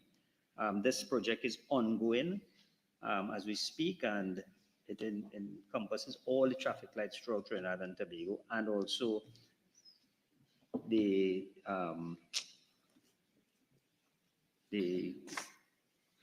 monitors, to upgrade all the monitors at the intersections and so, and also raising the intersections with now CC cameras, that in the event of managing traffic on the lights, it can be done remotely. However, it's nil here in the revised estimate. So up to the point in time when this book was prepared, no bills or invoices was No, it's an submitted. ongoing project. Also, with respect to the provision of backup power supply for the traffic lights, 2.2 million allocated in 2024. None of it utilized here in the revised estimates. Can you explain why? 159. Backup power supply, which will maybe. So again, this is an ongoing project where bills would not have been presented at the time. H, C transport. I, administration. Item 005. Member for Orpuch West. West, where are Yes, you? ma'am. H. H. Item 824, removal and disposal of wrecks and derelict vessels, Minister, this is of course a major issue. It's been an issue for a long time.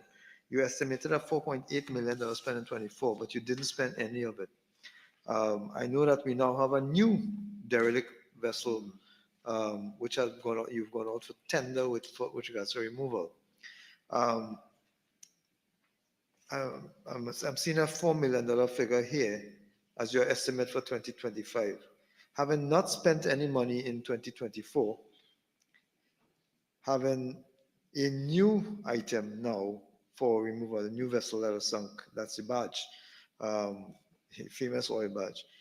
Is this $4 million going to be for that, for the removal and disposal of that oil barge, or is it for other existing vessels that are not receiving your attention? So we do have a program for removal of the vessels there, and that program is ongoing.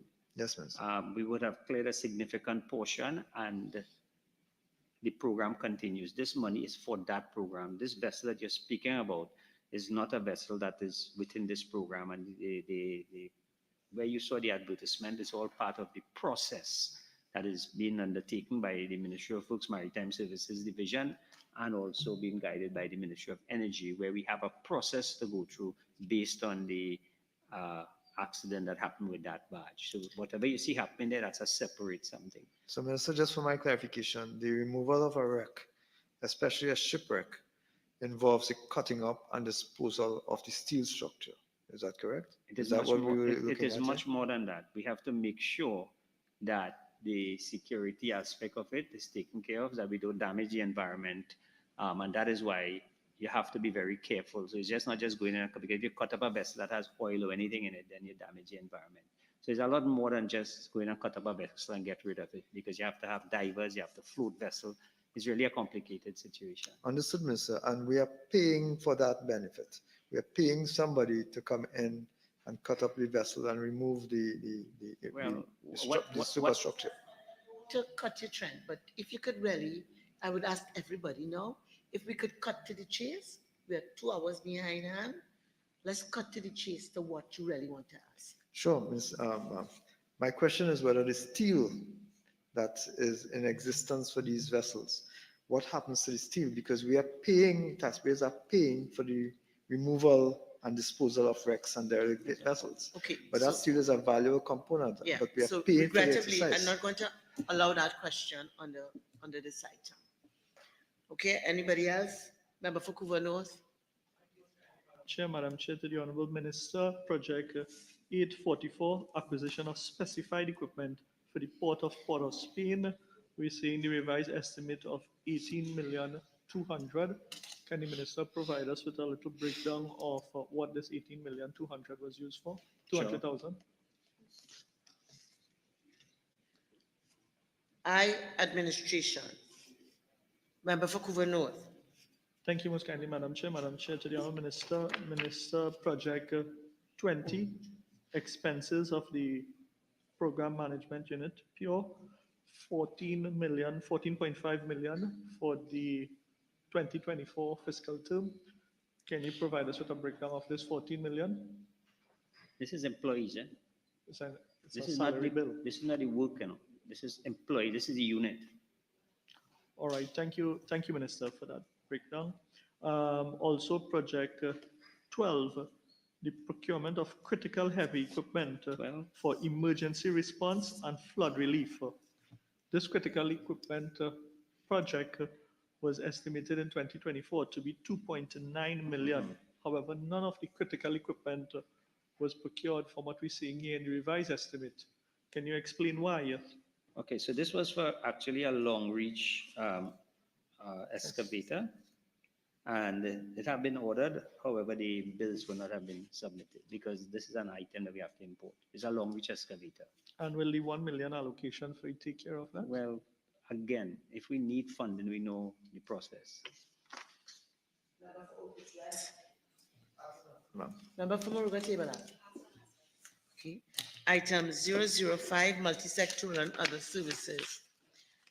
P, VEMCOT. A, administrative services. Member for Couva North. Yeah, Madam Chair, Minister, can you provide us with an update on Project 27 that was estimated in 2024 at 1.5 million, however, only 200,000 was utilized there? That's the implementation of the business plan for the licensing division. Going and the actual spend was 680,000. So the project is actually ongoing. When is this project to be completed? Well, I mean, if it is completed within this financial year, then we will make provisions for additional funding. F, public buildings. Member for Couva North.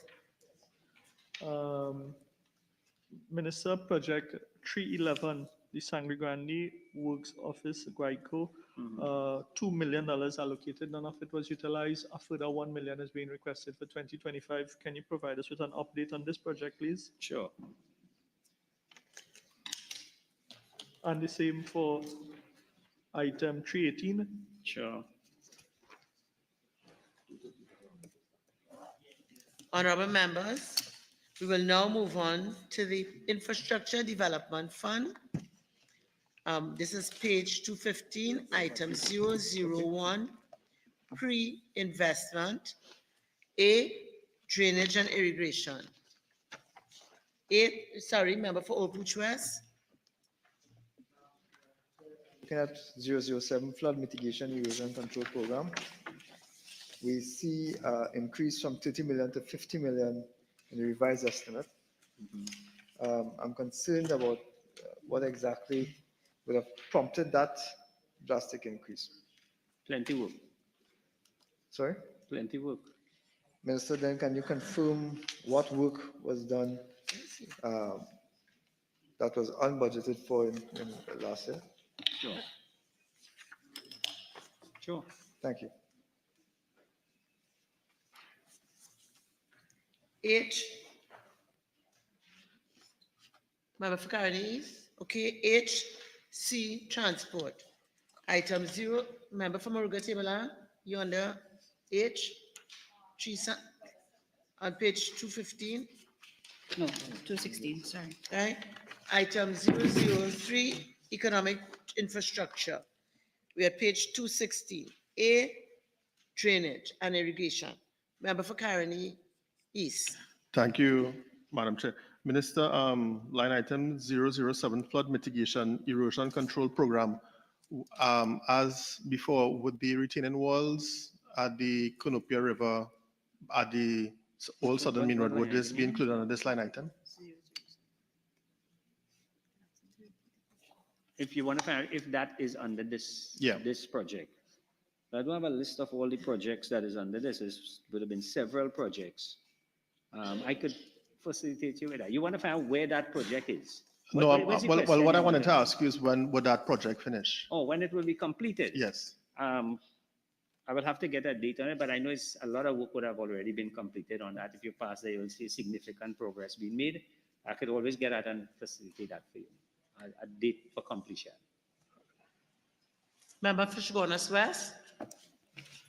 Thank you, Madam Chair. And Madam Chair, I'll follow the ruling of the Chair and cut to the chase. Honorable Minister, under 005, I'm asking this question.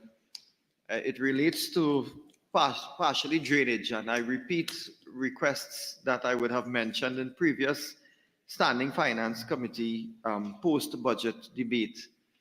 There are just a couple areas I would mention, which you are already aware of, in the constituency of Chaguanas West, that I would hope that we can see some more resources being spent, particularly Bokal Road, Ajoda Road, and Upper Warren Road, which is a combination of drainage issues and road repairs. They go hand in hand. So, Minister, I would just ask that somehow you factor in these increases, albeit it is nominal here from what I'm seeing, that you can facilitate some of those works that I have requested, please. Definitely.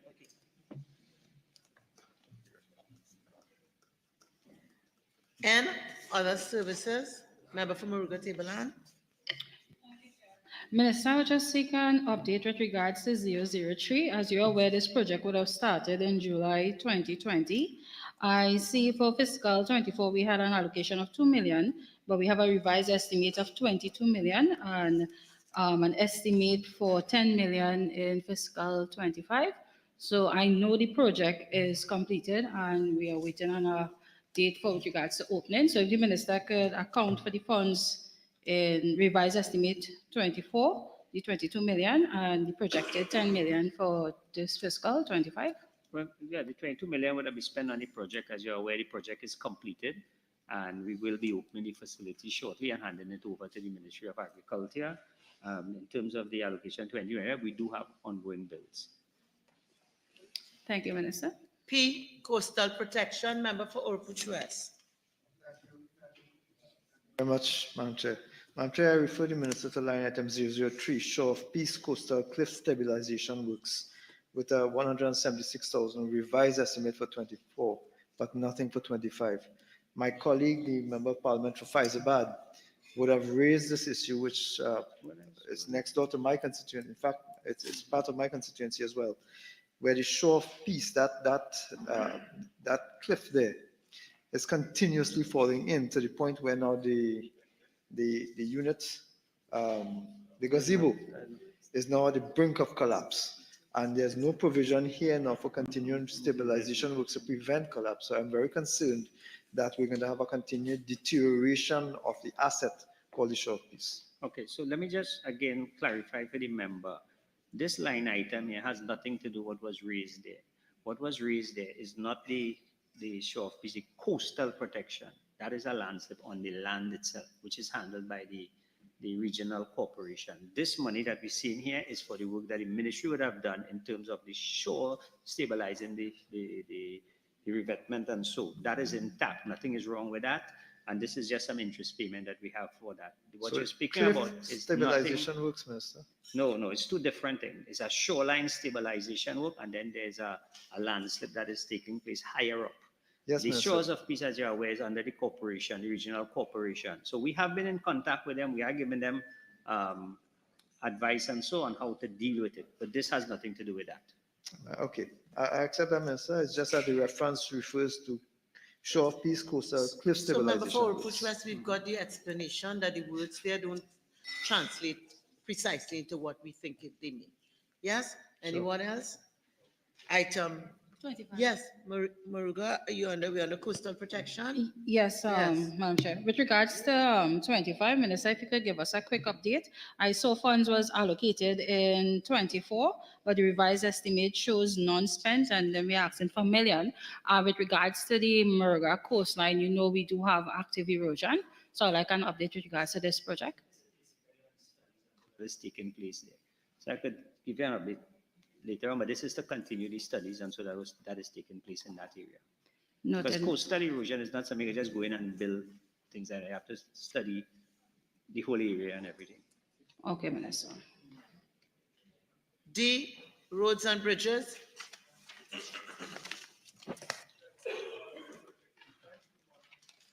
So, we're ramping up now, okay? So we'll pay attention. You are 35 Yes. and you're The still under Kumana. coastal protection? Yes, under P. Right, so remember we cut into the chase. Thank you. Yes. Honorable Minister, item project 35, the Kumana Fishing Facility Coastal Improvement Works, 3 million was allocated there. However, we're not seeing any for the revised estimate. Can you explain if any This works again was done is, to this fishing facility? This is just studies and so, right? Yeah. Yeah, so this again is like studies and so that is ongoing, so no bills wouldn't come in for that as yet. And what is expected for 2025 with that 2 million? Well, that is more consultancy and so. Roads and bridges, member for Caroni East. Thank you, Madam Chair. Minister, line item 247, road construction, major road rehabilitation on the PURE program.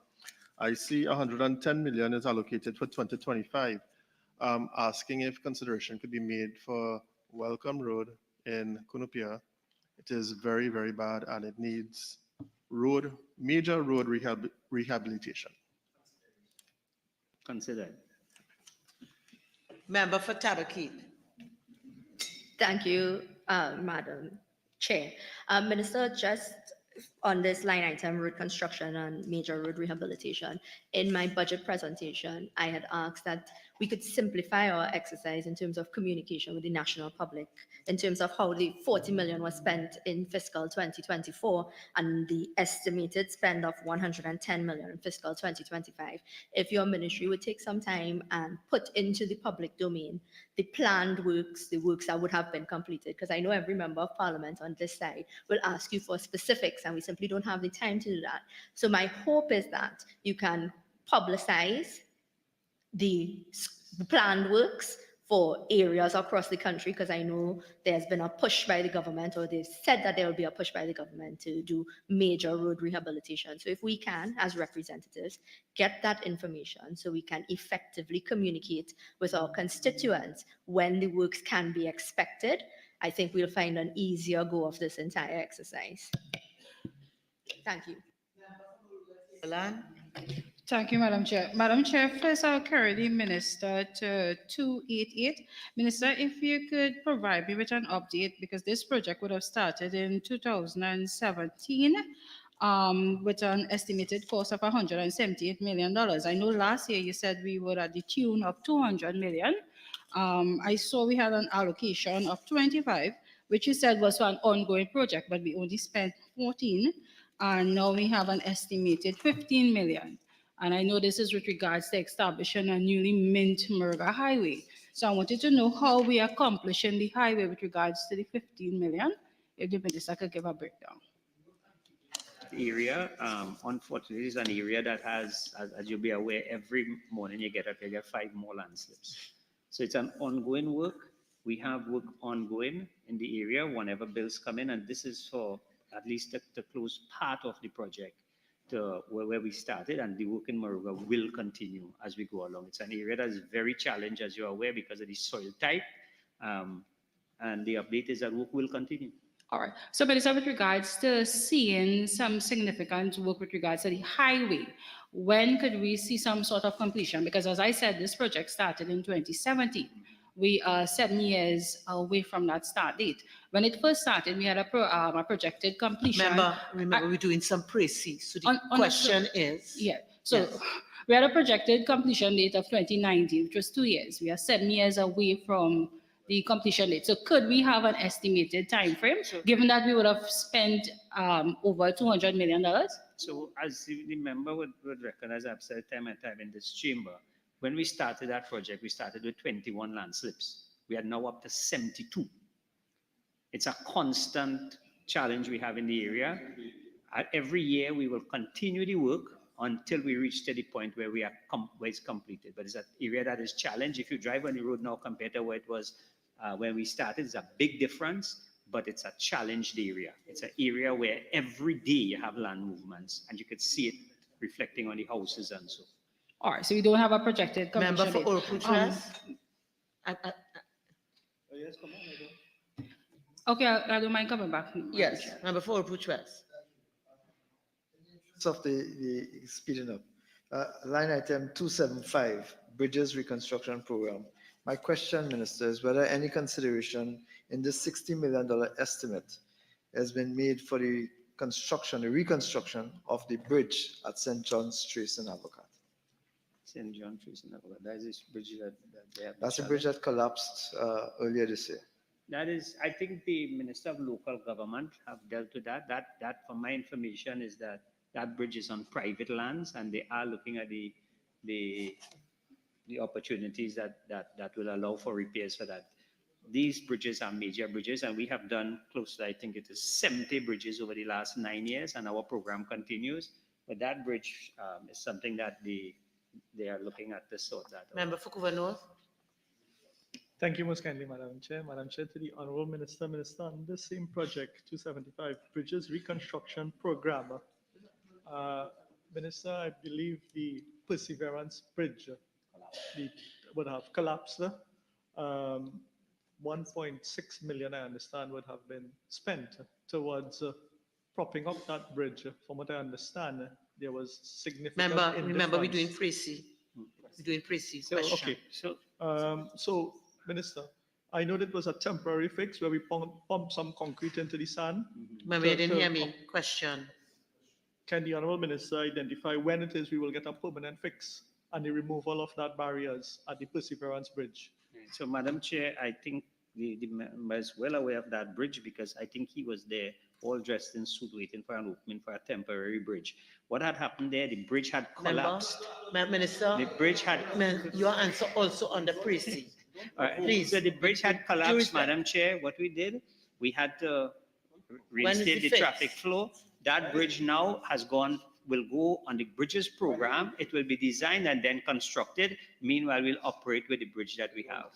Can we get a list in terms of going forward? There's $60 million in terms of the bridges that will fall into fiscal 2025, a list of all bridge works, and also for project 247, the list of this $140 million that is in the revised estimate of 2024, how that $140 million was spent, and the program of works for 2025 as we go forward. Perfect. Member for Muruga Tableland. Remember Prissy. All right. In the interest of time, Minister, I would just like with regards to 247 for consideration to be given to George Village, 6 Company, Hindustan, Estate Road, the Barako, Rosha Douglas Road, Kunjal South, and the many others that I would have been written for. Thank you, Minister. All right. So I believe the Minister was asked to give us a program of works by member for Couva North. Member for Caroni Central. It's just that, Madam Speaker, Madam Chair, 247, 275, the list was completed in 2024. That was asked and already given a commitment for. Member for Couva North. Madam Chair, project 291, Solomon Hochoy Highway Extension 2.14 project. I see 70 million is allocated for 2025. Does that 70 million include repairing the works at the Mosquito Crack?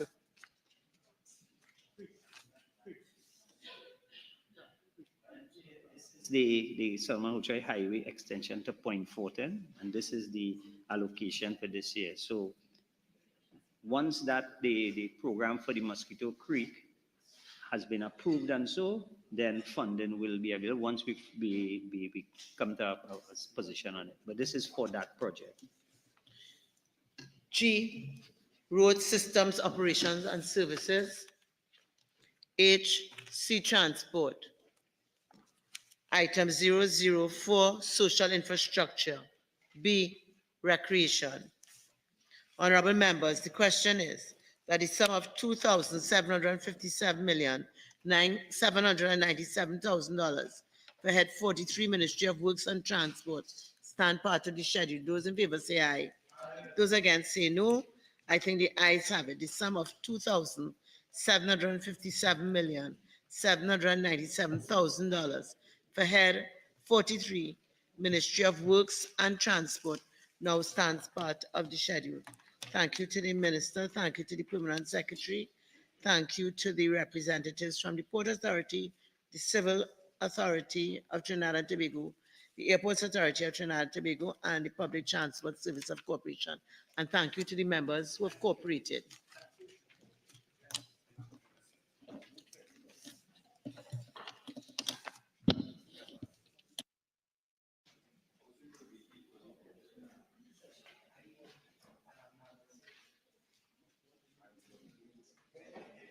Head 61, Ministry of Housing and Urban Development.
61, Ministry of Housing and Urban Development. Your team is in place, Madam Minister.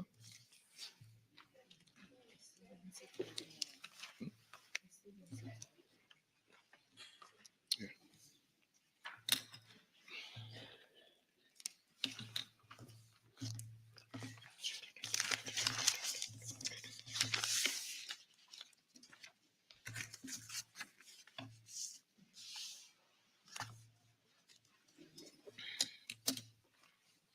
Welcome, Madam Minister.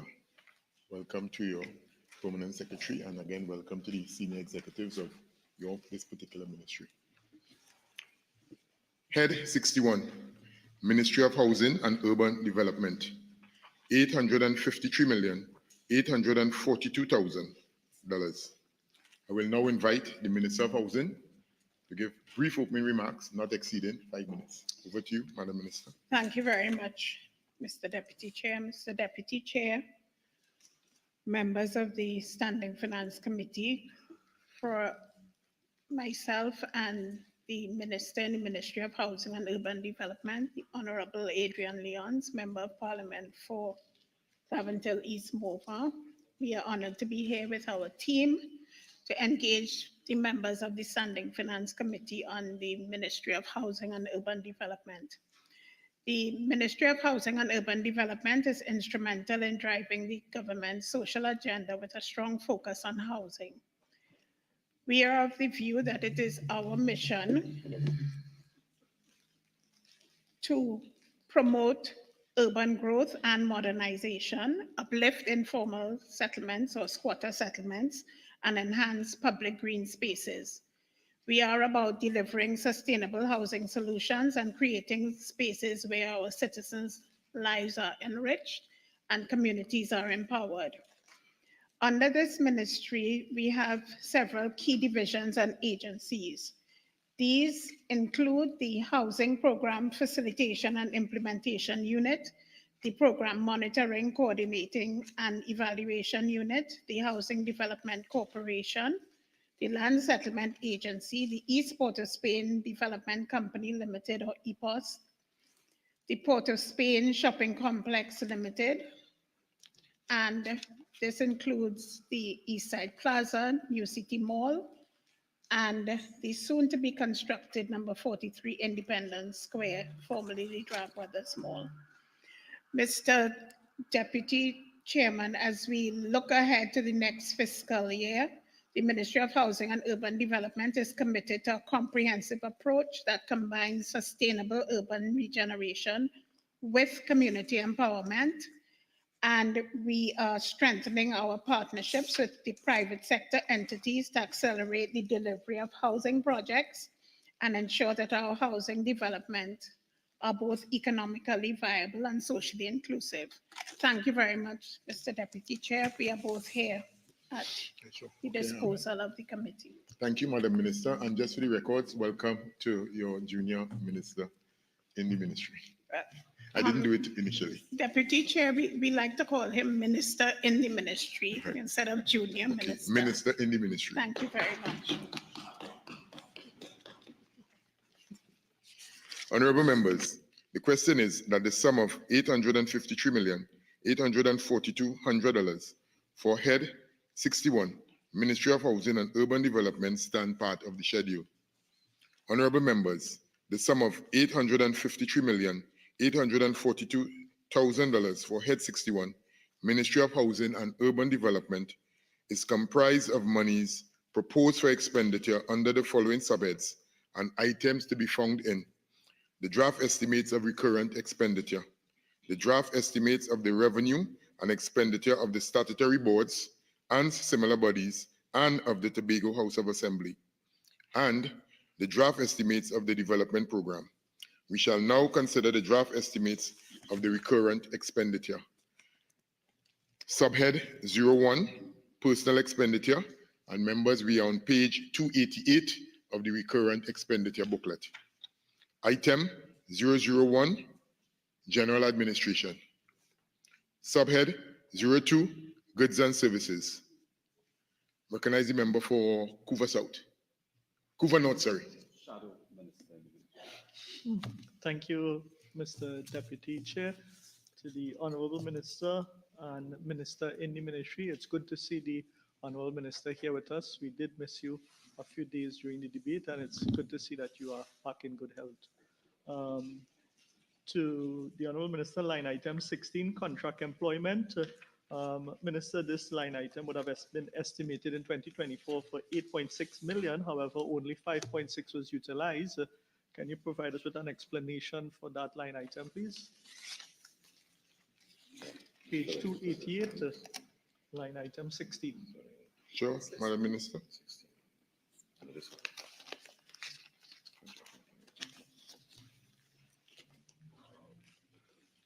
At the moment, we are filling the positions, so the increase is to facilitate the additional staffing. All right, Minister, would you be able to provide us with a list of the positions that are going to be filled in 2025? Certainly, we can do that.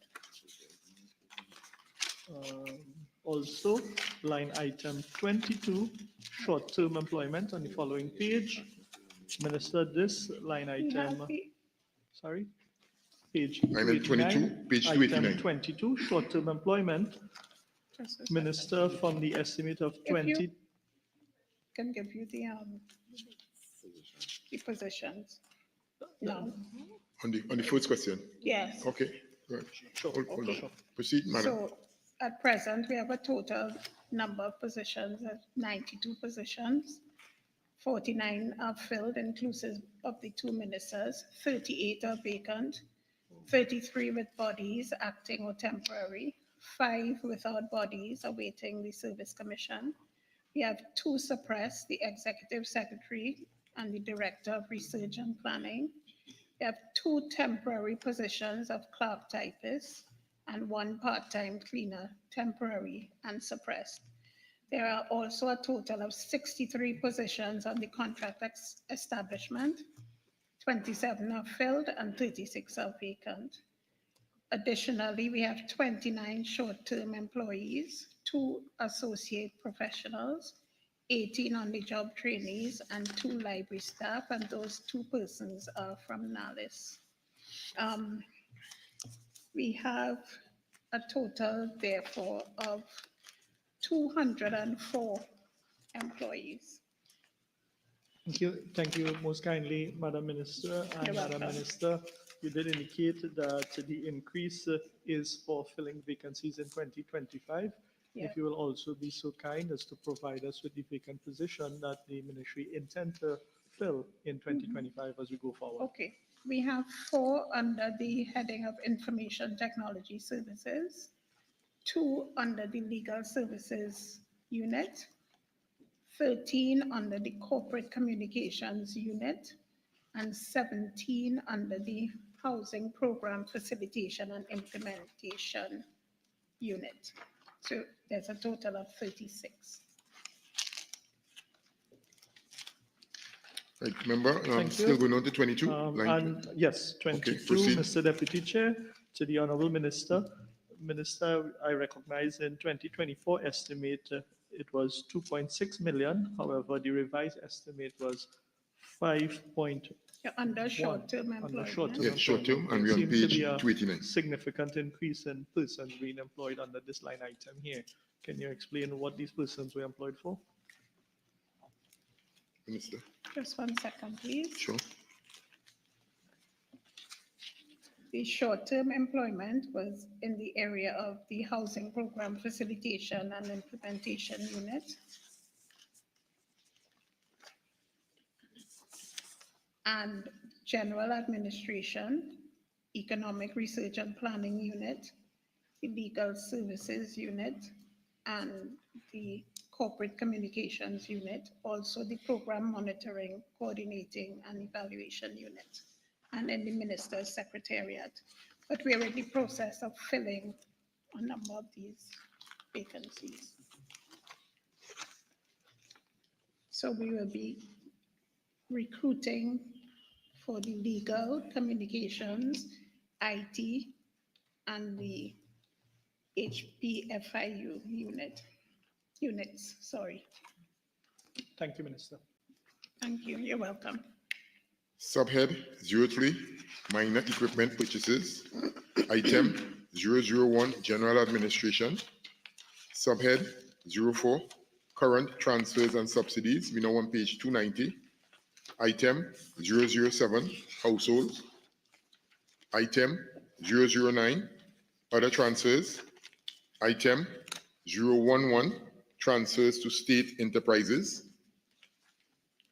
Subhead 06, current transfers to statutory boards and similar bodies. Item 004, statutory boards.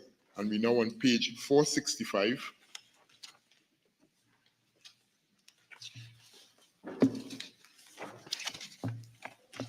Now on page 465 of the statutory boards and similar bodies, Tobago House of Assembly booklet. Honorable members, we shall now move on to the draft estimates of the revenue and expenditure of statutory boards and similar bodies and of the Tobago House of Assembly. 18, Sugar Industry Labor Welfare Fund Administration. Subhead 01, Personal Expenditure, 465 page. Item 001, General Administration. Subhead 02, Goods and Services. Item 001, General Administration. Subhead 03, Minor Equipment Purchases. Item 001, General Administration. 54, Land Settlement Agency. Subhead 01, Personal Expenditure. Be on page 473. Item 001, General Administration. Subhead 02, Goods and Services. Item 001, General Administration. Subhead 03, Minor Equipment Purchases. Page 474. Item 001, General Administration. Subhead 04, Current Transfers and Subsidies. Item 007, Households. Item 009, Other Transfers. Members, you with us, sir? Members? You with? Okay, fine.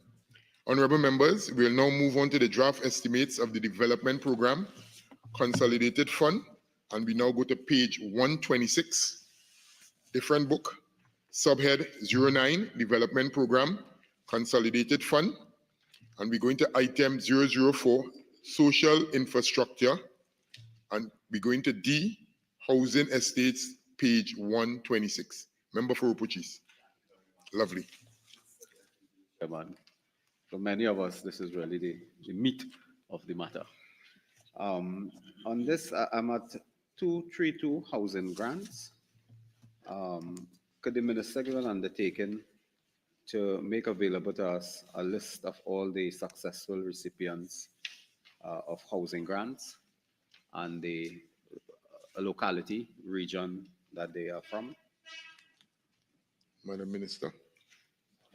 Mr. Chairman, we have not been given the authorization to reveal the names of all the recipients. However, we can give the regions, if you wish, and the numbers that came from the various regions. Just for the clarification for the record, to give the identity of someone receiving a housing grant, you require that person's authorization. Authorization, yeah. But you can give the region. Regions, I can do that now. You can do that. You can do it now. Yes, That's I can. fine, please. Okay, so under the grant, the home improvement grants, from ARIMA, there were 30 persons, Sangre Grande, 108, Tunapuna Piaco, 63, Samuel Aventil, 68, Port of Spain, 24, Diego Martin, 30, Cuba Tabaqui Talparo, 135, Chaguanas, 46, San Fernando, 23, Pinal Debe, 98, Siparia, 66, Mayaro Rio Claro, 19, Princestown, 80, Point Fortin, 10, for a total of 800 persons. And well, I know that you understand the importance of these grants because they're necessary to equip households to carry out basic structural repairs that would reduce their vulnerability and enhance their living conditions. And it's also a government program to maintain the current housing stock by increasing the number of homes that undergo repairs and reduce the annual demand for new homes. Follow up, member for Upuchis. No, I want to go on to another. Okay, proceed. Under the 235, the Housing and Village Improvement Program, there was a spend of 30.5 million in 23, an estimate of 100 million, and a downward. Member, 1 second, that's for the records. E, settlements, proceed. Yes. 236, there's 235, sorry, 235. Housing and Village Improvement Program, 235. As I said before, 30.5 actual 23, 100 million, downward to 34, and an estimate for 25 at 50 million. Is it possible to also get the list of those successful applicants to this Housing and Village Improvement Program for the last fiscal? It would be the same constraint. The same principle? Yes. And then you can But indicate the region then as you We did can before? give the region if you wish. Yes, please. Okay. So Arima, we had 7 homes completed. Aruka Maloney, 1. Caroni East, 6. Couva North, 8. Couva South, 8. Dabadi O'Meara, 3. Diego Martin Northeast, 7. Diego Martin West, 2. Faizabad, 1. La Brea, 2. La Hokata Talparo, 19.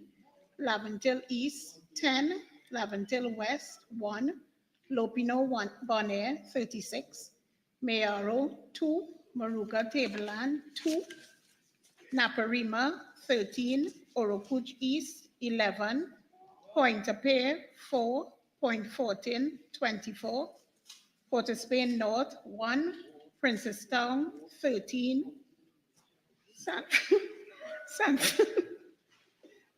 Fernando East, 41. San Fernando West, 7.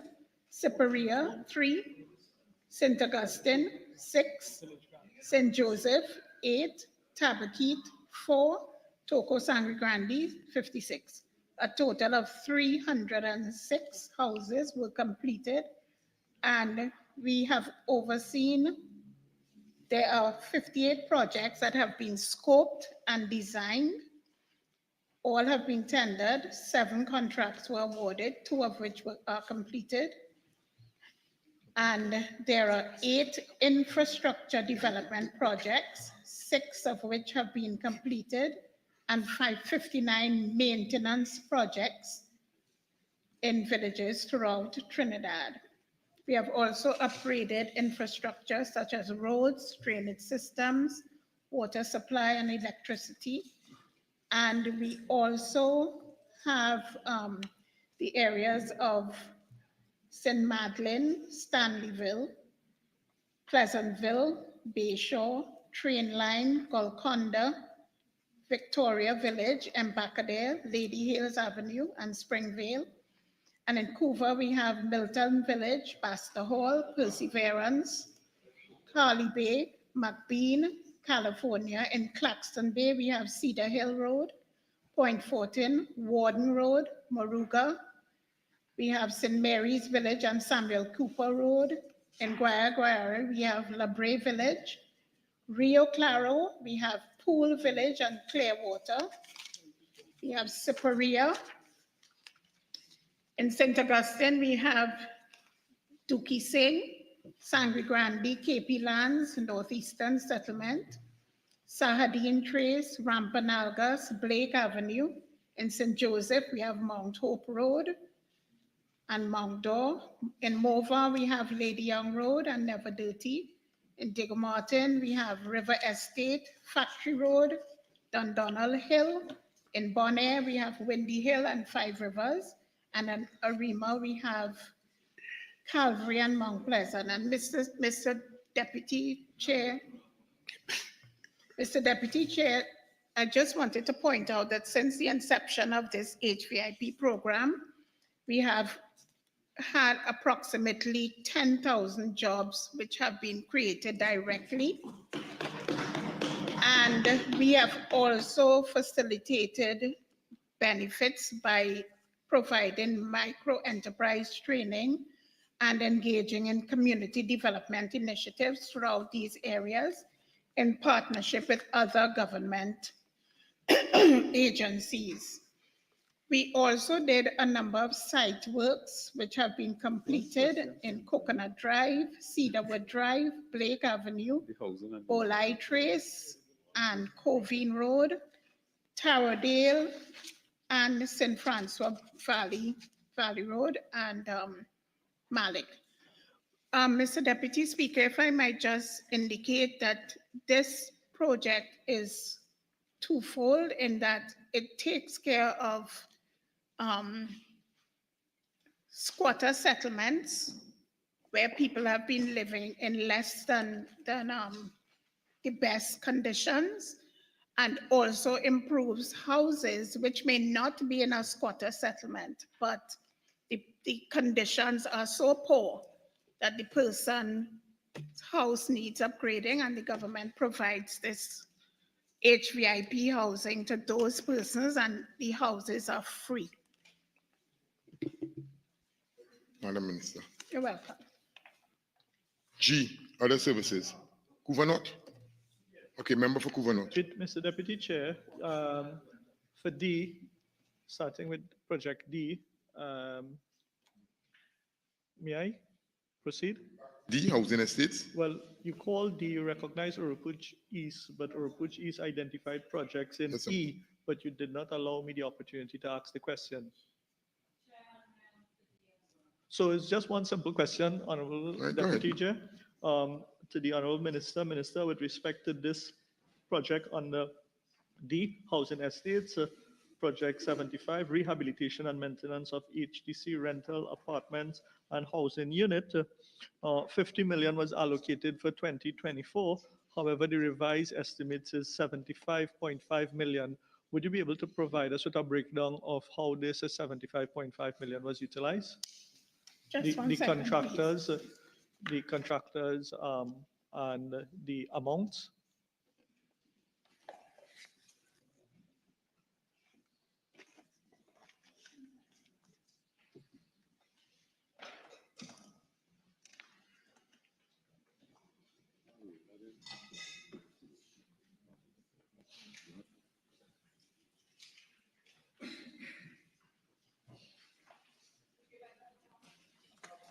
In writing, Honorable Minister, we can receive it in writing. You sure? I have it here if you want it in writing. Mr. Deputy. Could be provided in writing. It could, but we do have the information available. Well, it's up to you, Madam Minister, if you so desire. Would you like it? Would you like me to read it out, or you want it in writing? We will accept it in writing, Honorable Minister. In the essence of time, I'd like to move to another group, Mr. Deputy Chair, in going forward. And we are still in D. All right, hold on. Maruga Tableland, your turn will come, and also member for Kuva South, your turn will come. Kuva North. Mr. Deputy Chair, I would be moving on to Group E, so I don't mind giving way for my colleague from Maruga to deal with D. Maruga Tableland member. Thank you, Chair. Deputy Chair. Madam Minister, with regards to D, with regards to the Gomez Trace Phase 1 and Phase 2, those residents, they have several, or the homeowners, I should say, have several issues with their units, and I don't know if this particular line item would be where the repairs of those units would be done, and also with regards to the constant land movement, Phase 1 and Phase 2 experience. Does it fit in here?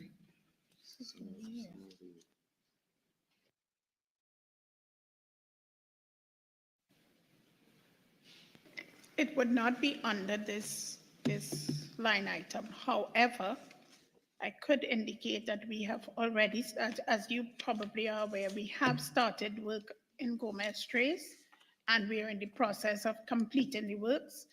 Any soil stabilization would have to be included or we would have to resort to the Ministry of Works and Transport for assistance in that regard. But we have started the works in Gomez Street. Minister, if you will permit me, with the ongoing sewer stench, as you know, this is a complaint from the moment the units were awarded. Is anything being done with regards to that? We have done a significant amount of work in that regard, and as a matter of fact, we have worked with WASA in improving that situation. But just let me get the details for you.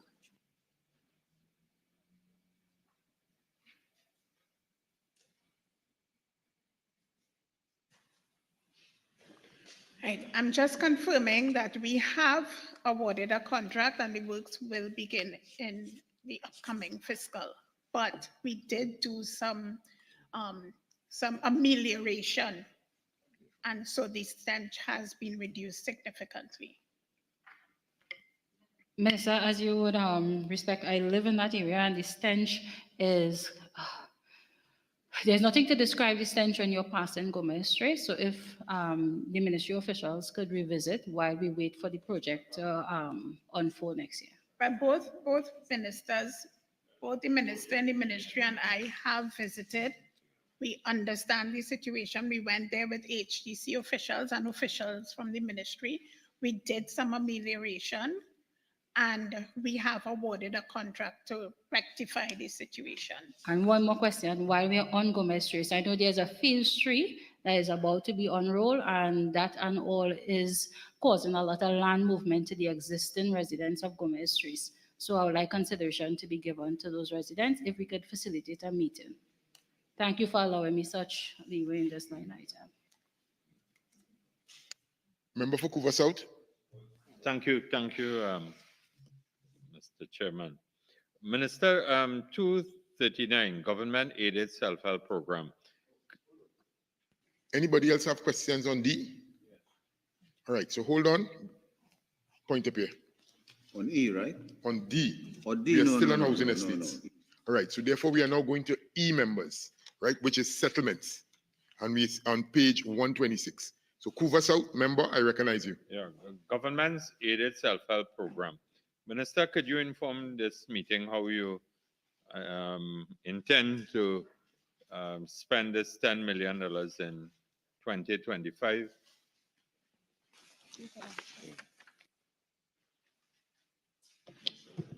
Yes. So these funds will be spent on, right. So there are ongoing projects. We have 2 ongoing projects in Cashew Gardens. And we have 3 projects that were tendered in Orangefield, Buccaro, and Freeport. We also have 5 projects in St. Madeleine where engineering design is expected. Also Arena, Balmain, Couva, Korea Village, and Pipitimon. Could you elaborate what you intend to do in Buccaro and Balmain? In Balmain, Couva, we have drainage works. And where you at again? And in Balmain, where in Balmain? In Balmain is drainage works. Specifically, you could pinpoint where in both areas. I'm very familiar with every street and trace and so on in the constituency. We're going down into the operational. No, right? no, I just want to make sure it is happening. Chairman, you would know as the MP for Tunapuna. No, I'm chairing today. Yeah. Right? I'm chairing at this time, right? So again, members, briefly. So could you identify for the member, Balmain, Couva drainage, and what other area you would like to know? Buccaro. How many projects you intend to execute? In Buccaro, we have fencing and we have remedial works. And in Balmain? Drainage works. Drainage. Yeah. Thank you very much. No problem. Right. Couva North, member. Settlements. Yes, thank you, Mr. Deputy Chair. To the Honorable Minister, with respect to this Government Aided Self-Help Program 239, there have been several applications that would have been submitted through the office. I've written and we would have liaised with the self-help office to get a status update on the application. Several of the status updates are showing approved, that the applications have been approved, but the disbursement has not been made to those applicants. Is there Sorry, some? sorry, what specifically are you asking about? For self-help grants? No, this is not self-help grants. This is the government aided self-help program. This is for lands. The lands for the landless? Yeah. Well, Upgraded. yeah. Again, the Self-Help Commission actually will come under Ministry of Sports and Yes, Community yes, yes. Development. All right, so should I now recognize Point up here? Yeah. Right, Point up here. Thank you, Deputy Chair. Madam Minister, I miss you. Welcome back. We miss you. Line item 241, development of residential lots dash Petrotrin. $30 million identified for 2025. Could you state where these developments will be taking place? Okay. Yeah, thank you very much, Mr. Deputy Speaker, and thank you very much, Point of Pay. I'm happy to be back. The ongoing projects are in Glenroy 2, Ponderosa, Golconda, Ponderosa, Concolda, where we have the consultancy services for engineering designs, La Savane and Nurse Trace in Guayari, we're doing pressure testing, and Guapo, Point Fortin for consultancy services for engineering designs. We have had 3 live draws and we have a total of 430 applicants. The projects scheduled for tender are at Woodford Lodge, La Romaine 2,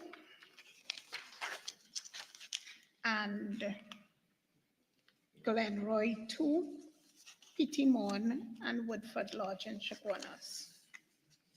Just a follow-up. Madam Minister, I don't know if this falls under issue, but the lots that have already been developed and given out, when do those individuals who are successful be getting their certificate of comfort or their leases?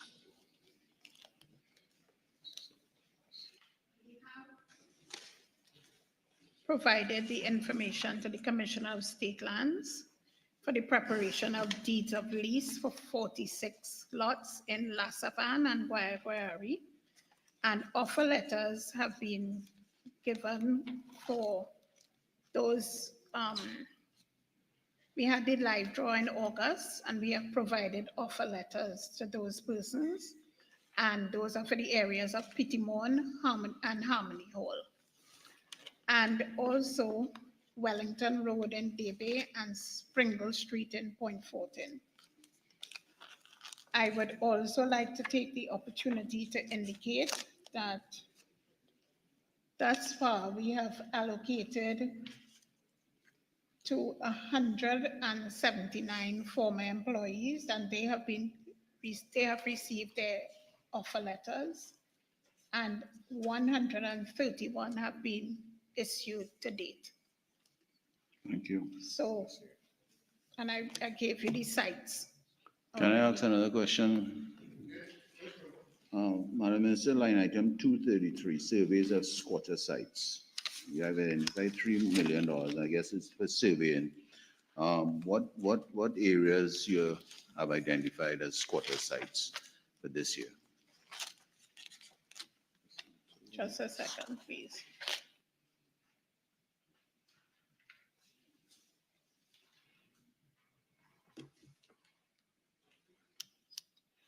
Term 233? Yeah. Okay. Which is E.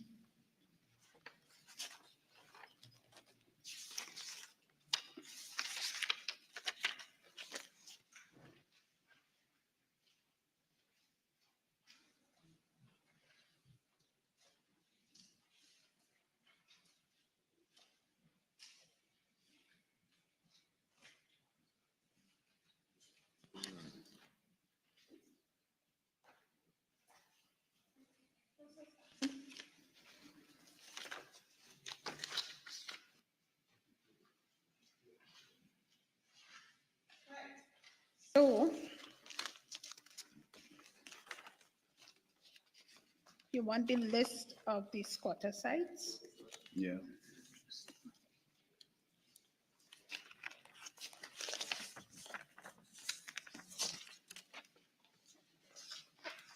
We have 20, we have 43 squatter sites. 50, yeah. We have 53 squatter sites. Would you All right, like? you you can want me give to me give writing, you but I it just in want to ask a writing? follow-up question, Sure. ma'am. When you survey these squatter sites, what's Mhm. supposed to happen after?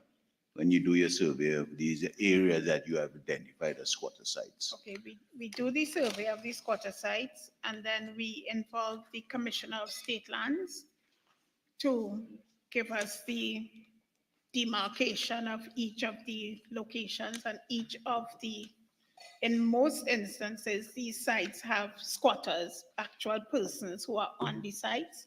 So we ask the Commissioner of State Lands to do the proper demarcation of where each house is located.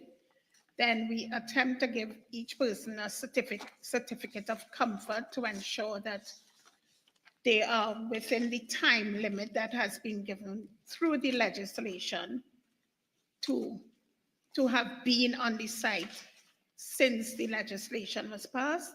After that, we attempt to do a regularization for them, and we also have to send the information to through the Commission of State Lands to the Director of Surveys and the Chief State Solicitor, who prepares the requisite legal documentation.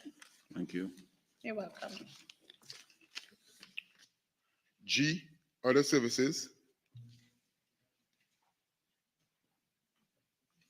A, community development, page 127.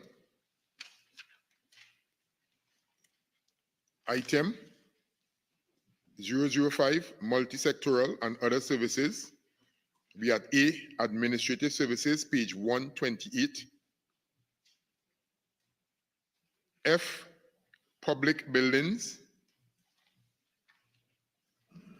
Infrastructure Development Fund, item 004, and we now on page 224 of the same book, which is the development program booklet, page 224.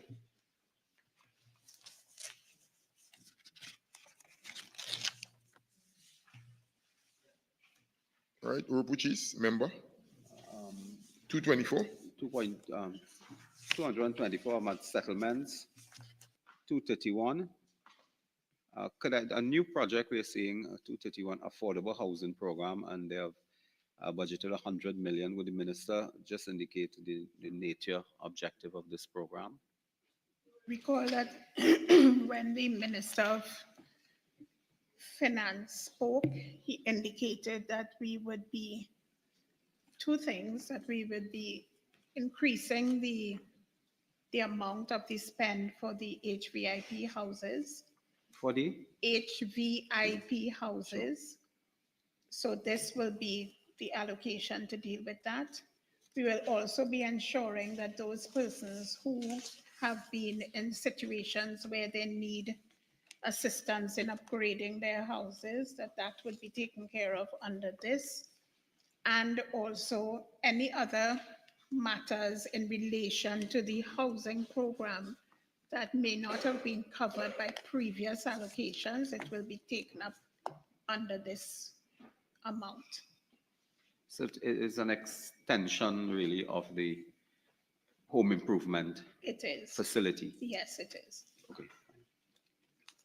And the process to access this will be, have they worked out already?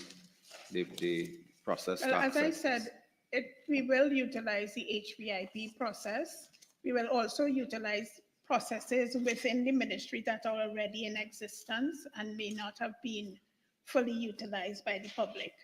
So the intention is to ensure that all the areas where we have had a series of issues where people come in for assistance in areas that are not now covered. And so we felt it was imperative that we put this amount here to be able to cover those That's another instances. question. Yeah, I'm on to community development, urban upgrading, and oh, sorry. A, community development, proceed, Yeah, member. 005 urban upgrading and revitalization program. Just for clarity, in the explanation note, it is a project funded by an IDB loan. Is this 65 million TT or 65 million US dollar loan? All the figures are in TT dollars. TT dollars. Yes. So it's the exact loan that you are budgeting for 2025, loan money for this program, because you are budgeting 65 million, correct? Right, but this is So the loan and counterpart funding. and counterpart funding will Yes. assist. Counterpart from which counterpart? No, IDB, remember, if it's a loan from the IDB, You mean government? we also have Yeah, the to government put funding. something. And Yes. and just remind us the nature and objective of this program in particular. This is also a program that deals with upgrading settlements for people. So we have the Factory Road area in Diego Martin that we will be upgrading and servicing lots and sites. And wherever we have any emergency work, we are able to use this funding. We have bridge construction and support to areas where there may be defects or slope stabilization that might be necessary. We have also been able to use this funding for the creation of detention ponds and for the urban regeneration, which is East Side Plaza. So we'll be through NIPDEC. We are upgrading the East Side Plaza. We are also doing upgrades to the Maloney Shopping Mall.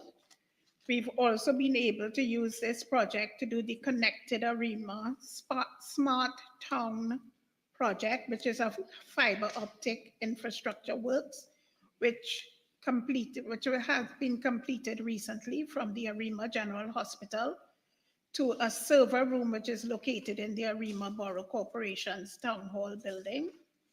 And we will be going on to expand this project. And then in the constituency of Laventille East MOVA, we are completing the MOVA Institute of Technology.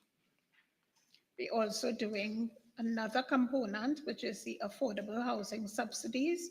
And we spoke about some of those subsidies. So we have the home improvement subsidies, and we have also the strengthening of housing and urban development stakeholder capacity. So we're increasing the ability of persons who may want to become involved in the housing projects, their capacity and their capability. We also using this for the acquisition of software for the HDC, and we also doing a housing preference survey throughout Trinidad and Tobago. Okay, or which is? Yes, that's nice. Member for Couva North and Thank- beyond Yes, 224. yes, thank A. you. 20. Yes, thank you, Mr. Right, Deputy lovely. Chair, to the Honorable Minister and Minister in the Ministry.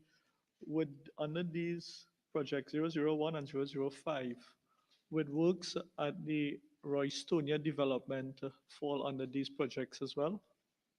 And I know the Honorable Minister in the Ministry will enjoy seeing some works done there, because as we all know, Roystonia still is under HCC, and I would have asked a question, the Honorable Minister would have explained that we are in the process of having it vested in the CTTRC, but until it has not been vested into the CTTRC, it still falls under Ministry of Housing. Yeah. And yes, member, thanks for your question. And we always deliberate on this. And no, these funds will not be spent in Roystonia. Minister, is there any project that is going to assist the infrastructure in Roystonia? Because you know for a fact, you traverse the roads and you know the poor infrastructure, the residents of Roystonia? Yes, there's a project, but it's not on this line item, and that project is a project you and I discussed. I'm hoping that we will see action other than the talk. You know, we're hoping that in We'll move on. 2025. Move us out belatedly. We're still on. We on page 224, community development A. Yeah. Go ahead. I know that the line minister is very familiar with Lisa's Gardens in Cuba. And I don't know if out of this sum of $65 million, will there be any portion allocated to the development of that particular community? Minister? Member? In the context of urban upgrading and so on, I know they always find money to move around in all different Okay, forms it's an of AGC contract. development, so over to you, Madam Minister. But I don't know where the member for Cuba South got the impression that I was very familiar with Lisa's Gardens. Yes, Only in the context of being the Minister of Housing. Part and of the Urban Women's Development. League of the PNM. But the Women's League of the PNM is everywhere, everywhere. Madam Minister. Thank you for the question, member.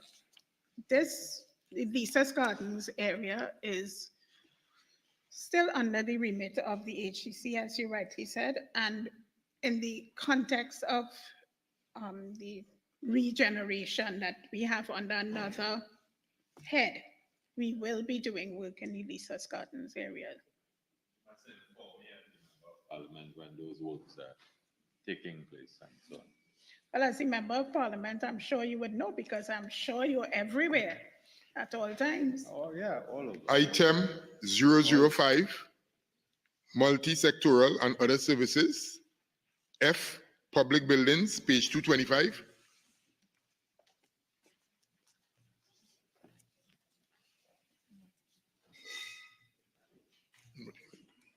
Honorable members, the question is that the sum of $853,842,000 for Head 61, Ministry of Housing and Urban Development, stand part of the schedule. Those in favor say aye. Those against say no. I think the ayes have it. The sum of $853,842,000 for Head 61, Ministry of Housing and Urban Development, now stands part of the schedule. Thank you to the two ministers of, of Housing and Urban Development. Thank you, Madam PS, and thank you to the senior executives of your ministry. All right, do get home safely. Thanks.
Ministry of Sport and Community Development.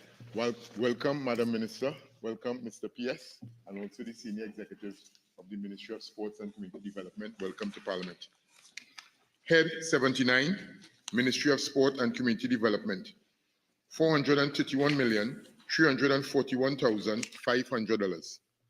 I will now invite the Minister of Sport and Community Development to make brief opening remarks not exceeding 5 minutes. Over to you, Madam Minister. Thank you, Mr. Chair. The mandate for the Ministry of Sport and Community Development is to nurture our nation's human potential by fostering athletic talent and promoting sustainable community life in Trinidad and Tobago. Mr. Chairman, this is consistent with the government's Vision 2030 and guided by the Sustainable Development Goals of the United Nations. The ministry, which was realigned on August 28, 2020, seeks to build our nation's human capital by strategically harnessing the synergy of its three main divisions, namely the Physical Education and Sport Division, the Community Development Division, and the Mediation Division. Additionally, the ministry has oversight for Sport Company of Trinidad and Tobago, also called Sport ET, the National Commission for Self-Help, Export Centers Company Limited, Trinidad Boxing Board of Control, which is a statutory authority under the portfolio of the ministry. The ministry is also the line ministry for the First Peoples community. And at this point, Mr. Chairman, allow me to wish the First Peoples community a successful First People Heritage Week. Thank you. Thank you, Madam Minister.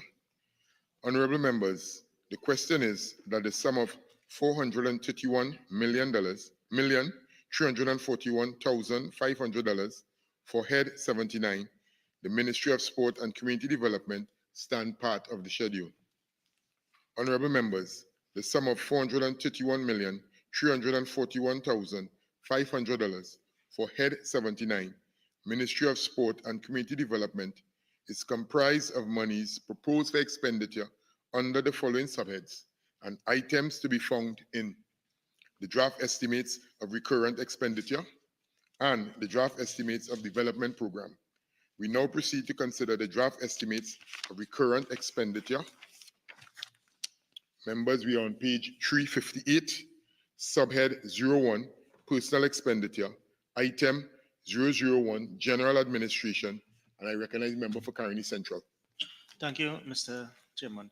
Honorable Minister, line item 14, that remuneration to members of cabinet appointed committees, it finds its way in itself in terms of the budget every year, and it remains unspent for the entire year. Tell you, what is the purpose of this, and has any committee ever been appointed under this line item? Committee was appointed on August 15th, and it is the Trinidad and Tobago Anti-Doping Organization. Yes, so it's a new committee. Can you indicate the members of the committee? Sure. Mr. Douglas Camacho, Mr. Andre Collins, Mr. Oba Galston, Mrs. Anika Fritz Brown, Mr. Leroy Lewis, Miss Alison R. Pouchet, Mr. Sukish Maniam, Miss Nikisha Plato Robinson, Mr. Jared Franklin, Mr. Ian Downs, Miss Aisha Seeley, Mr. Dandy Piggott, Mrs. Maslin Melville Jack, and we are working on adding another person who was recommended by the Trinidad and Tobago Olympic Committee. I couldn't check what there's a membership of 10 persons in total. 1, 2, 3, 4, 5, 6, 7, 8, 9, 10, 11, 12, 13 persons 13, in total. okay, thank you. Yeah. Item 002, Physical Education and Sport Division. I recognize the member for Caroni Central again. Yes, thank you. Madam Minister, in respect of this line item 0, salaries and costs of living allowance, it finds its way in quite a number of subheads. If you can just indicate to us the list of vacancies to be filled and how many were filled in last financial year, And where there are increases, all of these division here, there are increases. What is the purpose of the increases? That is for 002. Line item are you looking at, please? 01, salaries and cost of living allowance. That is primarily for salaries, increments, arrears, and acting to be paid to the director, assistant director, technical officers, pesos, swimming instructors.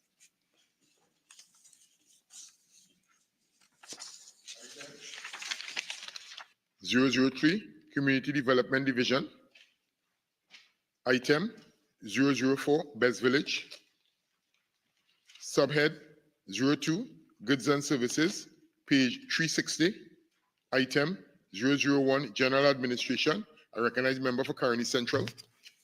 Yes, Minister, in respect of this lease of this office, rent lease, item 08, line item 08, office accommodation and storage, can you indicate what building is rented or leased in respect of this line item, or are there a number of buildings that are rented and leased? This line item is related to monthly rent payments for Nicholas Towers, level 8, 18, and 20, Chepstow House on Frederick Street, Port of Spain, and Jobco Building 51 to 55, Frederick Street, Port of Spain. Proceed, Caroni Central. Yes, line item, take it to line item 66, hosting of conferences, seminars, and other functions. I see there was a drastic increase of approximately $2 million spent in financial year 2024. Can you account for the increase of $2 million in 2024? That was for the CARICOM Cricket Conference that was held last year. Well, earlier this year. And the amount of that spent will basically be $2 million. That's the difference in a little over budget $2 as million. opposed to A little over $2 million. Okay, thank you. Moving on, members. Item 003, Community Development Division. Item 004, Best Village. Best Village, and we're on page 262 and 362 and 363. Yes. Member for Point of Pay. Thank you. Madam Minister, under Best Village line item 22, short-term employment. It's called a new sub-item, which I don't really think so, but it's 400,000 identified as short-term for this fiscal year. I know Best Village does tremendous work. Could you identify why, this short-term employment, how many individuals you expect to use funding, and how long the short-term contracts would be? The short-term contracts are usually for 6 months. We have 8 short-term contract employees as of September 30th, and we expect that in the new fiscal year we will retain those positions until the incumbents fill substantive positions once they interview and qualify. So this takes care of 8 individuals, you said, if I heard you. Yeah, roughly 8 individuals, yeah. And for this fiscal, right?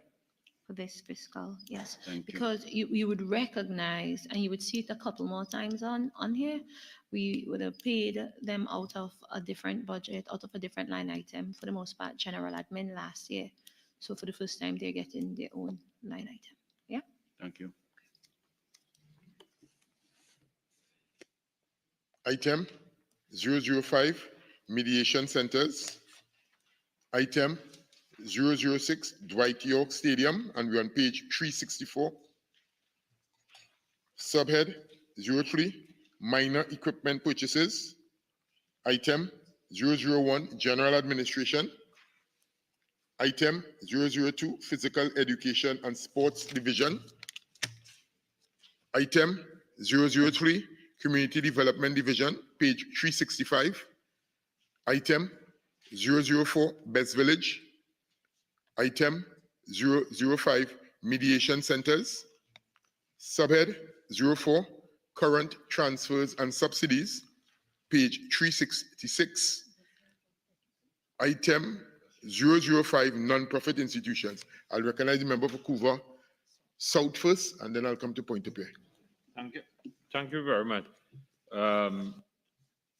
Minister, 05, contribution to community-based organization. And you could provide me in writing with the passage of time. That $3.5 million, could we get an idea of how this $3.5 million was disbursed? And what would have warranted an increase in $2 million under this line expenditure in fiscal 2025? Thank you, Mr. Chairman. We go through this every year. This line item is not contribution to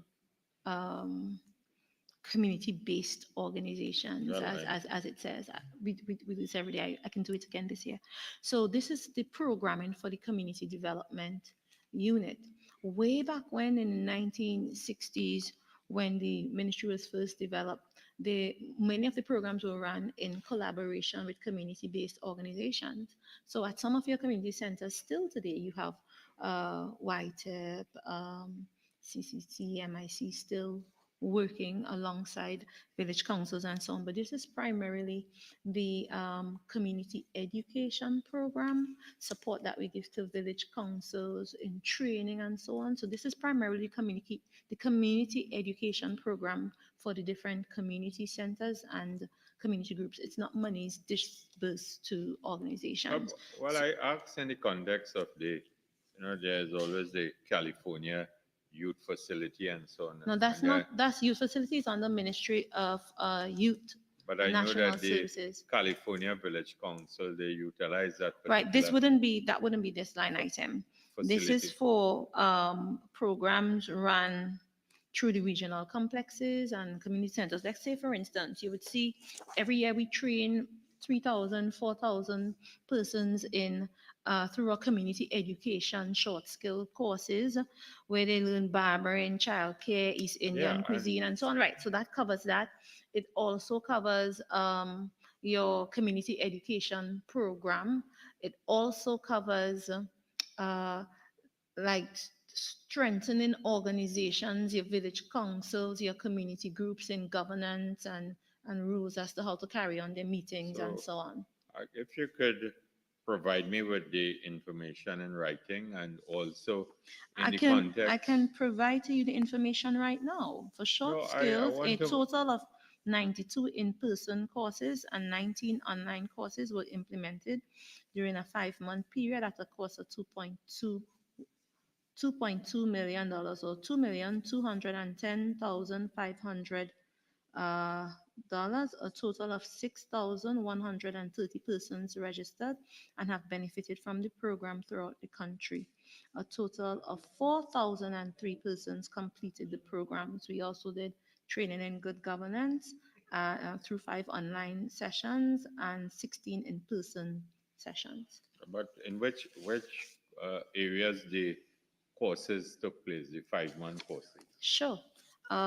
So you had Bellevue, Debe, Dundonald Hill, Point Kumana Regional Complex, Maitawa Community Center, Mizir, Fabu, Cascade, Diego Martin, Pitti Valley, Beetham, Gonzales, St. Augustine, South Tacarigua, Brazil, Upper El Dorado Community Center, Curep, Arima Community Center, Maloney Regional Complex, Blanchishes, Maracas, Chaguanas Community Center, Monroe Road Community Centers, Las Lomas Community Center, Gordon Village Activity Center, Warrenville Regional Complex, Cashew Gardens Activity Center, Lisa's Gardens Community Center, Bethel Community Church, Siouxlands Carlson Field, Balmain Community Center, Chickland Community Center, Toko Regional Complex, Rampanalas Community Center, Northeastern Community Center,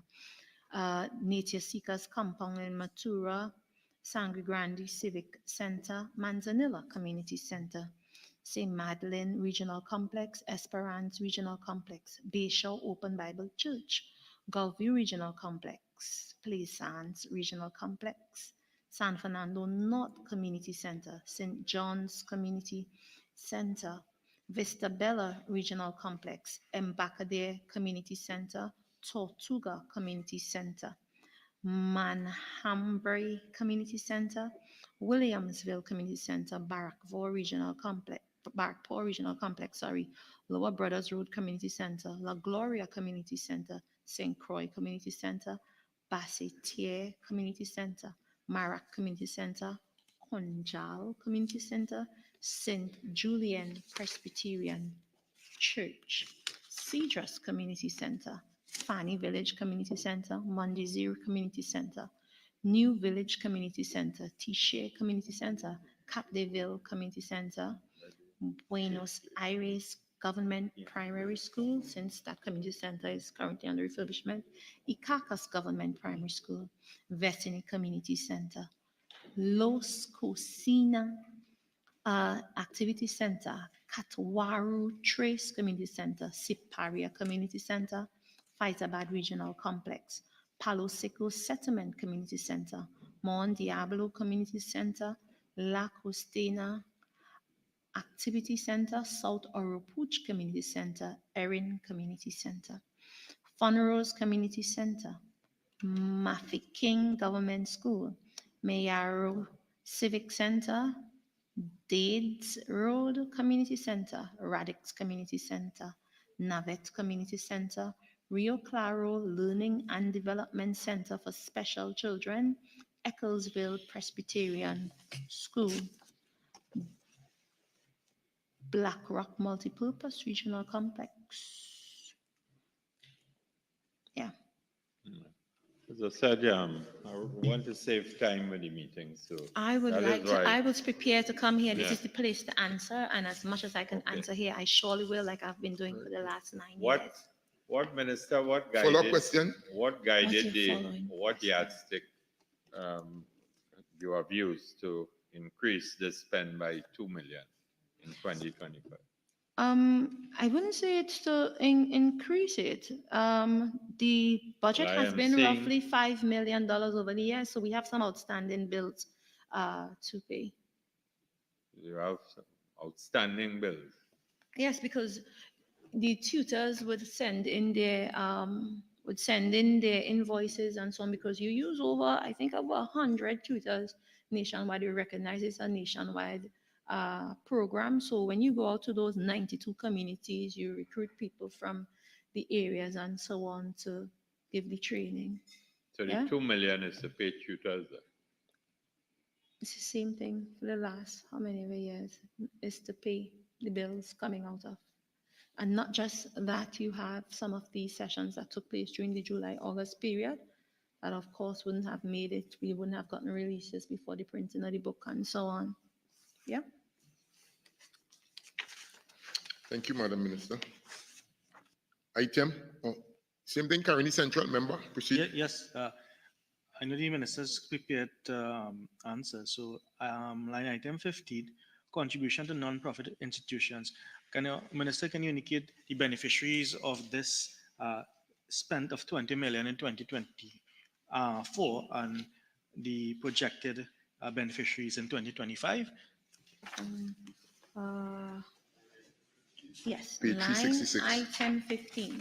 So line item 15 covers grants to sporting bodies, individual athletes, sporting community clubs, national governing bodies, etc. And I can share with you the information we have regarding. So we have Kashif King under the Elite Athlete Program, Joshua Johnson under the Elite Athlete Program, Rennie Cole, Aaron Prince, EYED, I think that's the way it's pronounced, George, Nikolai Blackman, Zarek Wilson, Elite Athlete Assistance Program, Zarek Wilson, Elite Athlete Assistance Program, Graham Chatur, Elite Athlete Assistance Program, Rayari Thomas, Elite Athlete Assistance Program, Dylan Carter, Elite Athlete Assistance Program, Eric Harrison, Elite Athlete Assistance Program. Che Lara, Elite Athlete Assistance Program. Jeremy Richards, Elite Athlete Assistance Program. Keyshawn Walcott, Elite Athlete Assistance Program. Keon Benjamin, Elite Athlete Assistance Program. Michelle Lee Ai, Elite Athlete Assistance Program. Nigel Paul, Elite Athlete Assistance Program. Quasi Brown, Elite Athlete Assistance Program. Tiana Guy, Elite Athlete Assistance Program. Akil Campbell, Elite Athlete Assistance Program. Alexi Costa, Elite Athlete Assistance Program. Nicholas Paul, Elite Athlete Assistance Program. Under individual sport category or grant funding, you have Sophia John for assistance for track and field training expenses. Rochelle Lufat for Pan American Karate Federation Championship. Dominic Wilkes for local training expenses. Onal Mitchell for track and field preparation for 2024 Olympics. Shivana Sukdio for Combo Elite Championship, the end of an era. Gwendolyn Smith for financial assistance for regional masters in Mexico. Victoria Swift for training and development. And Dwaylee Wright for Olympic Games and NACAC Championships.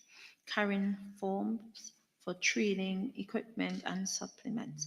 Nicholas Romani, request for track and field preparation. Alana Bourgeois Dudnat on behalf of Liam Carrington, track and field preparation. Jabari Raso Fox for track and field preparation. Tafari Waldron, track and field preparation. Sherelle Thompson for the Summer Olympic Games, preparation for Summer Olympic Games. Joel Theodore for airfare and accommodation. Stephen Enil for airfare and accommodation. Sheldon Bain on behalf of Makeda Bain for various tennis tournaments. Nikolai Mills for UKSCA training course, strength and conditioning training course, sorry. Ruben Walters for Olympic 2024 preparation. Ezekiel Romeo for Olympic 2024 preparation. Nicole Clark Martin on behalf of Nathan Martin for accommodation and training expenses. Nathan Farina for training expenses. Kamika Forbes for training, coaching fees, and equipment in the area of football. Rival Webster for preparation for senior championship. Samantha Shukla for training expenses. Joshua St. Clair for training expenses. Dominic Wallace on behalf of Makaira Wallace, she's a cyclist, and this is to purchase specialized equipment. Jeffrey Holder for West Indies Full Bore Council Shooting Championships. Varma Rambaran for West Indies Full Bore Council Shooting Championships. Janice Price on behalf of Janae Price for 2024 Development Games. Shakeem McKay for financial assistance training expenses. Rochelle Lufat, 37 PFK Senior Championship. Samuel Melanie for preparation training expenses. Jonathan Farina, preparation for training expenses. Debbie John on behalf of Gabriel John, assistant China table tennis camp. Devante Lawrence for a 6 months training camp in Newport, Wales. Gabrielle Wood for CAC Games, Pan Am Games, and Commonwealth Games. Gerard Elcock for track and field. Yeah, okay. Gerard Elcock for track and field Olympic Games. Raul Garcia 366, for track cycling equipment and training. Kyle Crew for financial assistance for preparation for Paris 2024 Olympic Games, Abini Procope, financial assistance to pay bills, Trey Campbell for Allen Community College, Shanika Bascom for training track and field in Jamaica, Kadia Austin, International Karate, Fourth World Cup, Jada Cummings, Kandaki Community College, Jelana Sandy, financial assistance for Southwest Virginia Community College, Natasha Simon, John OBO, Amaya, no, on behalf of, sorry, Amaya Samuel for Yamile Pina Classic Gymnastic Competition, Nicholas Landu, training expenses. And that's for, yes? Follow up, please. Yes, follow up, please. Has any provisions been made for, I was not sure I missed it, but you're quite comprehensive list, Chelsea Winter or Christian Winter? Chelsea Winter and Christian Winter are, I think, minors. Yeah, they are martial arts or karate fighters, and they have been supported in the past. Yeah, so it wouldn't be in their names. If you're looking specifically for their names, it would be under their national governing body. Okay, because Yes, and in fiscal 2024, I think as recent as December 2023, December 19, 2023, the ministry gave $103,000 to the NGB. I think it is PCAT in support of what they're doing. I know what you're alluding to, but go ahead, ask your question. Question is, has provisions been made for them to represent us at the Pan Am Games in later this year, later this month? No, later this month, Yes. in 13 days to be 13 days, exact. yeah. So the national governing body made their application late. You have to apply 3 months before the event in order to be for processing. In addition to that, we usually close to get ready for the end of the fiscal year on July 15th. They submitted an application, the NGB submitted an application on August 20th, an incomplete late application. Up to yesterday afternoon, they had not submitted the documents that the ministry wrote to them on August 24th, asking them to submit. So up to yesterday, their documents were not in. Follow up, please. Same point. We're on the same topic for last year, though, but he wants to talk about the future. So Again, no, but again, Madam Minister, and again, members, remember- again, we're getting down into the operational aspect where we're going into an actual individual process. 1 second, right? So again, so I'll entertain one last question on this particular matter, and then we'll move on. Proceed. Well, I actually have two questions on this On the same line item. Okay, let me hear you. Right. The Proceed. first is, and not that I got into any policy issues, Mr. Chairman. The minister was indicating that you must do so 3 months. That is a policy decision of the ministry. My question is, if a governing body does not do what they ought to do, should the athlete have to suffer the consequences? well, because we have systems like this, and the Auditor General comes to do his or her work based on different rules. It's not a matter of whether they're going to get help. Once you submit your application, you get help. Once you submit your application on time with your relevant document. The thing is when. So let's say they submit their documents yesterday. Let's say I get off of this microphone now and I check in my ministry and we have all the documents. Then there is processing to take place. One, this budget allocation has not been passed as yet. So there is no movement of no money right now because the budget has not been passed yet.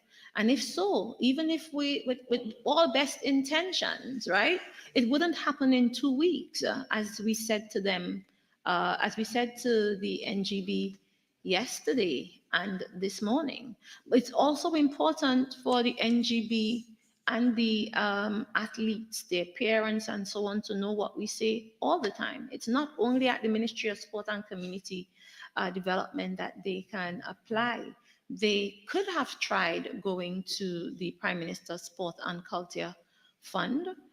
They meet monthly. I think they would have already missed last week's meeting. They had a meeting last Friday. I don't know when the next one would be, but we are working with them and trying to assist in the best way possible. But as I told them at this 11th hour, it is highly unlikely that from the Ministry of Sport and Community Development, they'll get it from the Ministry of Sport and Community Development in time. Usually when something like this happens, if the NGB has the means, they would go ahead in collaboration with or in discussions with the ministry and fit their bills, and they would keep their bills and then submit a completion report form, and we would facilitate after once we've had that arrangement before. But it is not something that we practice doing because it's not something we're really supposed to encourage. Yeah, so even right now as we speak with 14 days to go, we would do our best. We're working with them, but we can't guarantee that they'll get that money in time for 13 days. It doesn't work like that. The system is not that swift. I did say I have one more question on this line. I did say I have one more question on this line item. Well, let me hear you, and I'll determine. Yes. The other question is respect to the decrease of $4 million in this financial year. If you can provide an explanation as to why there's a decrease in this financial year on the same line item. A decrease, you said? No problem. Yeah, decrease. A decrease? Yes, line item 15. Yeah, because last year was an Olympic year, and the types of competitions that we had last year, the kind of activity we had to support, you would recognize not only the national governing bodies came to the Ministry for Health, but also individual athletes. Then you had parents also requesting on behalf of their children, and even because Commonwealth Youth Games took place in August or at the end of the previous fiscal year.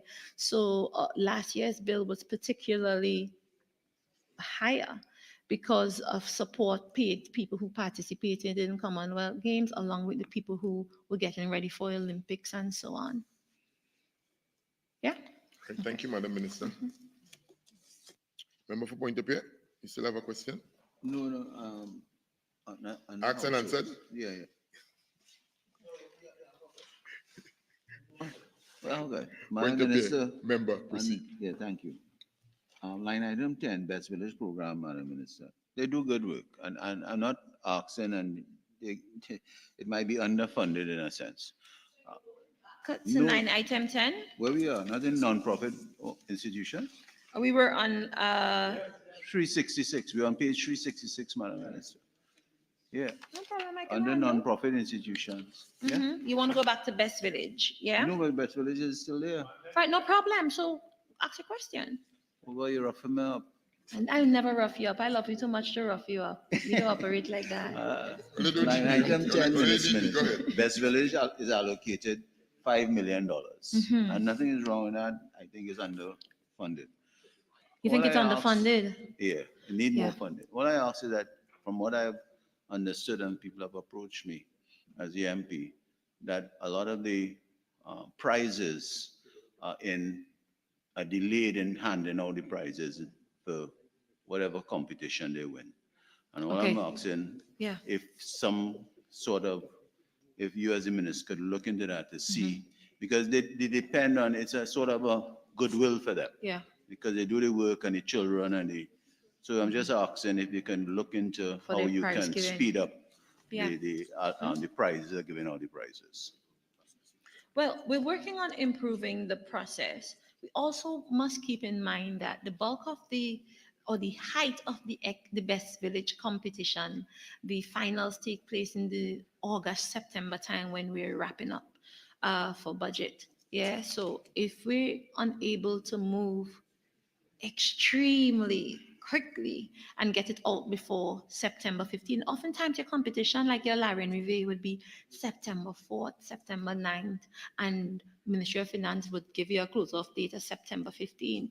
It's very it's a challenge to I- get I- it I through know in you- those I couple know of you days. can move I think mountains, what we Minister. can do in if we can pull up some of the activities earlier in the year to allow the finals, but when we do it that way, we lose out sometimes on the school children participating, and we had a lot of fifth formers and sixth formers this year. So we have to balance it. We want the youth involved, but they don't participate as much when the finals are during the school term because they are also getting ready for end of term. But it's something to consider and look into Thank you. and work with the community. Good question, member for Point of View. Faizabad, member. Thank you, Mr. Chairman. Question asked and answered. Thank you. Excellent, sir. Item 007, households. I recognize the member for Caroni Central. Thank you. Minister, let me take you to line item 11, Community Skills and Craft Education Program. There was a budget of 19.5 million in the last financial year, the actual spend being 2 million. Has there been any program that was not implemented under this line item that would have resulted in that 17.5 million unspent? The thing is that we do have some bills here. A lot of these programs took place during the July-August holiday. You will have noted that the member for Point of View said that West Village money is small. We actually took some monies from here to supplement the monies owed to West Village, so that would show up in the new fiscal for the new fiscal, and the programs run under this project under this line item took place primarily in July, August. This is where we take from to give to ECCL. Also, the line item we took some monies from to give to Export Centers Company Limited because they were getting into communities like Faizabad and so on in the far corners and doing training with the people in the community, because when they came to the JSC in the parliament, the JSC asked them to get into the rural communities and work, and they did so. Over the last month, they would have had over 206 persons from that program graduating. So we supplemented their program through using this work. Yes. Well, after Follow-up question? No, not follow-up. Next line item. I don't, hold on. Point of View, member. Yes, thank you, Deputy Chair. Madam Minister, line item 10, community sporting programs. You had allocated 39 million at the beginning of 2024 fiscal. This year you spent 16 million and allocated another 16 million. Firstly, for my own appreciation, you would have budgeted 39 at the beginning of 2024 because you would have had a certain sort of either programs coming to you or funding requests. Why that did not materialize, the amount of literally half was not spent. And as another follow-up before, how does one in a community apply for that funding? Now, this is for programs run by the ministry. Now, this was to support the establishment of our Sport in Schools program for the first time in the country. And we were only able to get off to doing that in April. So I Choose Sport was launched in April of 2024. We did a pilot first to see, if schools would take onto it, if Ministry of Education, to develop a smooth flow, because, sport in schools is primarily under Ministry of Education. So we developed this unit under Sport TT, supported by the ministry, to provide that support to schools. So the reason why all the money wasn't spent from here is we utilized some funds from Sport TT because they were able to do it faster, quicker. Yeah. So it's not only sport and communities, it's more so Sport in Schools program, which is now up and running. We have trained over 34 coaches to go out into and place them in schools. So we are working right now with about 90 to 100 primary schools and 34 secondary schools through the program. Okay. we hope we get some more at midterm.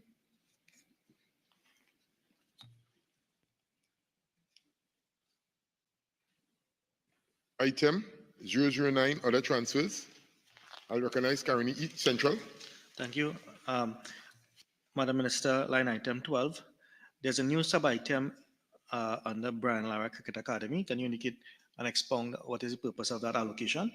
That is a new arrangement that we have now for the maintenance of the Brian Lara Cricket Academy. After UDCOTT had completed the work, they never handed over the maintenance and so on to the ministry. They kept doing it themselves, and now we have to take up our responsibility to finance the maintenance of the facility in the new fiscal year. So there's an allocation of $1 million to do so. Does that mean that then the management of it will now fall under the ministry? If you're paying for the No, maintenance? this is supporting UDCOTT. Thank you. We have an MOU with them for that specific. Member for Point of View. Thank you, Deputy Chair. Madam Minister, under line item 4, the sports company funding, sports company of Trinidad and Tobago, $170 million. I have to ask my question in here because when I looked in the development area, I didn't see a specific line item for my question. I want to ask you, what is the status of the Manny Ramjohn Stadium in Marabella? The development program. It's A not specific- under. It's not under here. This is for like Yeah, but- salaries, stipends. Fine. So there's a- subventions. there's it's a not line here. It's item later in on. the You'll bottom. see it later on. Yeah. Okay, thank you. Item 011, transfers to state enterprises. Honorable members, we will now move on to the draft estimates of the development program. So we are in the development program booklet. We are on page 161, subhead 09, development program, consolidated fund, item 004, social infrastructure, and we are A, culture. I recognize the member for Kumutu Manzelina. Thank you, Mr. Deputy Chair. To the Honorable Minister, really impressed at 6.9 million at line item 001, development of the First Peoples. Really tremendous. Honorable Minister, what do you all have in plan for the new fiscal year as to the development and public awareness initiatives? Okay.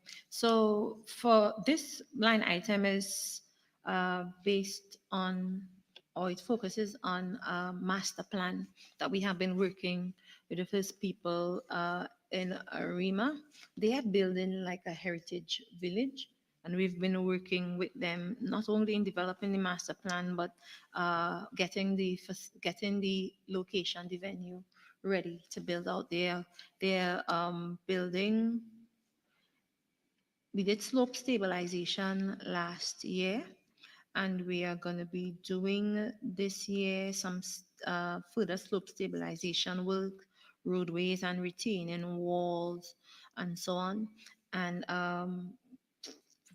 finalizing the master plan because they have big plans for that area. They're talking about we have a cassava factory in the lineup, the commencement of a pyramidal square works, and box drains, catch pits, that type of thing. So they're building out a full heritage site and tourism site out there. Kuva South, member. Yes, Chairman, have you reached C Sports? No, not as yet. Kumutu Manzelene, you okay, member? Faisabad? Okay. All right, so we'll go under C, Sports, page 161. So member for Kuva South. Thank you, Chairman. The Minister is smiling broadly because she knows the direction that I'm going in. Minister, with respect to 001, upgrading of swimming pools, that projected expenditure of $2.7 million. Will any portion of this sum be spent on the Kuva community swimming pool? Yes, we intend to work on this year the Coquille swimming pool, the Sangre Grande swimming pool, the La Hoqueta swimming pool, the Siparia swimming pool, and the Cuba swimming pool. We expect in this first quarter to pay the mobilization and get the works going. So based on your overall vision, could I tell the people of that area that the Cuba swimming pool will be opened on so and so date, and there will be a grand During this fiscal year, ribbon yes. cutting exercise? Yes, I'm and so on. confident. I'm confident about that. Yes. By the middle of 2025? Definitely by the end of the fiscal year. Cuba swimming pool is one of the older swimming pools, and it's a lot of work to be done there. So I'm confident about the middle of the fiscal year. But I know definitely by the end of the You know, fiscal you year. have been making that promise to me about 3 years now.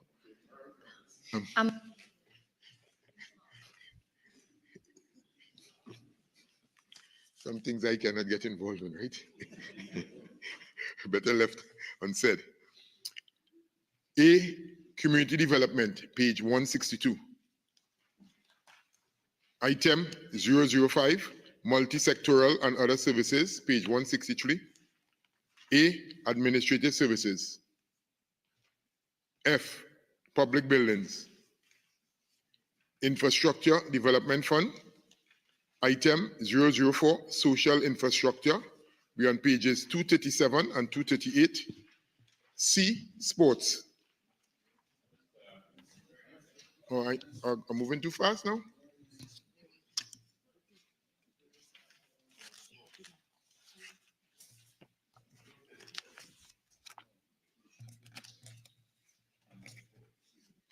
C, sports. Carney Central. Yes, Minister 001, development of master plan for sport and youth facilities. Minister, when you look at the spend over the years, can you indicate when this master plan will be fully developed for sport and youth facilities? Okay. The service provider has completed the work, and it's going to be submitted to the board on the 18th of October.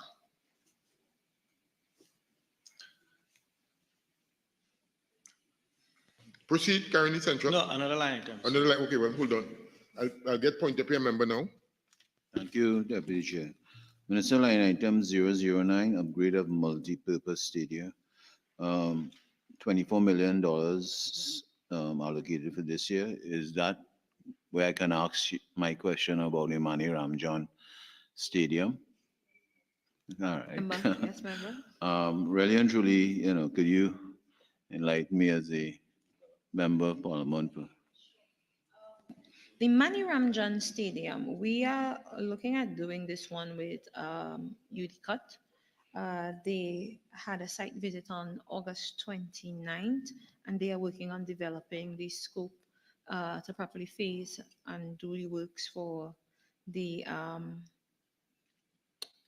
that stadium. We expect a conditional survey of the stadium on the 17th of October.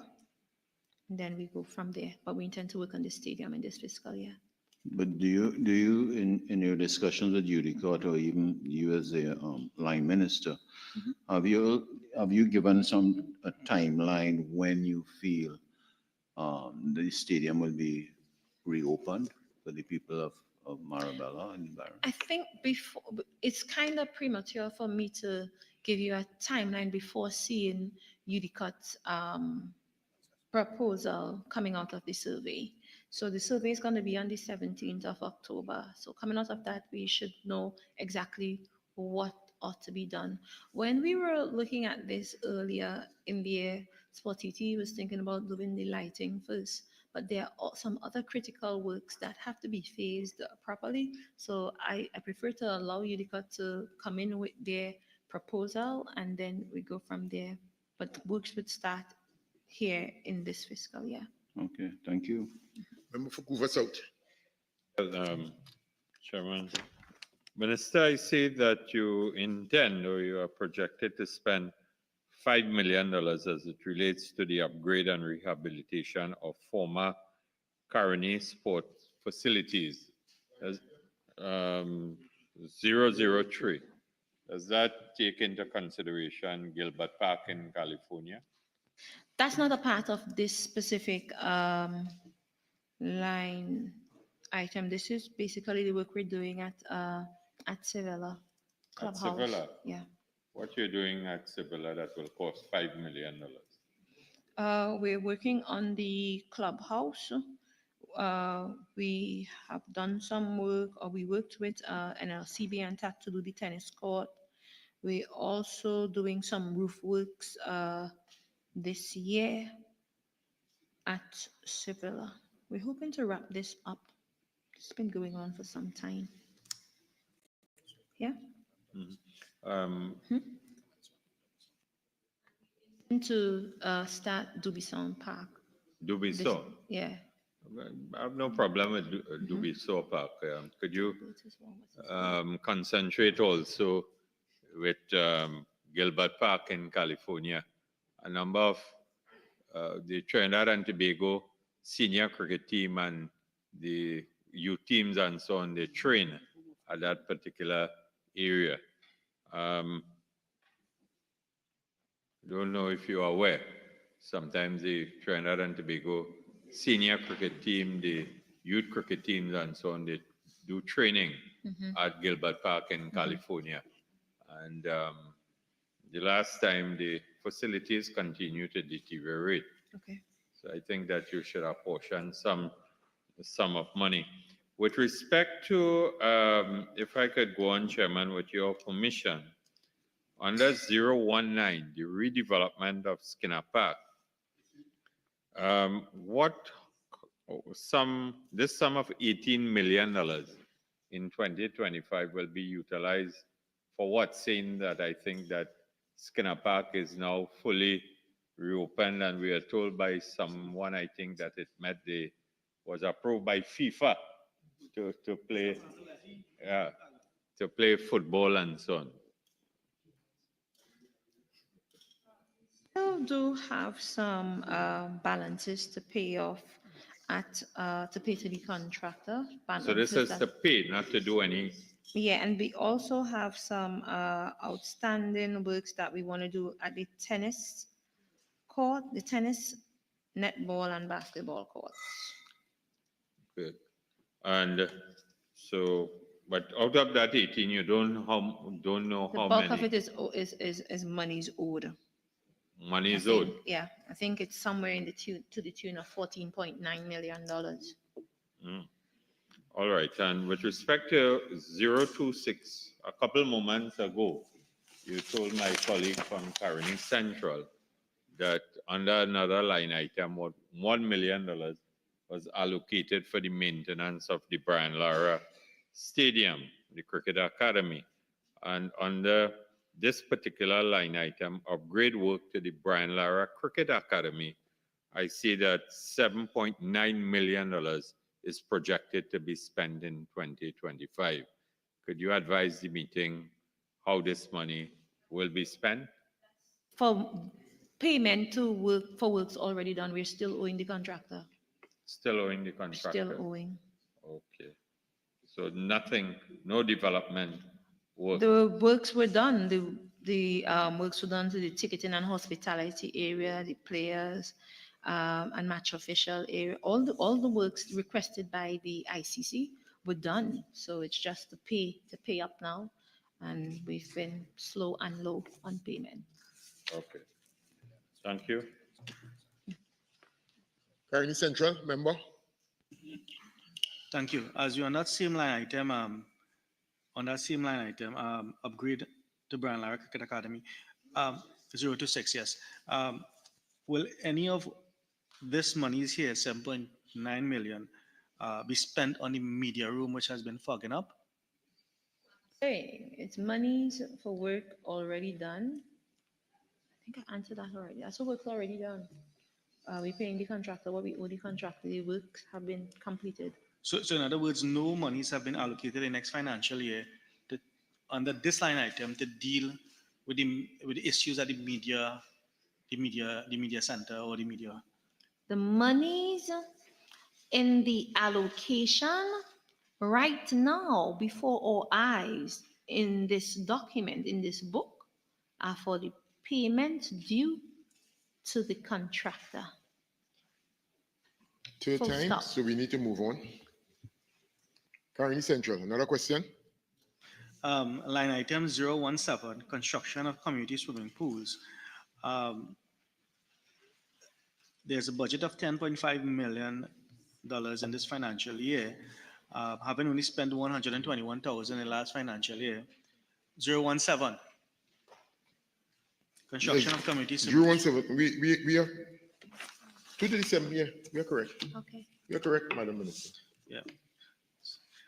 Proceed, Carney Central. Yes, can you identify the projects to be undertaken in this financial year with this allocation of 10.5? Okay, for this allocation of 10.5, we owe monies,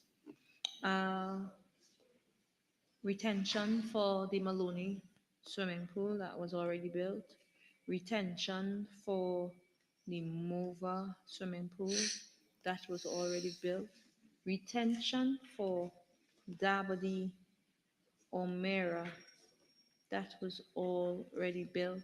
There also are some variations that we are still trying to finalize with UDCOT, and we are attempting new pools, for instance, in Rio Claro. Pardon, the last response, Honorable Minister, was I see here that we're attempting new pools. I see Rio Claro here.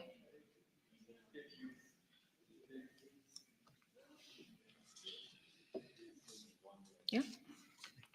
Carney Central? You see your mic yes, is still on? Yes, I want to take you back to now to line item 005, development upgrading of recreation grounds, parks and spaces.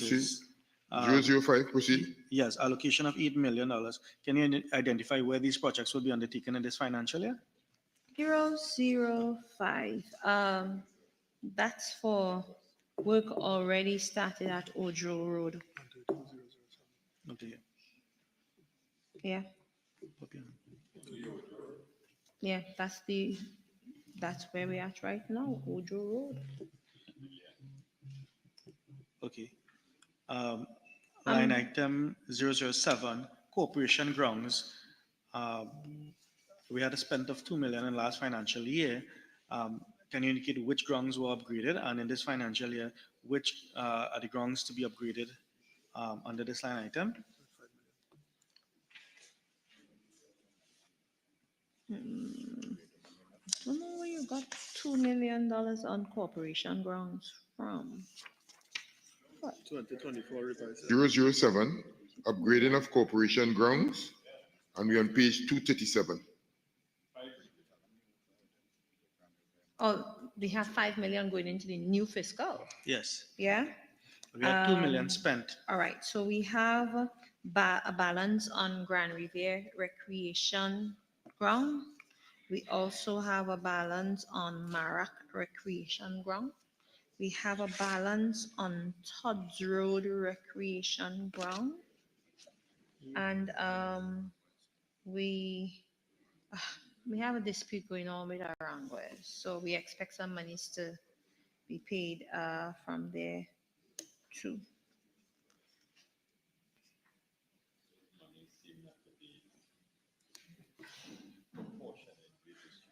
Thank you, Madam Minister. Right. Member for Faizabad. Asked and answered. Lovely. Item. Madam Minister. We hope for some monies to attempt some new grounds too. Item 005, multi-sectoral and other services. A, administrative services. Page 163.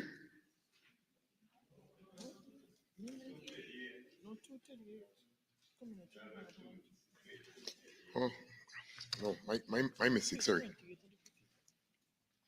A, community development. Currently central member.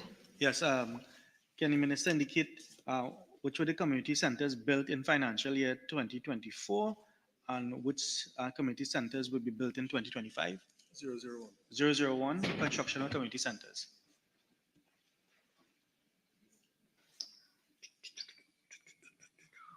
I could send that one in writing because I have them all mixed up here. So I'll send that one in writing.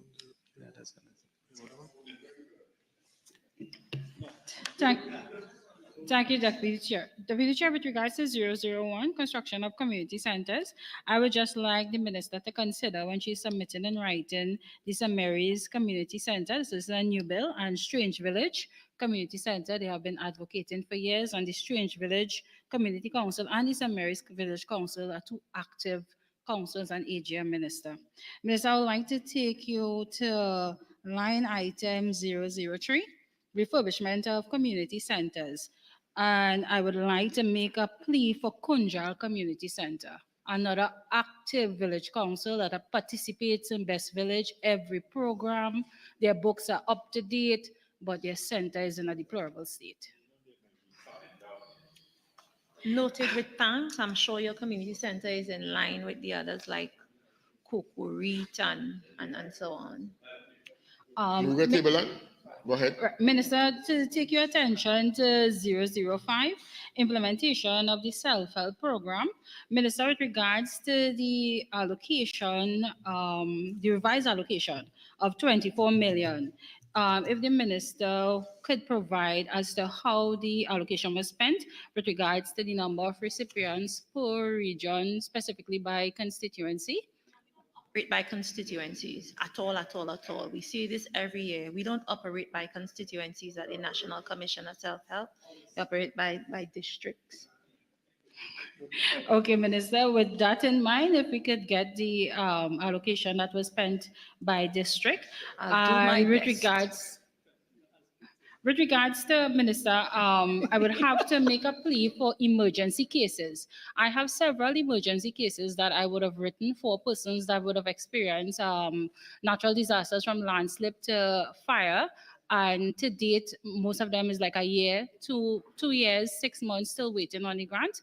If the minister could say why emergency cases would have to wait that long. Mr. Chairman, I'm not going to be aimed up by this whole letter writing thing. I can tell you that many a times they say they write letters for people, and when you check, the person have not submitted an application. So if you have a specific case where the person submitted an application and you want us to look into it, we'll be more than happy to look into it. But as it relates to emergency situations, just like anywhere else in the country, the self-help responds as quickly as they can with the allocation on hand. But you see this letter writing of backdating letters 3 months, and then you have people listed on the letter. When you check, they do have no application. I can't play that game. But if you have persons who have actually applied and have application, feel free to reach out, and we would follow up like we usually do. Yeah. Duly noted, Minister, because the Self-Help Commission would have visited my area, and each one of the individuals would have attended the caravan, and even the caravan that the ministry would have hosted in Murga Table, and persons from those caravan that would have submitted the document, advised to work with the document, are still awaiting. Right. Once you submit the names, we will follow up and provide a response to you as to the status of the application. Yes. Kuva South, you have the benefit of the last question to the minister. Yes, of course. Chairman, I know they are very active in the local government campaign and so on.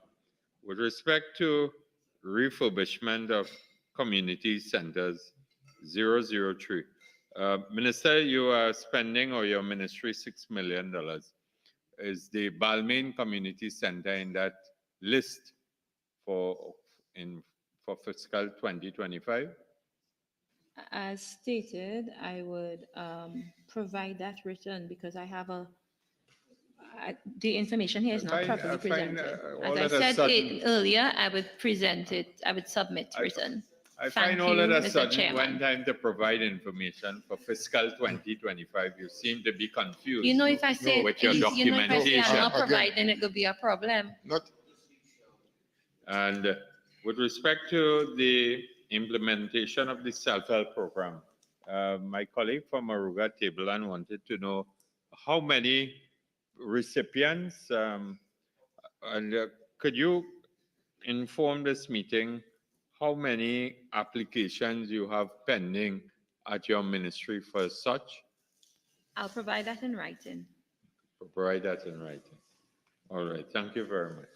Thank you. D, youth development.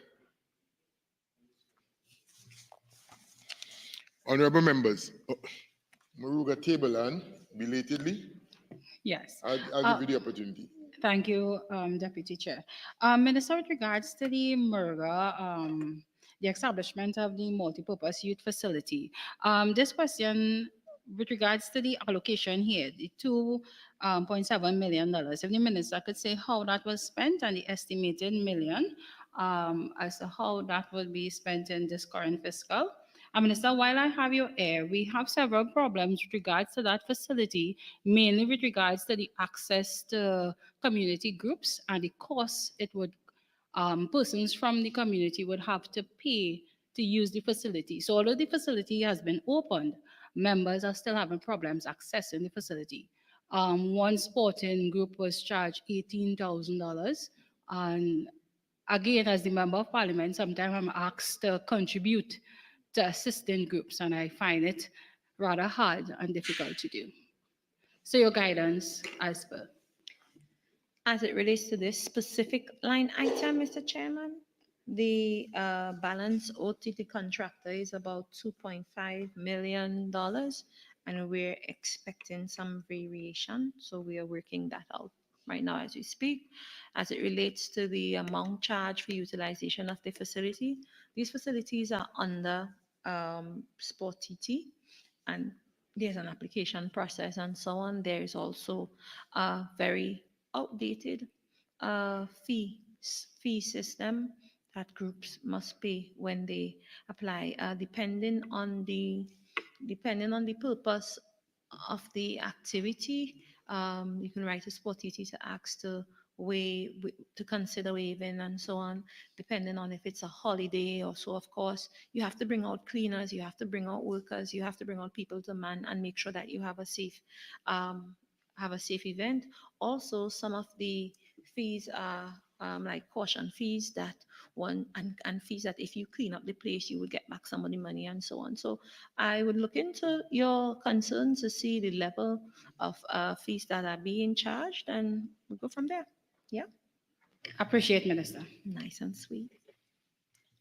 Honorable members, the question is that the sum of $431,341,500 for Head 79, Ministry of Sport and Community Development stands part of the schedule.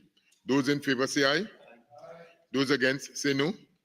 I think the ayes have it.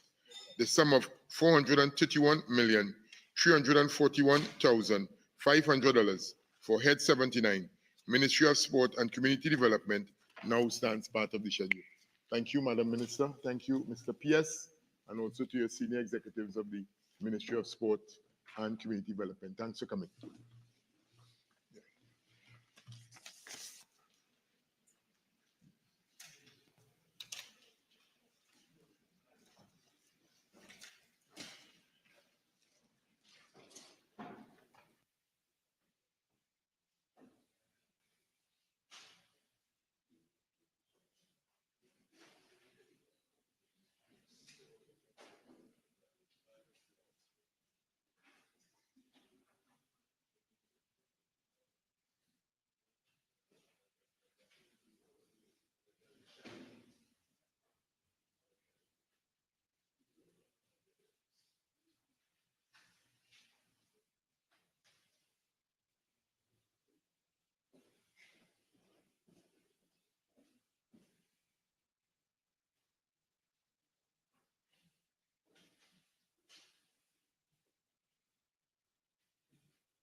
Head 40, Ministry of Energy and Energy Industries. Head 40, Ministry of Energy and Energy Industries, $675,278,900. I will now invite the Minister of Energy and Energy Industries to make a brief opening statement not exceeding 5 minutes. Minister. Thank you very much, Madam Chair. Just making sure that the mic is on. Madam Chair, the Ministry of Energy and Energy Industries is the main driver of the energy sector and in earning the energy revenues for Trinidad and Tobago. And I have to say that I'd like to take this opportunity to thank the 2 permanent secretaries, all of the members of staff, and all of those who have supported the Ministry of Energy and Energy Industries over the last few years. The country, and in fact, the global energy sector is in fact seeing all the pieces of the puzzle come together. And I can say now to the population of Trinidad and Tobago that between now and 2027, they will see direct foreign investment in Trinidad and Tobago in the energy sector of over $10 billion US, and that will also produce revenue for Trinidad and Tobago. What we've seen in the last fiscal is the Dragon, the Coquina Mannequin. We've seen in international energy news, in fact, in the last 48 hours, the announcement of further investment in Manatee by Shell with the various subcontracts. You have seen seismic being completed in 3 deep water blocks that were only awarded this year, shallow water block UC, as well as the Coquina Mannequin field, which is a cross-border field with Venezuela. You've seen last week, Friday, a vessel setting off from Trinidad shores to the Dragon field to do the surveying so we can know where to lay the pipeline to bring the gas from Dragon to Trinidad and Tobago. So what we've seen in the energy sector is a resurgence, much investment, a good future being provided for Trinidad and Tobago.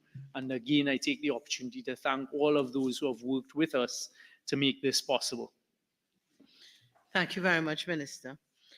Honorable members, the question is that the sum of $675,278,900 for Head 40, Ministry of Energy and Energy Industries, stand part of the schedule. Honorable members, the sum of $675,278,900 for Head 40, Ministry of Energy and Energy Industries, is comprised of monies proposed for expenditure under the following subheads and items to be found in the draft estimates of recurrent expenditure and the draft estimates of the development program. We shall now proceed to consider the draft estimates of recurrent expenditure. We are at page 239, subhead 01, item 001, personnel administration. Subhead 02, goods and services, item 001, general administration, member for Point of Peer. Thank you, Madam Chair.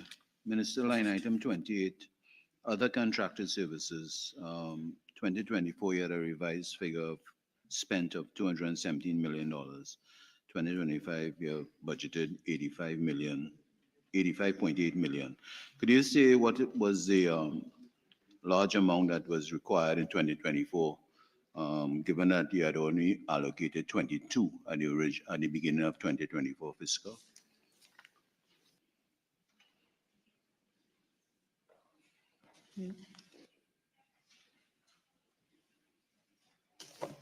Yes, under this particular line item, that was with respect to the unfortunate oil spill in Tobago, which took place in February of this year.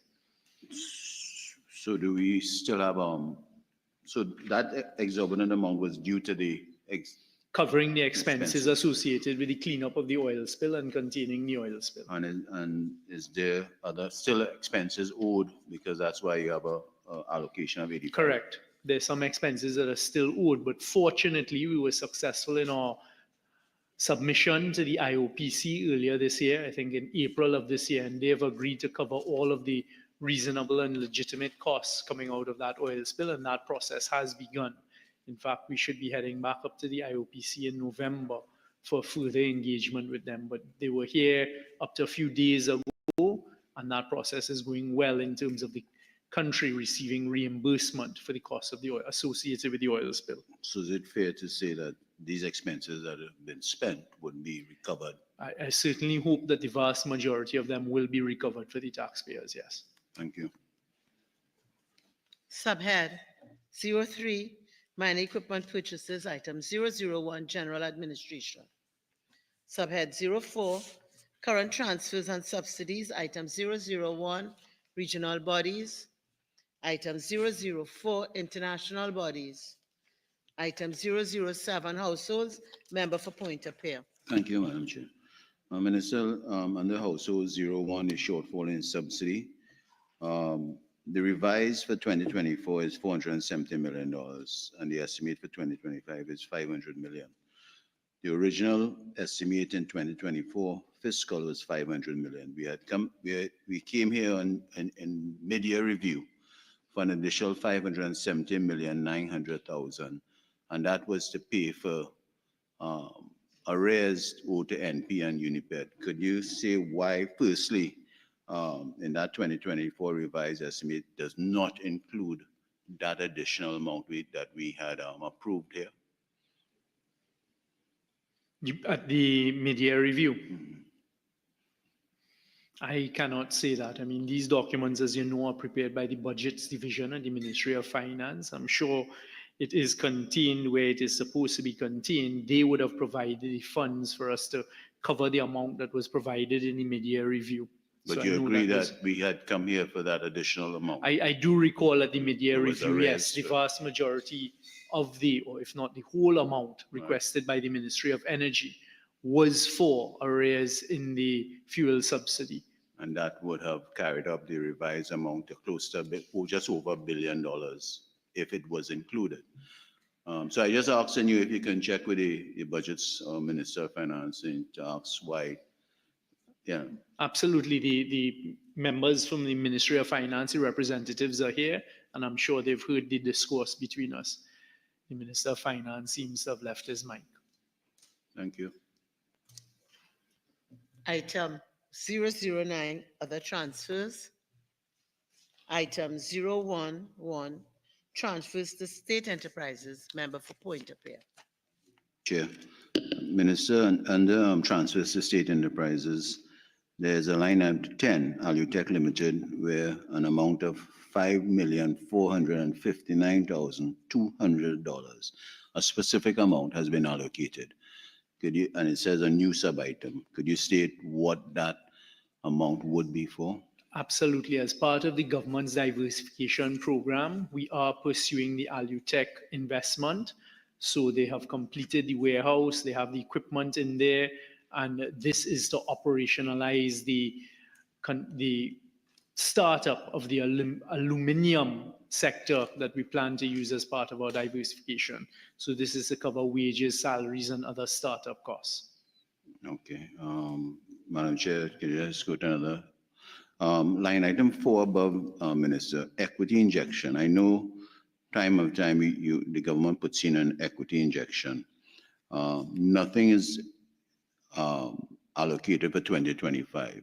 Could you explain why? Absolutely. Coming out of the last answer I gave, we've reached the operationalization stage. So the equity injections would have been to complete the warehouse, to get the equipment in, to get the equipment up and ready. Those were considered the equity injection. So now it's to start the company and to get it going. And so it's recurrent expenditure now. And the government of Trinidad owns 100% of this? 100%, but I think we are now in the majority shareholding of the investment. Okay, thank you. Honorable members. One more? Yes, I'm sorry. Sorry, Madam Chair. Minister, just a simple one here. Under 09 Liquid Fuels Company, a decrease estimate for 2025 of 5.9 million. Last year was 12.5 we spent, a decrease of 6.6. Why that? Could you explain the reason for the decrease, or something has required less spending this year? That is the amount that was requested to finance the company's operations. You would recall in the previous years, because remember, this is really for aviation and diesel fuel for the Piarco airport. So they would have been coming out of a period of COVID where air travel was reduced, etc. But now that things are pretty much back to normal, they're able to carry their more and more of their operational costs. Thank you. That's it. Honorable members, we will now move on to the draft estimates of the development program, subhead 09, Development Program Consolidated Fund. We are at page 98. Item 005, Multi-Sectoral and Other Services. A, Administrative Services. G, Equipment and Vehicles. Infrastructure Development Fund. We are at page 210. Item 003, Economic Infrastructure. D, Industry. Honorable members, the question is that the sum of $675,278,900 for Head 40, Ministry of Energy and Energy Industries, stand part of the schedule. Those in favor say aye. Those against say no. I think the ayes have it. The sum of $675,278,900 for Head 40, Ministry of Energy and Energy Industries, now stands part of the schedule. Thank you, Minister. Thank you to the Permanent Secretary, the Deputy Permanent Secretary, and the other technocrats at the Ministry of Energy and Energy Industries.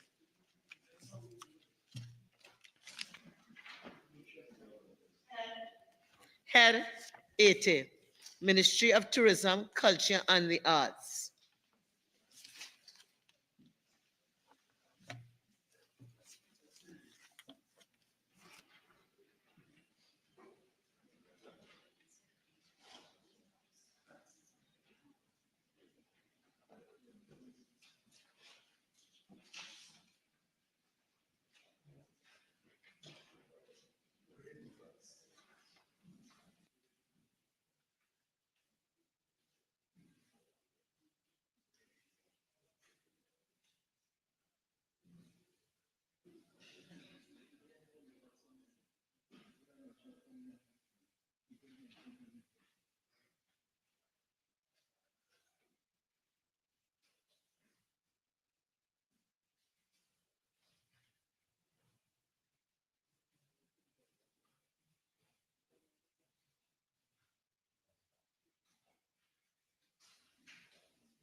Ministry of Tourism, Culture and the Arts, $354,714,300. I now invite the Minister of Tourism, Culture and the Arts to make a brief opening statement not exceeding 5 minutes. Minister. Good afternoon and thank you, Madam Chair. For fiscal 2025, the Ministry of Tourism, Culture and the Arts received a total allocation of $375,714,300 for the continued development and marketing of the sectors. Of that total allocation, $315,714,300 was allocated under the recurrent expenditure, and $60 million was allocated under the development program.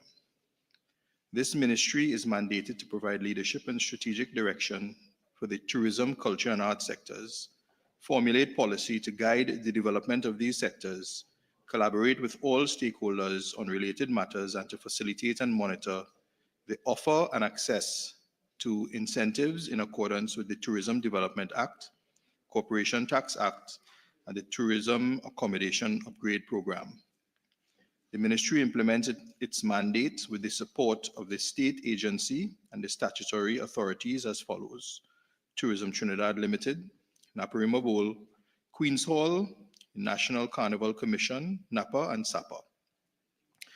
Madam Chair, the tourism, culture, and arts sectors are powerful drivers of economic activity, but the benefits of closer links between culture and tourism go beyond the economic and provide to the visitor an enriching, authentic cultural experience, an opportunity to appreciate cultural diversity, and to establish new cultural ties. In fiscal 2024, we will continue to build on the foundation we have created to ensure that Trinidad and Tobago continues to be recognized on the world stage for tourism, culture, and arts. I thank you. Minister. Honorable members, the question is that the sum of $354,714,300 for Head 80, Ministry of Tourism, Culture and the Arts stand part of the schedule.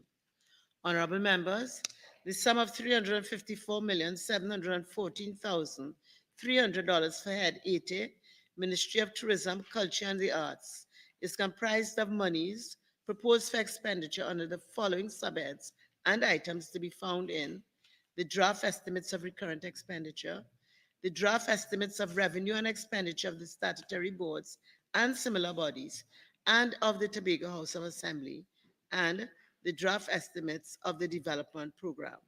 We shall now consider the draft estimates of recurrent expenditure. We are at page 370. Subhead 01, personnel expenditure, item 001, general administration. Member for Maruga, table line. Thank you, Madam Chair. Good day, Honorable Minister. Minister, with regards to 01, I know last year you stated that there are 46 persons employed and 13 vacant posts. Was any of the vacant posts filled? No, the number of established staff is 86. Okay. Vacant without bodies, 42. Vacant with bodies, rather, 42. Vacant without bodies, 16. And the positions filled are 28. The increase, the allocations for the revised allocation is 7.4, and there's an increase of average 500,000. So I was wondering if and that is projected to fill any of the vacant posts. Yes. No, the increase is to cater for outstanding acting allowances and increments. Okay, noted, Minister. Thanks. Item 002, Culture Division. Subhead 02, Goods and Services. Item 001, General Administration. Member for Muruga, table line. Thank you, Madam Chair. Minister, to take you to contracted services. If the contract employment, sorry, if the minister could state how many persons benefited or are employed on this line item? Like 16? 16, Yes. 41 persons on contract. Okay. Yes, Muruga, table line. With regards to short-term employment, Minister, I saw that there is a significant, that would be line item 22. Right, there's a significant decrease of 1.6. Can the minister state how much persons will be affected by this and how much persons currently employed on the short-term employment line item? There were a number of persons paid under this line item, persons who are attached to the National Steel Symphony Orchestra, the National Theatre Arts Company, and the National Philharmonic Orchestra. They are now paid under NAPA. That accounts for the decrease. Okay, noted, Minister. With regards to other contracted services, this is line 28, line item 28. There's an increase of $2 million. Can the minister state what new services would be catered for underneath this line item? So under this line item, we expend monies to maintain a number of the sites that we have under the Ministry of Tourism. So, for example, wastewater treatment plant maintenance for Las Cuevas and Manzanilla and Vesini, we expect to pay about $380,000. Landscaping, grounds maintenance to Galera, Fort George, Lopino, Lavigi. Pruning of the trees at Maracas and Manzanilla. So those are some of the contracted services that we intend to expend monies on. Thank you, Madam Chair. Item 002, Culture Division. Subhead 03, Minor Equipment Purchases. Item 001, General Administration. Item 002, Culture Division.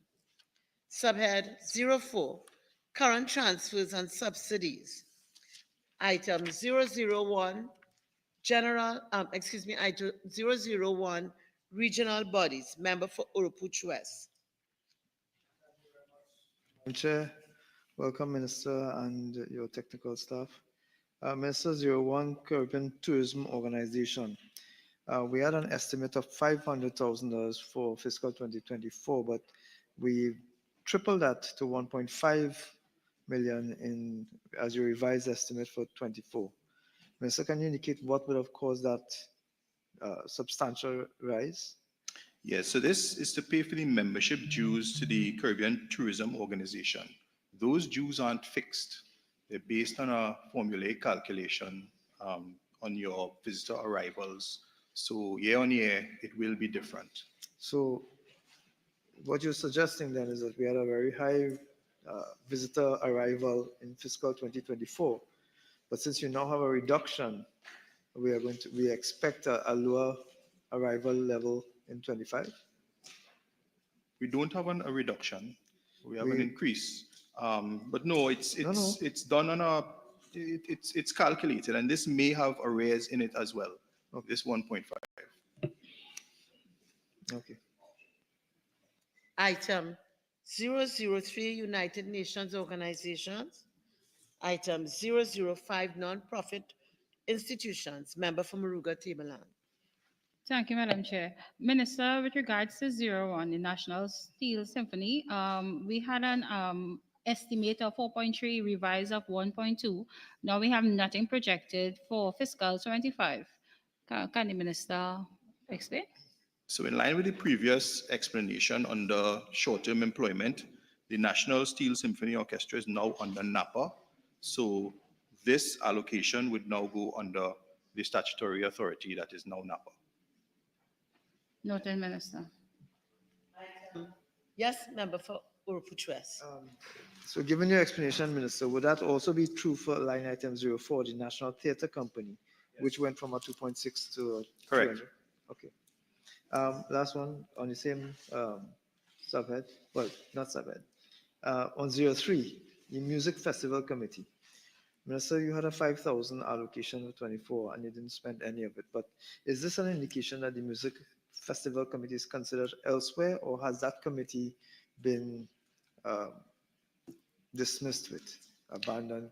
Yeah, this is catered for elsewhere under contribution to cultural organizations. Okay, thank you. They paid a subvention there. Item 007, Households. Item 009, Other Transfers. Member from Muruga Tableland.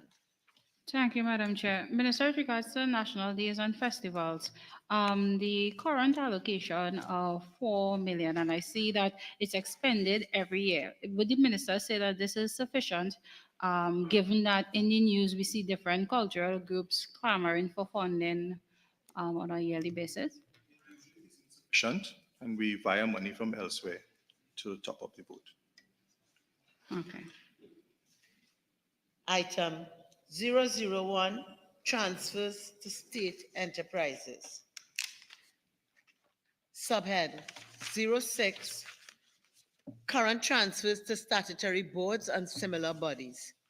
Honorable members, we shall now move on to the draft estimates of revenue and expenditure of the statutory boards and similar bodies and of the Tobago House of Assembly.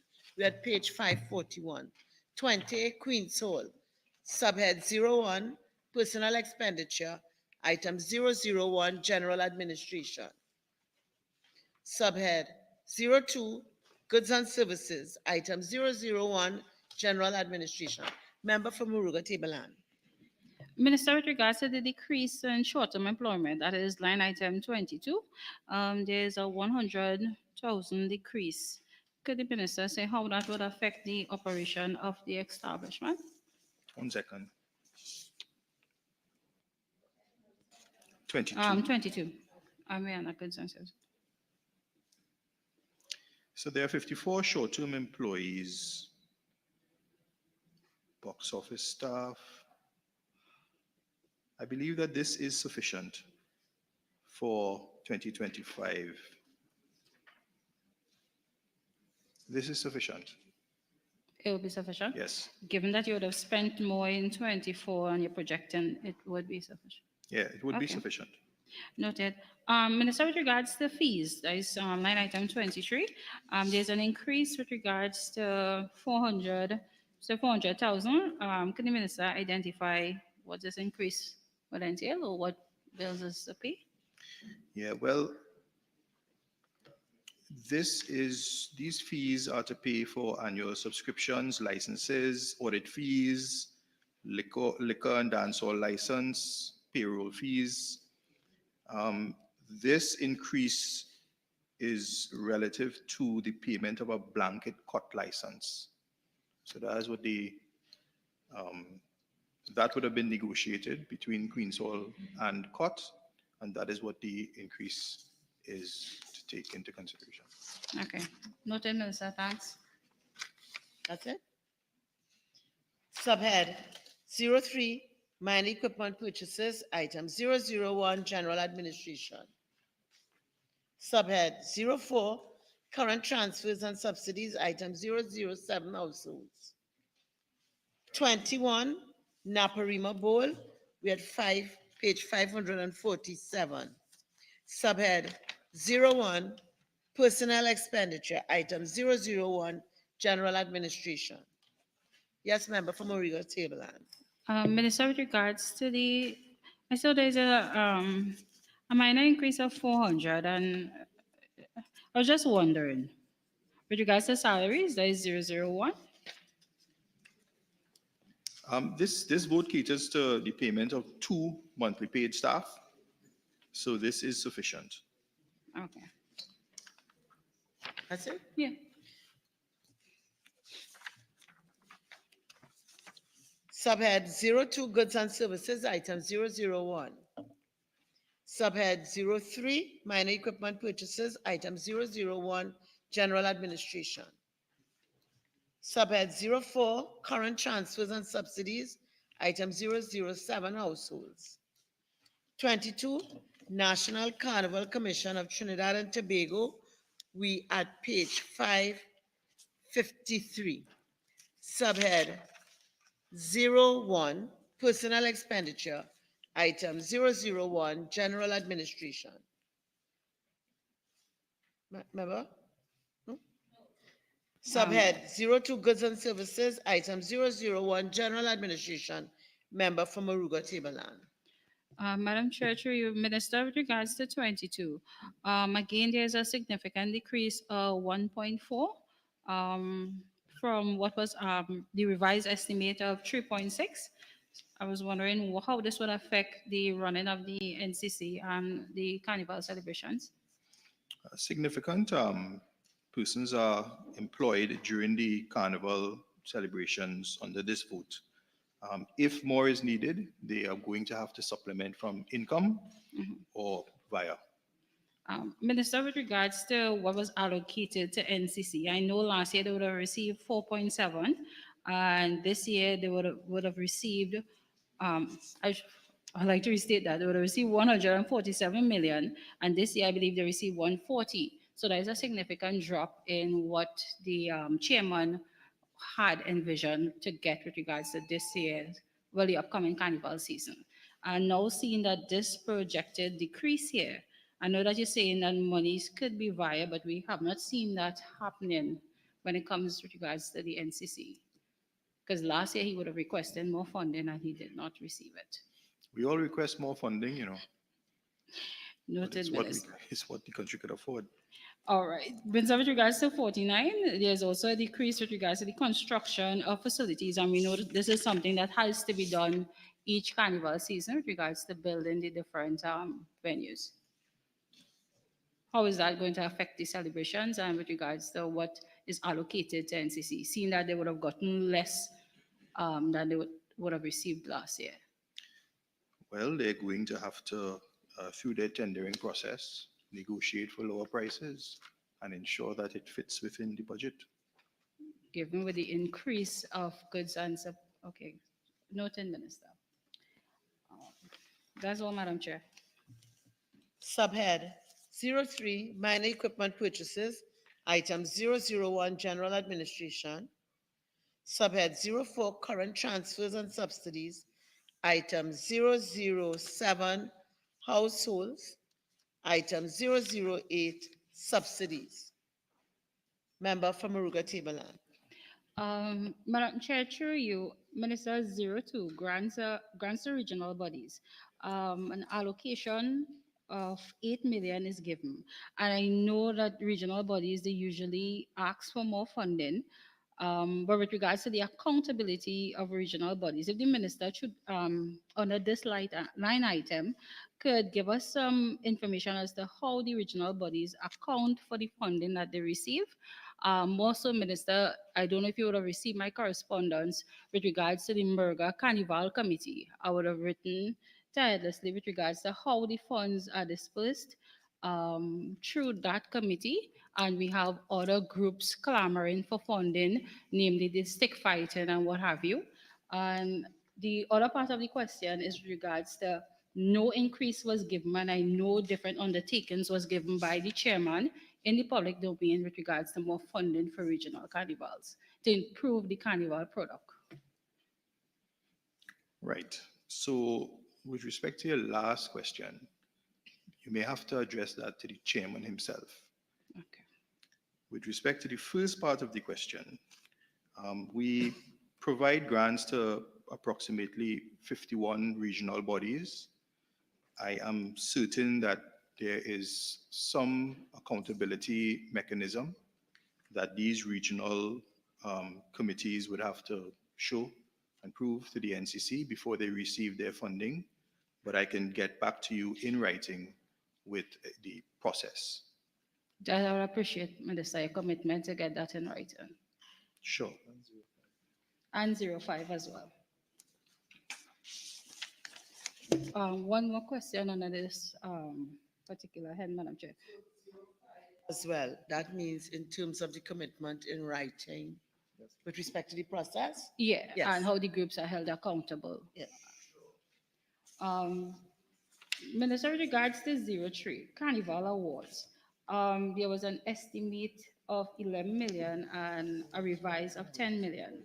I see no projected increase, and I know most persons with regards to the awards and the prizes, they look forward to some sort of increase, but I see nothing is being catered to honor this particular line item. Okay.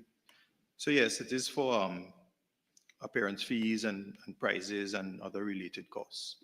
So this will have to be sufficient. And if they require more, they're going to have to either supplement it with their income or via. Okay. Thank you, Minister. Thank you, Madam Chair. 59, National Academy for the Performing Arts, NAPA. Subhead 01, personal expenditure, we at page 559. Item 001, general administration. Subhead 02, goods and services. Item 001, general administration. Member for Urupuch West. Thank you very much, Madam Chair. Madam Chair, I'm looking at the sub-item 16, which is contract employment.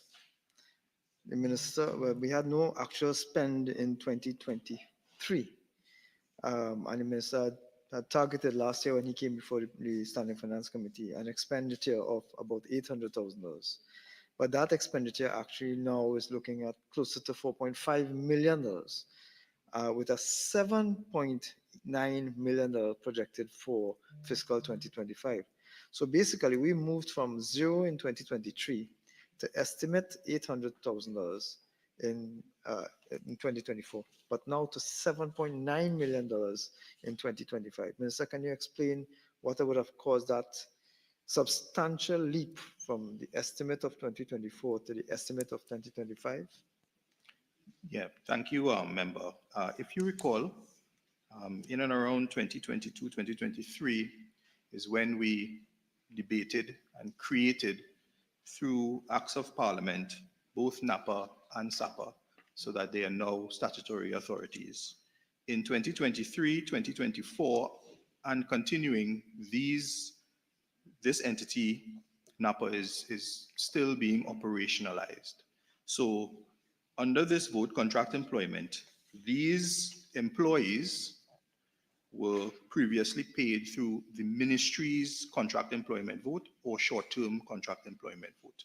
And they have been transitioned now to NAPA and the same for SAPA. So that would account for the 4.5 and moving up to 7.85 as it is operationalizing, and we are also recruiting more employees.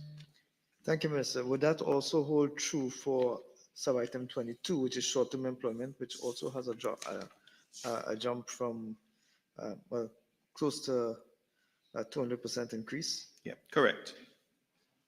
Thank you, Minister. Subhead 03, minor equipment purchases, item 001, general administration. Subhead 04, current transfers and subsidies, item 007, households, item 009, other transfers. 60, Southern Academy for the Performing Arts, SAPA, we at page 564. Subhead 01, personal expenditure, item 001, general administration. Subhead 02, goods and services, item 001, general administration. Member from Tableland. Madam Chair, quickly through you. Minister 16, I guess the explanation with regards to NAPA would hold. Right? Yeah, correct. Thanks. Subhead 03, minor equipment purchases, item 001, general administration. Subhead 04, current transfers and subsidies, item 007, households. Honorable members, we shall now move to the draft estimates of the Development Program Consolidated Fund. This is on page 165 of the relevant book, item 003, economic infrastructure. D, tourism. Member for Tabakit. Thank you, Madam Chair. Minister, I'm on line item 001, tourism sites and attractions upgrade. I see a projected planned spend of $15 million for fiscal 2025. Could you tell us what sites you plan on upgrading in this next fiscal year, please? Yeah, well, work continues to a number of sites, including River State Museum and Water Wheel, the Stallmeyer's restoration, Stallmeyer's additional works, the Maracas Lifeguard Towers, the Las Cuevas Lifeguard Towers, that is practically completed, but the defects liability is ongoing. Manzanilla Beach Facility, Phase 3 and 5. For next year as well, we have Vesini Beach fence repair,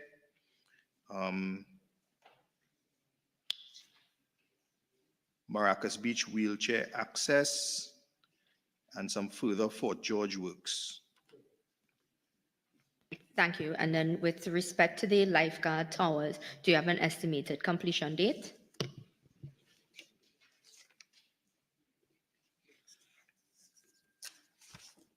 The lifeguard towers in Las Cuevas, they are practically completed, so it's going through the defects liability. The Maracas Lifeguard Towers, that project will continue into fiscal 2025. I expect it to be completed before the end of fiscal 2025, but I can't give you an exact date right now.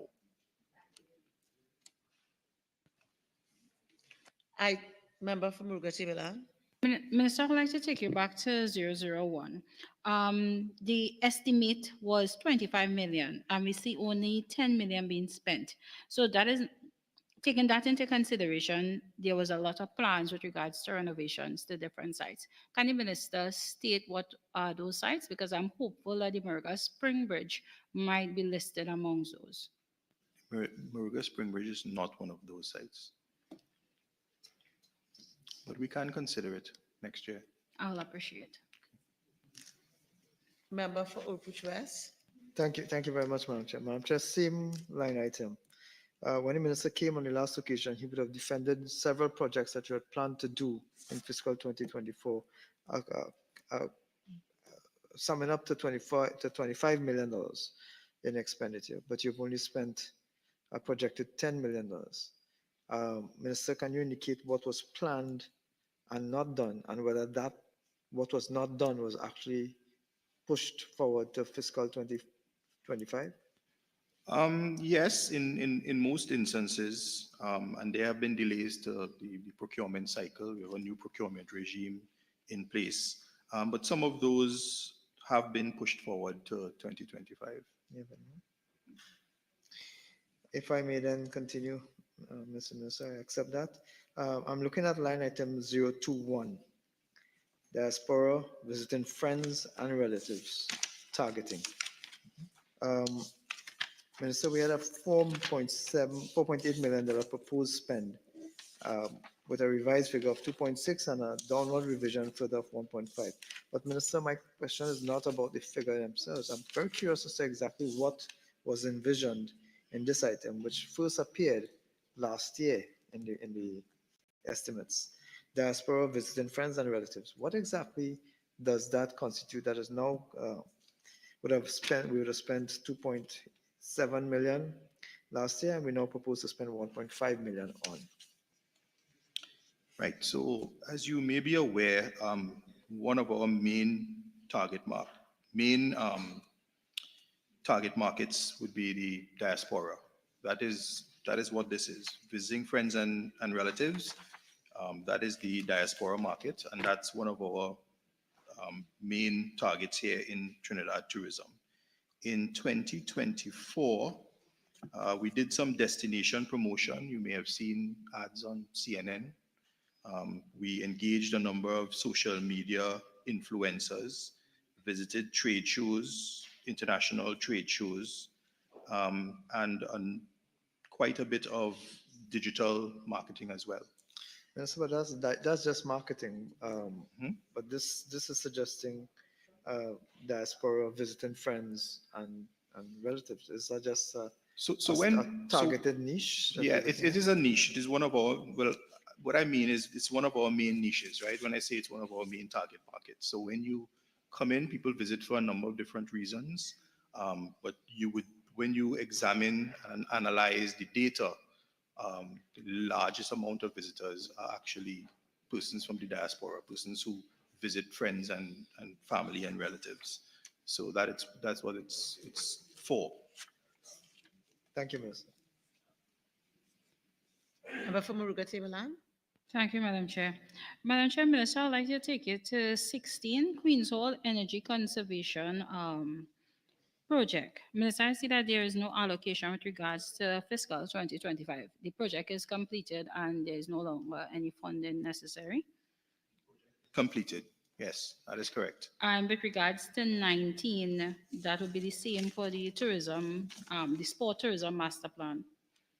That project has also ended, and this spend with respect to promoting sport tourism will now be undertaken in the recurrent expenditure. Okay, Minister. For Tourism Trinidad Limited. All right. I would like to draw your attention to 18, tourism festivals. Yep. In 2024, there was an estimate of 2 million. Then we had a spend of 5 million. And in 25, we are asking for 2.5.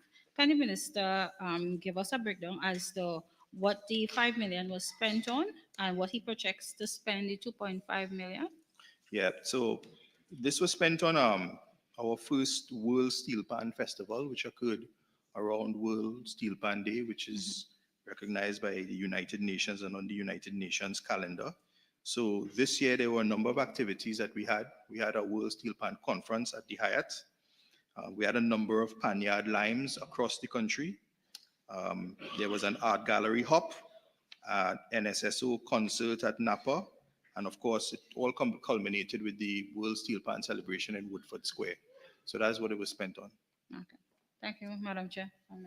Member for Couva North. Thank you most kindly, Madam Chair. Madam Chair, to the Honorable Minister, Project 18 Tourism Festivals, the 2 million was allocated in 2024, 5 million was utilized. Minister, can you provide us with some information in terms of what this tourism festivals cover? What are the festivals it entails? just explained that. I'm sorry you may have missed it, but I just did. Item 005, multi-sectoral and other services. A, administrative services. Infrastructure Development Fund. Item 004, social infrastructure. B, recreation. We're at page 240. Member for Vancouver North, that's where you're at? I was waiting for F. F? Yeah, you call out E, but then you went to the IDF and it didn't call out F. On page Let me check. 166.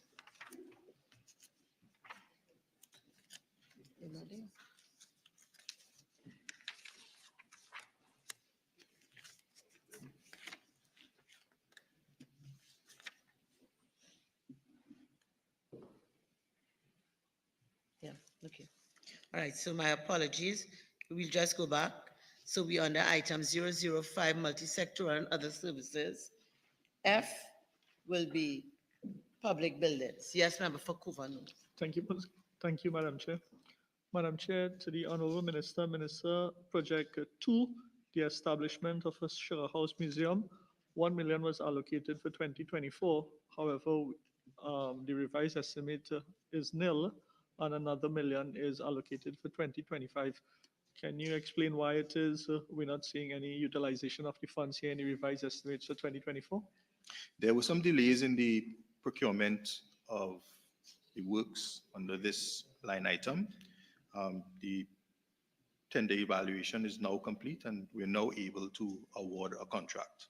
The contract, however, is for $2.9 million, and we expect that, once the funds are available, we can award that contract in this financial year. Member for Muruga Table. Minister, with regards to 0003, restoration of Fort St. Andrews, the question is similar. There was but I would have noticed painting being done on Fort St. Andrews. So is it that the bills are just late forthcoming? No, the answer is the same. We've done the procurement, and the tender evaluation process is complete. So the major works, we anticipate that we can do it in the next financial year. If you're seeing painting done, it's probably under maintenance of building under the recurrent vote. Okay. Thank you, Madam Chair. We can now go on to Infrastructure Development Fund. Item 004, social infrastructure. B, recreation. We're at page 240. Honorable members, the question is that the sum of $354,714,300 for Head 80, Ministry of Tourism, Culture and the Arts, stand part of the schedule. Those in favor say aye. Those against say no. I think the ayes have it. The sum of $354,714,300 for Head 80, Ministry of Tourism, Culture and the Arts, now stands part of the schedule. I want to thank the Minister, the Permanent Secretary, and the Deputy Permanent Secretary. Head 09, Tax Appeal Board.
Tax Appeal Board, $8,458,800. I will now invite the Attorney General to make a brief opening statement, not exceeding 5 minutes. Attorney General. Good afternoon, Madam Chair and members of the House. It is my privilege to make these few remarks on behalf of the Tax Appeal Board, which is a superior court of record established under the Tax Appeal Board Act, Chapter 4, Number 50. The board is a superior court of record. It has jurisdiction to hear and determine appeals from assessments to income tax, corporation tax, value-added tax, customs duty, anti-dumping and countervailing duties, and other taxes and duties prescribed by law. The board is a formally prescribed arbiter between individual and corporate taxpayers on the one hand, and those entities who are duly authorized to levy taxes on citizens and corporations according to the tax laws enshrined under the Constitution of Trinidad and Tobago. I am happy to be here and to take such questions as I'm asked. Honorable members, the question is that the sum of $8,458,800 for Head 09 Tax Appeal Board stand part of the schedule. Honorable members, the sum of $8,458,800 for Head 09 Tax Appeal Board is comprised of monies proposed for expenditure under the following subheads and items to be found in the draft estimates of recurrent expenditure and the draft estimates of the development program. We shall now consider the draft estimates of recurrent expenditure. We are at page 45, subhead 01, personal expenditure, item 001, general administration. Subhead 02, goods and services, item 001, general administration. Subhead 03, minor equipment purchases, item 001, general administration. Subhead 04, current transfers and subsidies, item 007, households. Honorable members, we shall now move to the draft estimates of the development program. Subhead 09, development program. We now at page 16 of the relevant book. Consolidated fund, item 005, multi-sectoral and other services. A, administrative services. Honorable members, the question is that the sum of $8,458,800 for Head 09 Tax Appeal Board stand part of the schedule. Those in favor say aye. Those against say no. I think the ayes have it. The sum of $8,458,800 for Head 09 Tax Appeal Board now stands part of the schedule. I thank the Attorney General, the Registrar, and the other representatives of the Tax Appeal Board. Pleasant evening. I also want to thank all members for their participation, their discipline, tolerance, efficiency today.